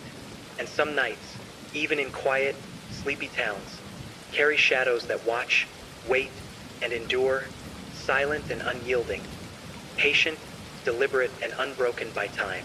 Harvest Creek remained quiet, almost suspended in time, yet the story of the Millers never truly left the town. The farmhouse and barns continued their slow decay, and the cornfields grew wild and tangled, but the memory of that October night lingered in the wind, the shadows, and the flickering lights that appeared year after year. Researchers studying the case returned to the diaries and boxes, focusing on Caroline Miller's handwriting. They noticed subtle variations, loops, spacing, and punctuation that suggested a deliberate attempt to encode messages. It was as if she had been aware not only of the presence observing them, but also of the need to leave instructions, hidden clues, for someone who might eventually investigate. Some notes contained repeated phrases, "They are patient," and "do not be seen." But there were others, hidden in plain sight, sequences of letters that seemed random at first, only to form patterns when viewed alongside dates, photographs, and movements recorded in the diary. One researcher discovered that certain words aligned with specific locations on the property: the barn, the edge of the cornfield, the old well, and a cluster of oak trees near the back fence. Each location seemed to mark an area of significance, though no human explanation tied them together. The brass key became more intriguing. Though it had no visible lock on the property, some theorized it could fit a hidden compartment, perhaps in the barn's foundation or under the floorboards of the farmhouse. Yet repeated searches revealed nothing. The key remained a symbol of the unknown, patient in its silence, as if waiting for someone perceptive enough to discover its purpose at the right time. The photographs continued to raise questions. Each image captured mundane, everyday moments: meals, chores, walks through the fields. Yet the angles, framing, and timing hinted at meticulous observation. Shadows in the photographs fell in unusual directions. Objects appeared subtly shifted between images. It was as if the observer had been recording not just the Millers' lives, but patterns within the property itself. Patterns that, when pieced together, might reveal the reason for the family's disappearance. Locals recalled additional oddities. Elderly residents spoke of faint voices carried by the wind, whispers that could not be traced to any human source. They mentioned the lights in the fields, pulsing with purpose, retreating whenever approached, always distant, deliberate. Even animals behaved strangely. The Miller's dog, and later its descendants, patrolled the edges of the property, growling or hesitating at areas invisible to the eye, responding to an intelligence that no one could confirm. Old Town records revealed a pattern spanning generations. Families who once lived on or near the property reported unexplained events: missing objects, strange sounds at night, unusual shadows, and abrupt departures. Disappearing families, unexplained lights, and diary entries like Caroline's suggested a presence that observed, waited, and acted with patient precision. Researchers also uncovered a series of coincidences connecting the Millers' disappearance to other odd events in the region. Similar diary entries from other families who had left the area decades before mentioned watching lights and shadows, strange sensations of being followed, and subtle disturbances in the environment. The pattern was unmistakable, yet no rational explanation tied all the events together. Human or not, the observer remained deliberate, patient, and undetectable. One October evening, a historian retraced the Millers' daily routines using photographs and diary notes. She observed that the family's habits had been predictable: every meal, every chore, every evening walk through the fields. The diaries and boxes suggested someone or something had been monitoring them continuously, waiting for a moment when the family's routine could be interrupted without resistance. And that moment had come, leaving behind only the diary, the boxes, and the brass key as evidence of a careful, deliberate plan. The town itself seemed aware of the presence. Even generations later, locals spoke in hushed tones about the property, the lights, the whispers, and the shadows. Some who visited reported a tangible weight in the air, subtle shifts in temperature, and the uncanny sensation of being observed. It was as if the land remembered, carrying the echoes of the Millers' lives and their disappearance forward through time. The diary, photographs, boxes, and key all suggest that the Millers' disappearance was not an accident, nor a random act. It was the result of meticulous observation and careful planning, carried out by an intelligence patient enough to wait, deliberate enough to act, and invisible enough to leave no trace. Even today, the property retains a subtle tension. Walking near the edge of the cornfields at dusk, one might notice shadows that flicker at the corner of the eye, lights that pulse and retreat deliberately, and whispers that carry in the wind. The farmhouse, barns, and fields all hold the memory of the Millers, a presence frozen in time, observed and recorded, patient and deliberate, silent and unyielding. The Harvest Creek incident is more than a disappearance. It is a story of observation, patience, and enduring mystery. It teaches that absence can carry more weight than presence, that traces may endure long after those who created them are gone, and that some nights, even in the calmest towns, hold shadows that watch, wait, and endure, silent, deliberate, and impossible to fully understand. Harvest Creek remembers the Millers. It remembers the diary, the photographs, the boxes, the brass key, and the flickering lights. And it waits, patient, deliberate, and silent, for someone who notices, for someone who questions, for someone who observes. Yet no such compartment ever appeared. It was a key with a purpose, deliberately hidden or left as a tease. An invitation for the patient observer, or for someone persistent enough to continue searching decades later. The lights in the cornfields, which had become almost legendary, were reported again. Locals recalled seeing them move in patterns, faint, deliberate pulses that seemed to study and mark the area. Some noted the lights avoided detection, always retreating when approached, always distant, deliberate, and almost sentient in their movement. The phenomenon persisted year after year, aligning eerily with the anniversaries of the Millers' disappearance and the previously recorded unexplained events on the property. Animals remained unusually aware of the presence. The Millers' dog, and later generations of its descendants, continued to patrol the edge of the property, hesitant and alert. Other wildlife avoided specific areas entirely, altered their paths, or displayed unusual behavior, suggesting that some intelligence, human or otherwise, had been observing and influencing the environment for generations. Old town records, long overlooked, added depth to the mystery. Decades before the Millers, other families reported strange phenomena. Objects disappearing and reappearing, noises without source, lights in the distance, and shadows that moved against the natural flow of the environment. A pattern of patient observation and eventual disappearance emerged, spanning generations. No arrests, no suspects, no definitive explanation. Only documentation and the lingering presence of what had observed, waited, and acted with deliberate care. The diary entries contained subtle warnings. Lines such as, "They are patient, do not be seen, trust no 1 inch and leave before dawn," before they notice, were repeated with variations, almost like signals embedded for someone attentive. The observer had tracked every movement, every habit, and possibly predicted the family's actions. The careful documentation in the photographs, boxes, and diary implied that someone, or something, had planned the disappearance with precision. Visitors to the property still report feelings of unease. Walking the edge of the cornfields in October, they feel shadows at the periphery of vision, hear whispers carried by the wind, and glimpse faint lights flickering among the stalks. The farmhouse, though abandoned, seems alive with memory. The barns lean under time, yet the land itself feels watched, deliberate, and aware.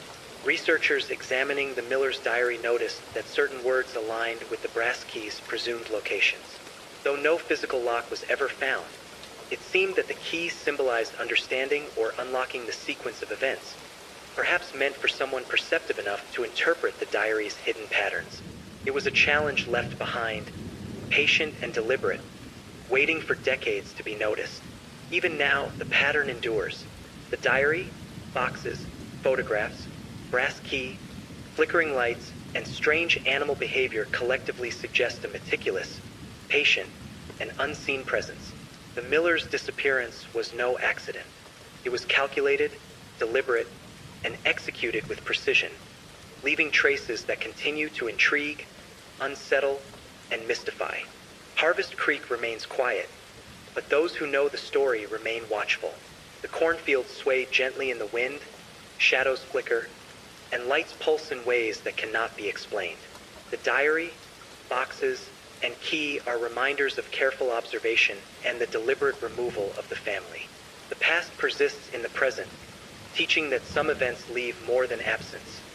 They leave patterns, impressions, and silent witnesses. The Harvest Creek incident is a story of patience, observation, and enduring mystery. It reminds us that some disappearances are not random.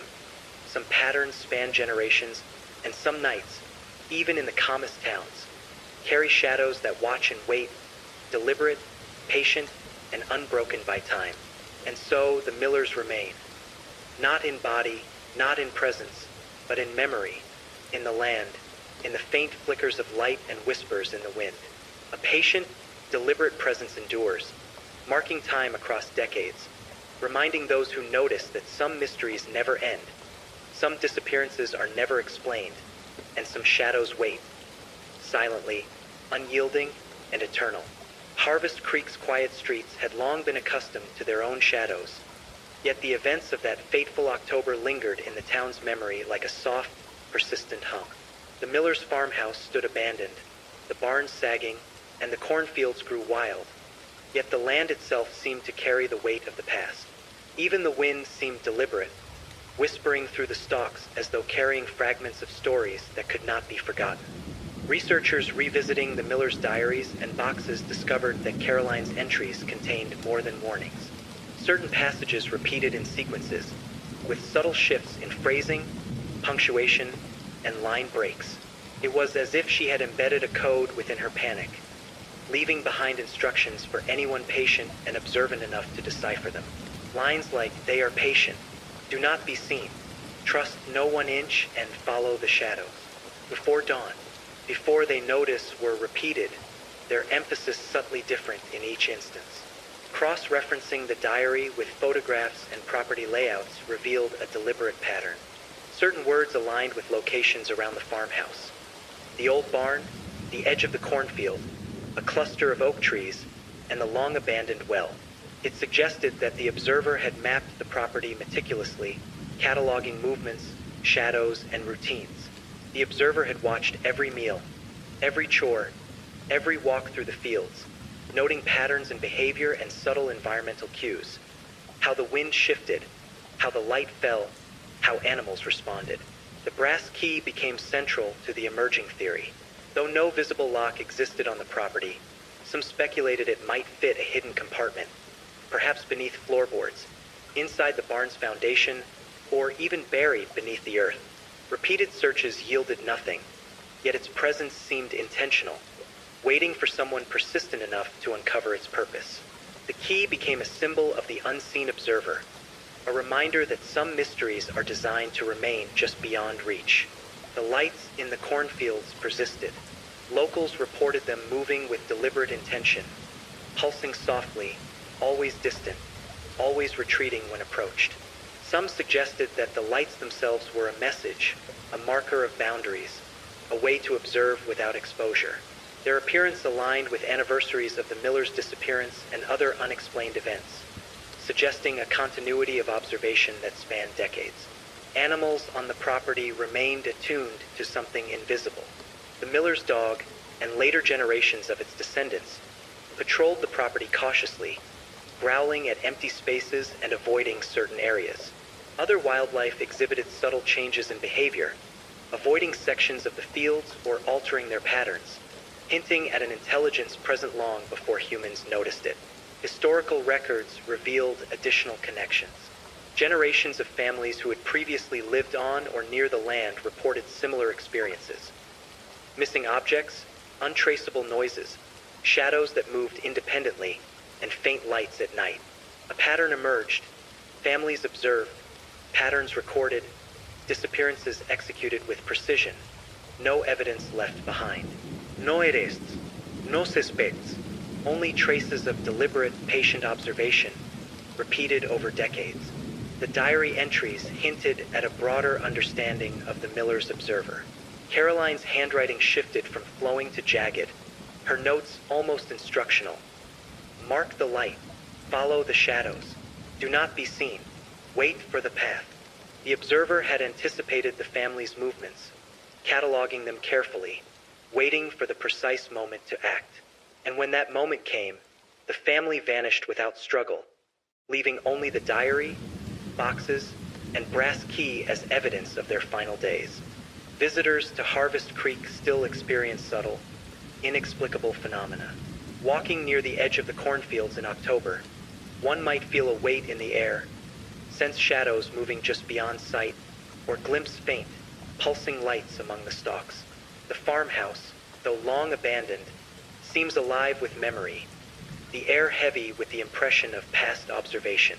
Even the wind carries whispers that cannot be traced to any human source, as if the land itself remembers. Despite decades of study, no theory fully explains the events. Some suggest a human observer, patient and meticulous, capable of planning and executing the disappearance with precision. Others whisper of something beyond human comprehension, an entity or intelligence that observes, waits, and acts with patience across generations. The diary, photographs, boxes, and key all support the idea of deliberate monitoring and execution. Yet no definitive explanation satisfies every piece of evidence.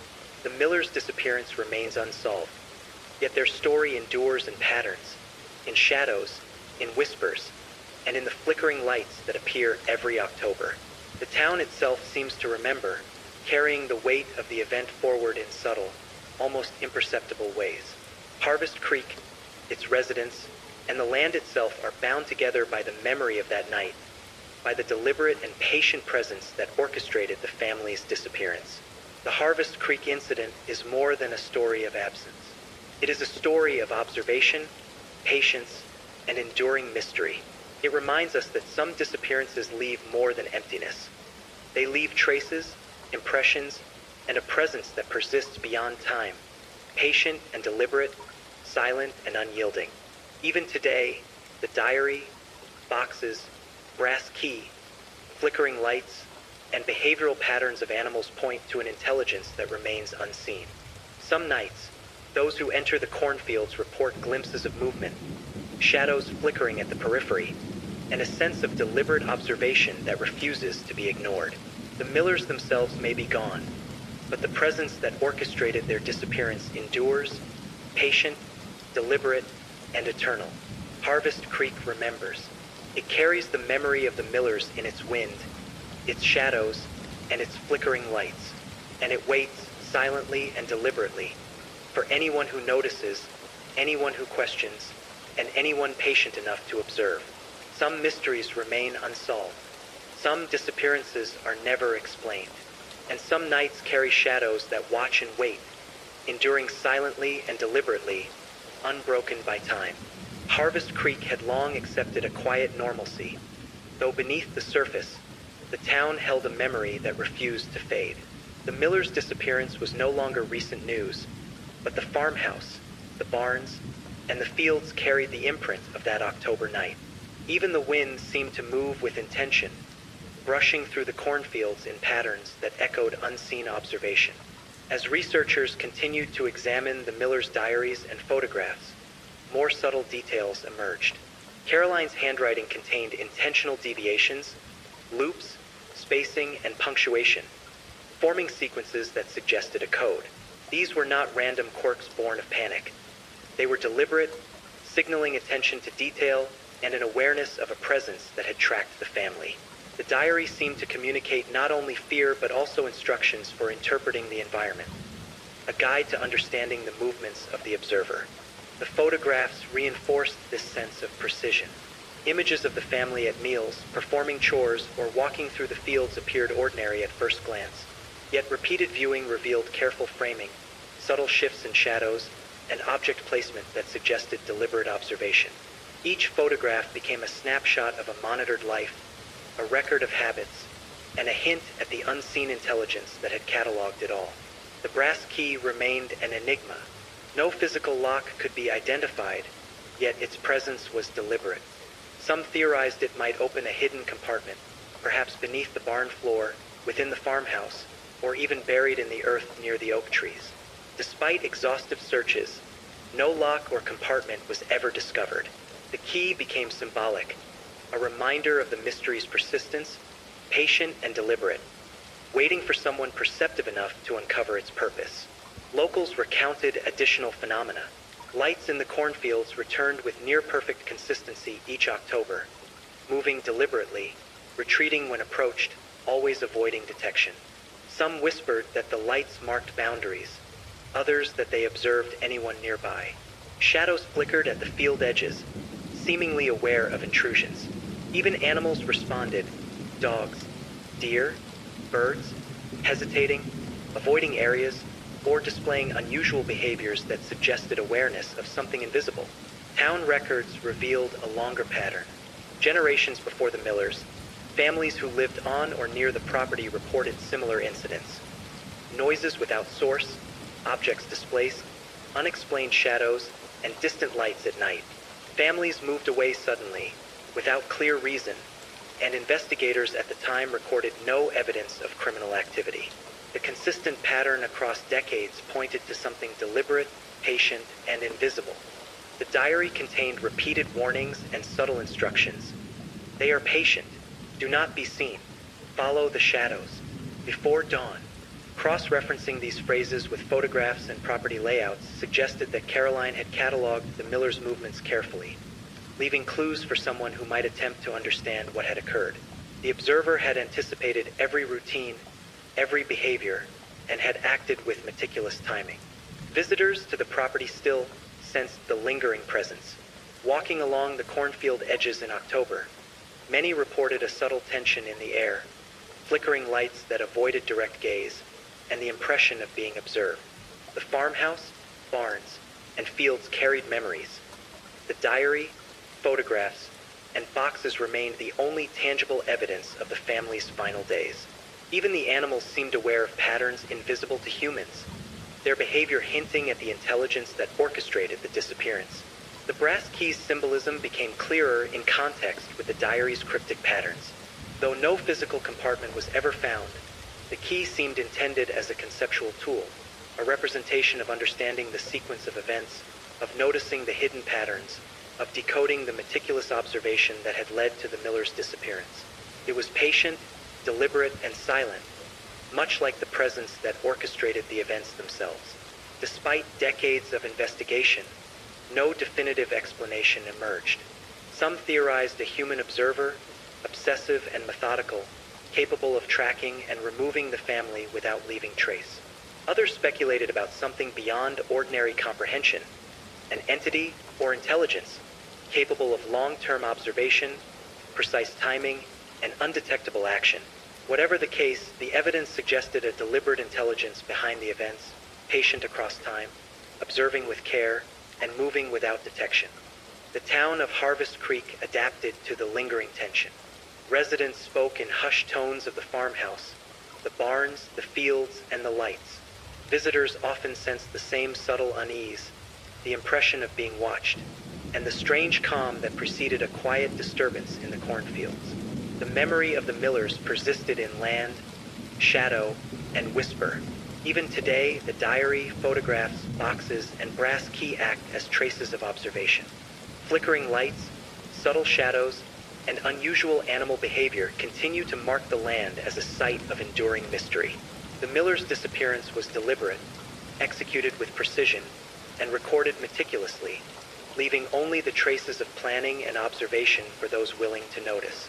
The Harvest Creek incident is more than a disappearance. It is a story of observation, patience, and enduring mystery. It reminds us that absence can leave impressions, patterns can span generations, and some nights, even in the calmest towns, are never truly empty. The Millers remain, not in body, not in presence, but in memory, in the land, in the diary, boxes, and brass key, in the faint flickers of light and whispers in the wind. A patient, deliberate presence endures, marking time across decades, reminding anyone who observes that some mysteries never end, some disappearances are never explained, and some shadows wait, silently, unyielding, and eternal. Harvest Creek's nights remain still, yet the memory of that October evening lingered in ways both subtle and unnerving. The farmhouse and barns sagged under decades of neglect. The cornfields grew tall and wild, and the wind carried stories that no one could fully hear or understand. Even the town itself seemed to breathe with the imprint of events long past, as if the land remembered what had occurred and passed it quietly to anyone who dared to notice. Researchers returned once more to the Millers' diaries, photographs, and the enigmatic brass key. The diary contained passages that repeated across pages, subtle variations in wording and punctuation suggesting deliberate coding. Caroline Miller had embedded instructions, warnings, and perhaps even an attempt to leave a trail for those who might investigate years later. Lines like, "They are patient, watch the shadows, never be seen," "Before dawn" appeared over and over, almost ritualistic in nature. Cross-referencing these passages with property layouts and photographs revealed a meticulous mapping of the Millers' routines. Meals, chores, evening walks, and even leisure activities were documented with careful precision, as if someone or something had been observing and recording them over weeks or months. Shadows in photographs, placement of objects, and timing of events all suggested an intelligence behind the observation, one capable of predicting behavior and acting with deliberate patience. The brass key, still unassigned to any lock, had become an enduring symbol. Some theorized it could fit a hidden compartment in the barn, under the farmhouse floorboards, or even buried beneath the earth. Repeated searches yielded nothing, yet the key remained, patient in its silence, waiting for someone perceptive enough to understand its purpose. It became a symbol not just of access, but of understanding, of noticing the subtle and the deliberate, of following the patterns left behind. Local reports continued to intrigue investigators. Lights in the cornfields appeared with almost perfect consistency each October, moving deliberately, retreating when approached, and flickering as though observing anyone who ventured too close. Shadows shifted in the field edges, subtle but deliberate, always careful to avoid detection. Animals, too, seemed aware. Dogs hesitated at invisible boundaries, deer avoided specific areas, birds altered their flight paths. The land itself seemed conscious of something unseen, patient, deliberate, and enduring. Old Town records revealed similar patterns. Families who had lived on or near the property before the Millers reported unusual phenomena. Objects disappearing and reappearing, noises without source, lights in the distance, and abrupt departures. No evidence ever suggested a human culprit. Yet across decades, these patterns persisted. Observation, careful monitoring, disappearance, absence, and the lingering impression of something deliberate and patient. The diary hinted at a broader, almost philosophical understanding of the observer. Caroline's final entries emphasized caution, awareness, and the need to follow subtle cues. Watch for the light. Follow the shadows. Do not be seen. They are patient. These instructions aligned with photographs, boxes, and even the landscape itself, suggesting the Millers had known, at least in part, of the presence that stalked them, yet were powerless to act. Visitors to the property often report similar sensations even decades later. Walking along the edge of the cornfields in October, they feel the weight of unseen eyes, hear faint whispers carried on the wind, and glimpse lights flickering just beyond reach. The farmhouse, barns, and fields all bear memory. The diary, photographs, and boxes serve as the only tangible reminders of what occurred. Animals continue to react to patterns invisible to humans, hinting at intelligence that remains undetected but undeniably present. The brass key symbolism becomes clearer in the context of these findings. It is not simply a physical object. It represents perception, attention, and understanding. It symbolizes the act of noticing, of following the subtle patterns left behind, and perhaps of acknowledging the meticulous intelligence that orchestrated the Millers' disappearance. It is patient, deliberate, and silent, much like the entity or individual that removed the family from the land. Despite decades of investigation, no conclusive explanation exists. Some suggest a human observer, capable of extreme patience and meticulous planning. Others propose something beyond human comprehension, an intelligence, patient and deliberate, operating across generations, observing without exposure, acting without trace. Whatever the truth, the evidence points to deliberate, patient observation, culminating in the removal of the family and leaving only carefully documented traces. Harvest Creek itself seems attuned to this memory. Residents speak quietly of the farmhouse, the barns, the cornfields, and the persistent lights. Visitors sometimes feel subtle unease, shadows flickering at the periphery, whispers in the wind, and the impression of being watched. The land remembers, carrying the events of that October forward through time. The Harvest Creek incident is more than a disappearance. It is a story of observation, patience, and enduring mystery. Absence leaves patterns, and those patterns endure. The diary, boxes, photographs, brass key, flickering lights, and subtle animal behavior all point to a meticulous intelligence behind the events, patient and deliberate, observing silently across decades. The Millers remain, not in presence, but in memory, in the land, in the faint flickers of light and whispers, in the diary and photographs, and in the enduring patience of whatever removed them. The town, the land, and the property hold the story, waiting for anyone who will notice, anyone who questions, and anyone willing to follow the patterns left behind. Some mysteries are never solved. Some disappearances are never explained. Some nights carry shadows that watch and wait, silently, deliberately, and enduringly, unbroken by time. Harvest Creek remembers. It waits, and it observes.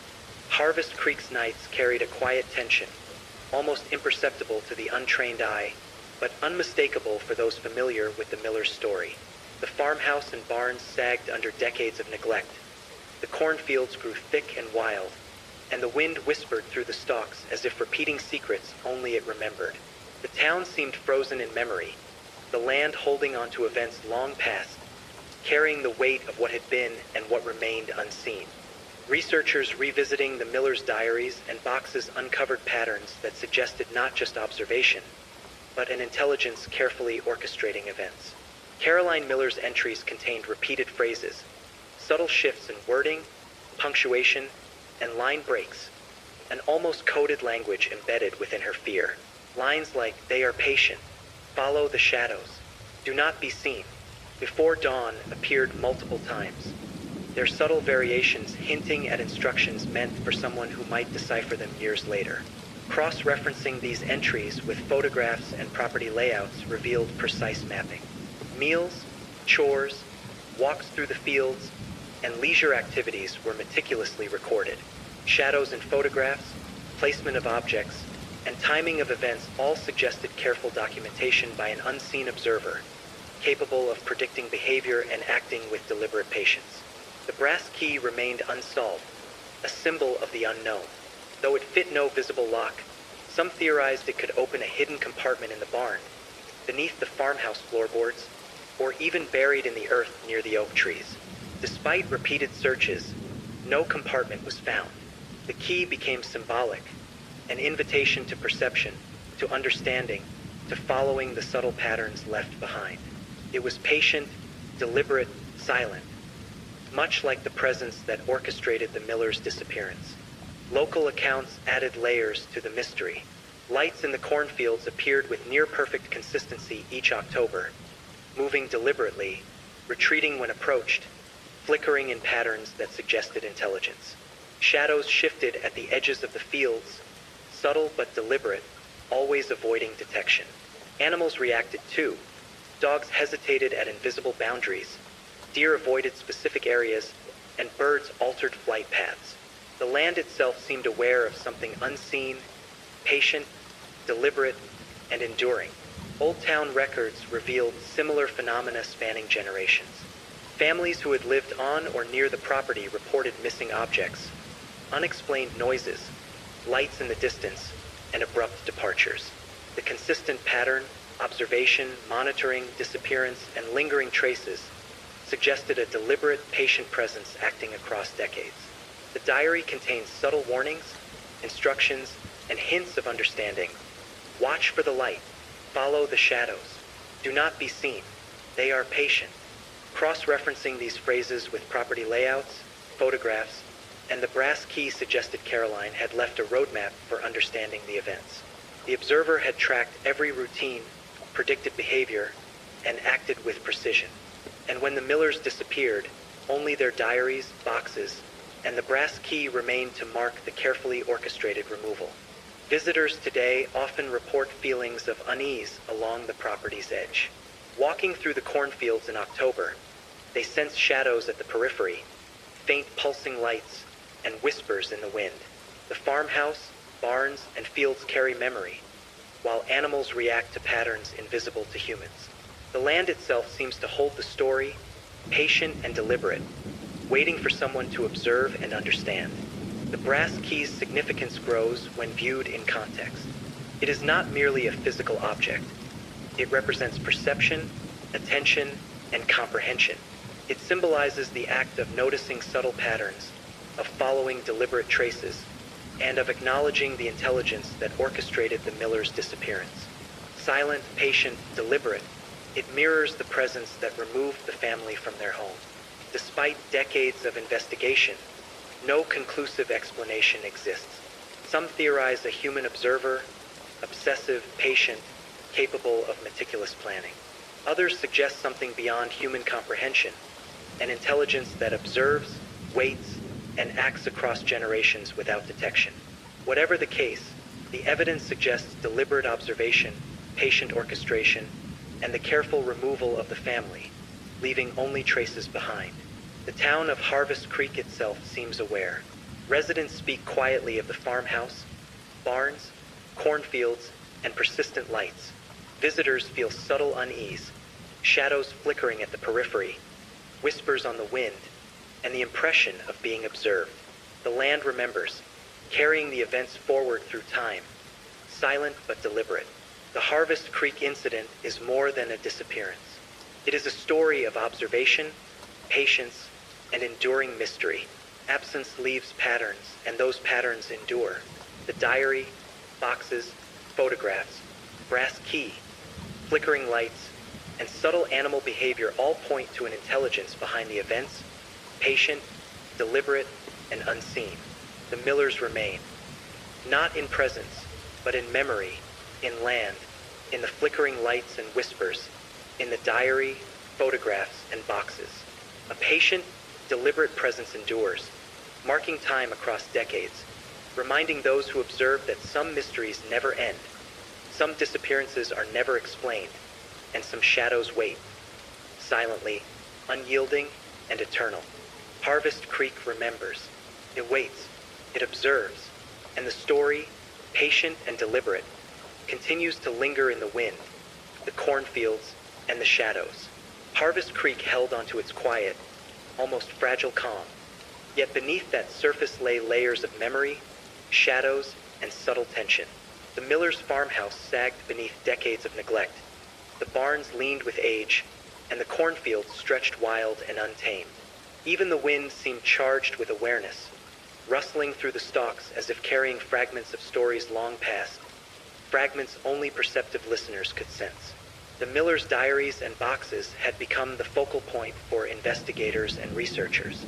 Caroline Miller's entries revealed intentional patterns, repeated phrases, subtle punctuation, and spacing that suggested more than mere recording of events.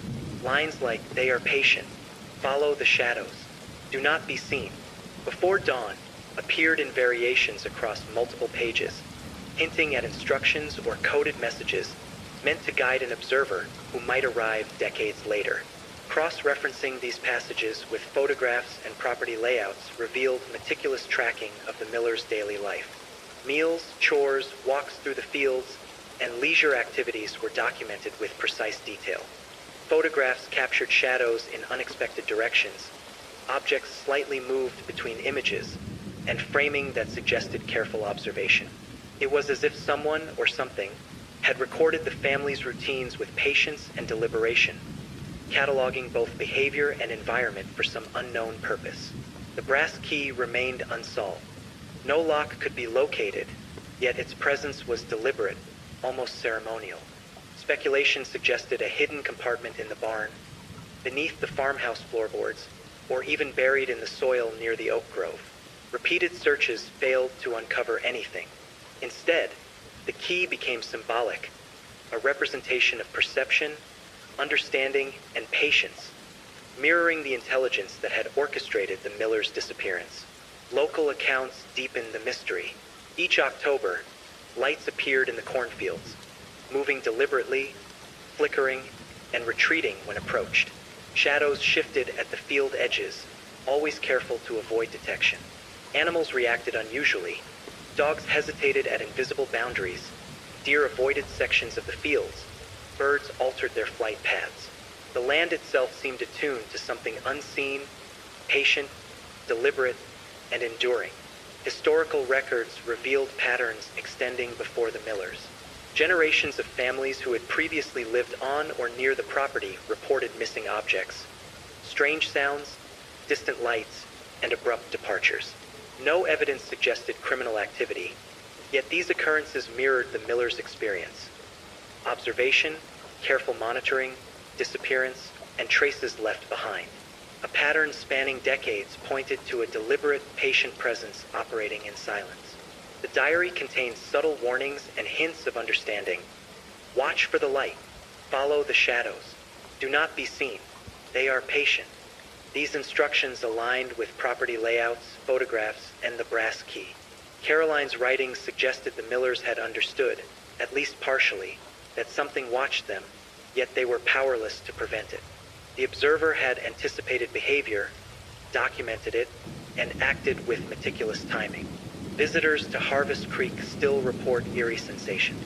Walking through the cornfields, they feel subtle pressure in the air, flickering lights, and shadows that move without source. The farmhouse, barns, and fields carry memory. The diary, boxes, and photographs serve as tangible evidence of the past. Animals continue to react to invisible patterns, signaling awareness of something beyond human perception. The brass key's significance becomes symbolic rather than practical. It represents attention, observation, and comprehension. It is a reminder to notice subtle patterns, to follow the traces left behind, and to acknowledge the intelligence that orchestrated the Millers' disappearance. Patient, deliberate, and silent, it mirrors the entity or individual responsible. Despite decades of investigation, the truth remains elusive. Some theorize a human observer, obsessive and patient, capable of executing such a precise disappearance. Others suggest an intelligence beyond ordinary comprehension, observing, waiting, and acting across generations. Regardless of the explanation, the evidence points to deliberate observation, patient orchestration, and a removal executed without trace. Harvest Creek itself carries the memory.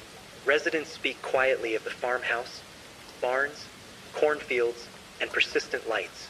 Visitors feel the subtle unease, shadows flickering, whispers on the wind, and the impression of being watched.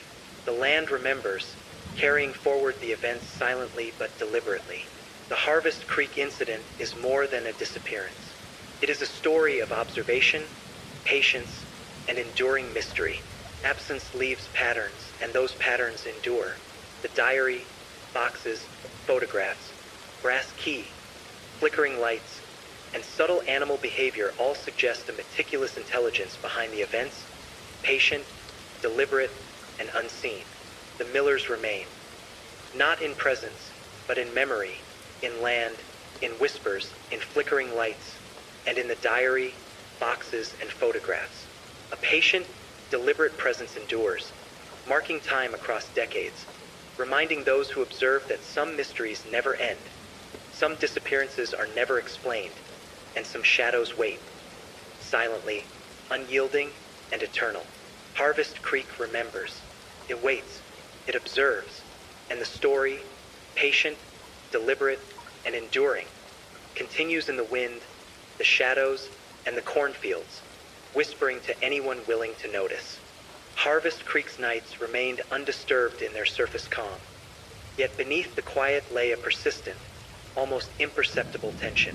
The farmhouse sagged, its paint peeling, barns leaned with the weight of decades, and the cornfields grew dense and untamed.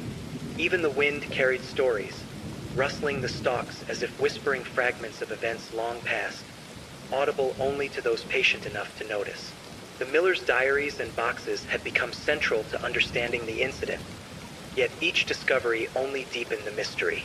Caroline Miller's entries revealed carefully constructed sequences, repeated phrases, subtle punctuation shifts, and spacing that suggested deliberate coding. Lines like, "They are patient," "Follow the shadows," "Do not be seen," "Before dawn" appeared repeatedly, their small variations hinting at instructions for someone to decode decades later. It was not panic alone. There was intent, precision, and a desire to leave traces for those who could perceive them. Cross-referencing diary entries with photographs and property layouts revealed meticulous monitoring of the Miller's routines. Daily meals, chores, walks through the fields, and moments of leisure were documented in uncanny detail. Photographs revealed shadows in unexpected places, objects slightly altered between shots, and framing that suggested observation from hidden positions. It was as if a patient intelligence had cataloged not only behavior but also the environment itself, anticipating every routine and movement. The brass key remained a central puzzle. No lock could be identified, yet the key's presence was deliberate, almost ceremonial. Some speculated it might fit a hidden compartment in the barn, under the farmhouse floorboards, or even buried near the oak grove. Repeated searches yielded nothing. The key became symbolic, a representation of perception, understanding, and patient observation, echoing the presence that orchestrated the Miller's disappearance.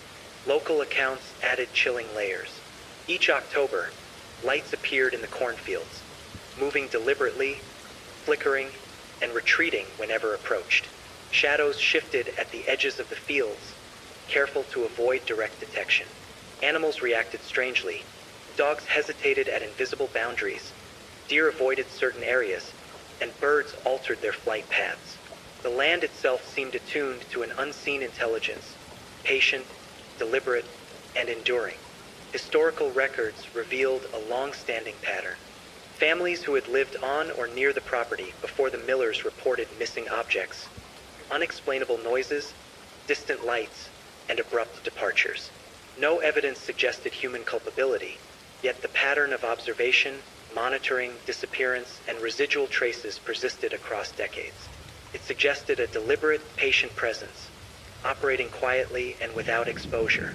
The diary hinted at the observer's broader understanding of human behavior and environment. Caroline's final entries emphasized vigilance, awareness, and careful observation. Watch for the light. Follow the shadows. Do not be seen. They are patient. These aligned with photographs, the brass key, and property layouts. Caroline seemed aware that she was being observed, yet powerless to act. The intelligence behind the event's anticipated actions, documented them, and executed its plans with clinical precision. Visitors today report lingering unease. Walking along the cornfield edges, they sense shadows at the periphery, flickering lights that evade direct sight, and whispers carried by the wind. The farmhouse, barns, and fields carry memory. The diary, boxes, and photographs provide tangible proof of what occurred.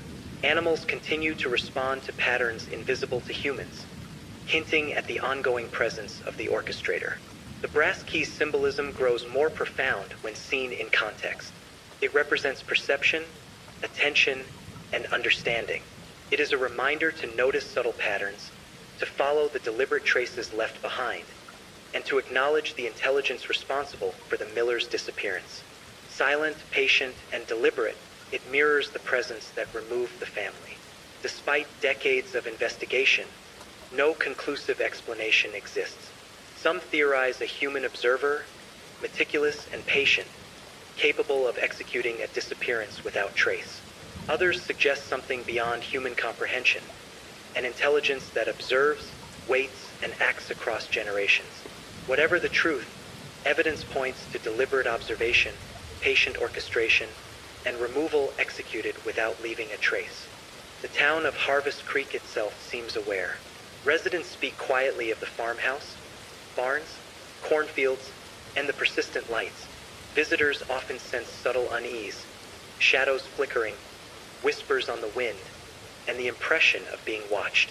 The land remembers, carrying the events forward in time, silently but deliberately. The Harvest Creek incident is more than a disappearance. It is a story of observation, patience, and enduring mystery. Absence leaves patterns, and those patterns endure.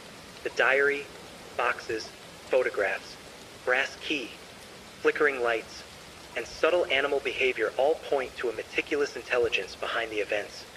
Patient, deliberate, and unseen, the Millers remain.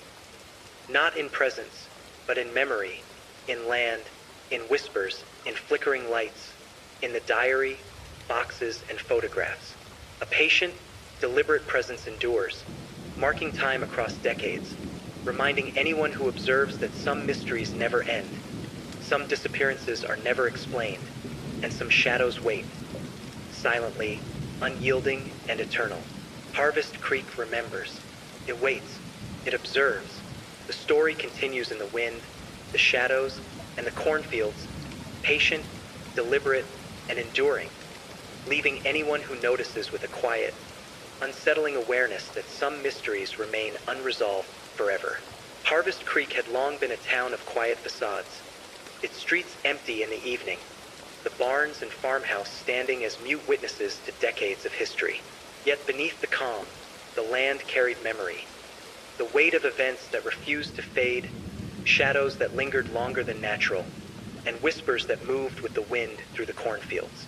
Even the faintest movements, the sway of the stalks, the rustle of dry leaves, the distant call of an owl, seemed purposeful, deliberate, as if the land itself remembered every detail. The Millers' diaries had become almost sacred to investigators. Caroline Miller's entries revealed patterns of observation embedded within fear. Repeated phrases, small punctuation changes, and intentional spacing. Lines like, "They are patient," "Follow the shadows," "Do not be seen," "Before dawn" appeared over and over, sometimes in fragments, sometimes complete, hinting at instructions or warnings designed for someone who might arrive decades later. It was more than a record of panic. It was a map of awareness, a guide to understanding the silent force that had orchestrated their disappearance. Photographs aligned with the diaries, revealing subtle, almost imperceptible cues. Shadows fell in unnatural directions, objects shifted slightly between frames, and sequences suggested observation from hidden locations. Every photograph became a piece of evidence pointing to patient, deliberate monitoring, cataloging not only human behavior but the environment itself, light, wind, and even the way animals moved across the land. It was as if someone or something had waited decades to record every detail necessary to understand the family and their routines. The brass key remained an unresolved enigma. No lock could be identified, yet it was intentionally left among the diaries and photographs. Some theorized it could fit a hidden compartment beneath the barn or the farmhouse floorboards, or perhaps be buried in the soil near the oak grove. No searches ever uncovered a match. The key became symbolic, a representation of perception, understanding, and attention to detail. It mirrored the patience and deliberation of the entity that had removed the family from their home. Local reports continued to intrigue researchers. Lights in the cornfields appeared consistently each October, moving deliberately, pulsing faintly, retreating when approached. Shadows flickered at the edges, avoiding direct sight, and animals reacted in unnatural ways. Dogs hesitated at invisible boundaries, deer altered their paths, and birds took unusual flight paths. The land itself seemed aware, observant, patient, and deliberate. Historical accounts revealed a similar pattern long before the Millers arrived. Families who had previously lived on or near the property described missing objects, unexplained noises, distant lights, and sudden departures. There was no evidence of human involvement, yet the sequence of observation, disappearance, and lingering traces repeated across decades. It suggested a patient intelligence, capable of acting over long spans of time, invisible yet unbroken, deliberate yet unseen. The diary's final entries revealed Caroline's awareness and fear. She wrote instructions and warnings for those who might come later. Follow the light. Watch the shadows. Never be seen. They are patient. They are always watching. Cross-referencing these lines with property layouts, photographs, and the brass key suggested that the Millers had sensed the presence observing them, yet they were powerless to act. The intelligence behind the event's anticipated behavior, documented it, and executed actions with unwavering precision. Visitors to the property today report a persistent sense of unease. Walking the edges of the cornfields in October, they feel shadows move just beyond perception, flickering lights that avoid focus, and whispers carried by the wind. The farmhouse, barns, and fields carry the memory of the Millers. Animals continue to react to patterns invisible to human observers, signaling the ongoing presence of the orchestrator. The brass key's significance is symbolic rather than practical. It represents attention, observation, and understanding. It is a reminder to notice subtle patterns, to follow the deliberate traces left behind, and to recognize the intelligence responsible for the Millers' disappearance. Patient, deliberate, silent. It mirrors the presence that removed the family and continues to linger in the land. Despite decades of investigation, the truth remains elusive. Some speculate a human observer, meticulous and patient, capable of executing such a precise disappearance. Others suggest something beyond ordinary comprehension, an intelligence observing, waiting, and acting across generations. The evidence, however, points to deliberate observation, patient orchestration, and removal executed with care, leaving only traces behind. The town itself seems aware of the lingering presence. Residents speak quietly of the farmhouse, barns, cornfields, and the lights that appear each October. Visitors feel subtle tension, shadows flicker, whispers echo, and the impression of being watched persists. The land remembers, carrying forward the events silently yet deliberately. The Harvest Creek incident is not simply a story of disappearance. It is a narrative of observation, patience, and enduring mystery. Absence leaves patterns, and patterns endure. The diary, boxes, photographs, brass key, flickering lights, and subtle animal behaviors all indicate an intelligence behind the events. Patient, deliberate, and unseen, the Millers remain. Not in presence, but in memory, in land, in whispers, in flickering lights, in the diary, boxes, and photographs. A deliberate, patient presence endures, marking time across decades, reminding those who observe that some mysteries never end, some disappearances are never explained, and some shadows wait, silently, unyielding, and eternal. Harvest Creek remembers. It waits. It observes. The story, patient and deliberate, continues in the wind, the shadows, and the cornfields, leaving anyone perceptive enough with an unsettling realization. Some mysteries are eternal, some presences never depart, and some nights carry shadows that watch and wait forever. And though the farmhouse may decay, the barns collapse, and the cornfields fade with seasons, the presence endures. It is patient. It is deliberate. It is eternal. Harvest Creek had settled into its rhythm, the town appearing outwardly normal. Yet beneath that calm, the land remembered. The farmhouse sagged, barns leaned under decades of neglect, and the cornfields grew tall, wild, and dense. Even the wind seemed charged with memory, rustling through the stalks in patterns that carried whispers only the observant could notice. The Millers' story lingered in every shadow, every flicker of light, and every rustle in the field. The diaries had become the centerpiece of understanding, though understanding remained elusive. Caroline Miller's entries contained repeated warnings, subtle punctuation shifts, and spacing that suggested careful coding. Lines like, "They are patient," "Follow the shadows," "Do not be seen," "Before dawn" recurred with minor variations, hints at instructions meant for someone who might examine the events years later. It was more than fear recorded. It was precise observation, meticulous documentation, and a guide to interpreting the presence that had monitored the Millers. Photographs, when viewed closely, revealed more than mere memories. Shadows appeared in unlikely places, objects subtly shifted between frames, and certain angles suggested that someone had observed without detection. The images were deliberate, almost clinical, a record of daily life and patterns across time. It was as though a patient intelligence had cataloged behavior, timing, and the environment itself, anticipating every movement, every routine, every vulnerable moment. The brass key remained the most enigmatic artifact. No lock could be located. Some theorized it might open a hidden compartment beneath the farmhouse, under the barn, or buried in the fields.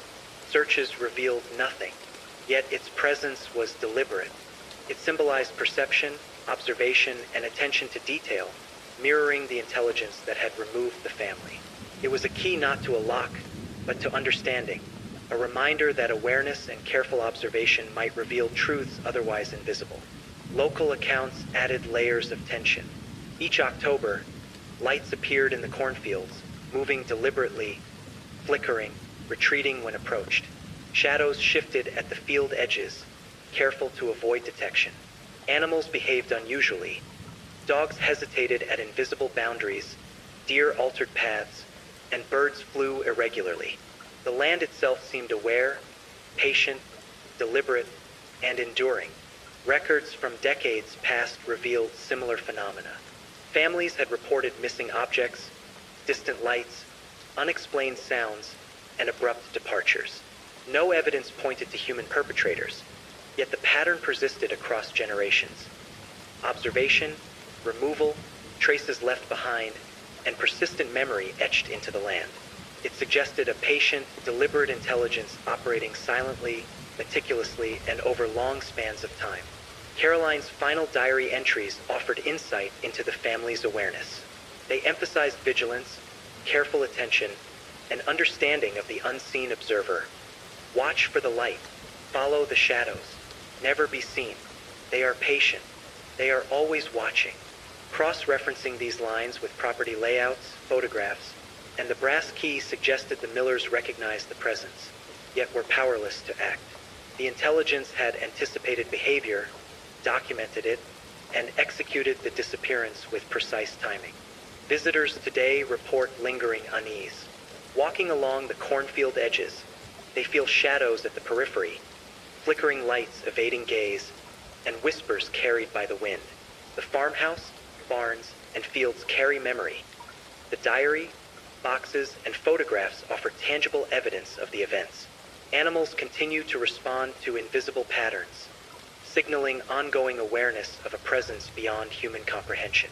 The brass key's significance is not literal, but symbolic. It represents perception, observation, understanding, and patience.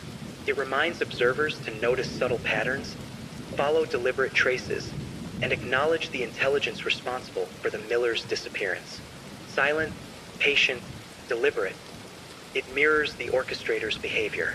Despite decades of investigation, no definitive explanation exists. Some suggest a human observer, obsessive and patient, capable of executing the disappearance without leaving a trace. Others speculate an intelligence beyond human comprehension, patient, observing, and acting across generations. Regardless of the truth, evidence points to deliberate observation, careful orchestration, and removal executed without leaving clear traces. Harvest Creek itself seems aware. Residents speak quietly of the farmhouse, barns, cornfields, and recurring lights. Visitors experience subtle tension, shadows flickering, whispers in the wind, and the sense of being watched. The land remembers, carrying events forward silently yet deliberately. The Harvest Creek incident is more than a disappearance. It is a story of observation, patience, and enduring mystery.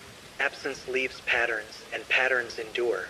The diary, boxes, photographs, brass key, flickering lights, and subtle animal behaviors indicate a patient, deliberate intelligence operating unseen. The Millers remain, not in presence, but in memory, in the land, in flickering lights, in whispers, in the diary, boxes, and photographs. A patient, deliberate presence endures, marking time across decades, reminding anyone observing that some mysteries never end, some disappearances are never explained, and some shadows wait, silently, unyielding, eternal. Harvest Creek remembers. It waits. It observes. The story continues in the wind, the shadows, and the cornfields. Every rustle of leaves, every flicker of light, every whisper in the wind is a trace of presence, patient and deliberate. Even as the farmhouse decays, barns collapse, and cornfields return to earth, the intelligence endures. It is patient. It is deliberate. It is eternal.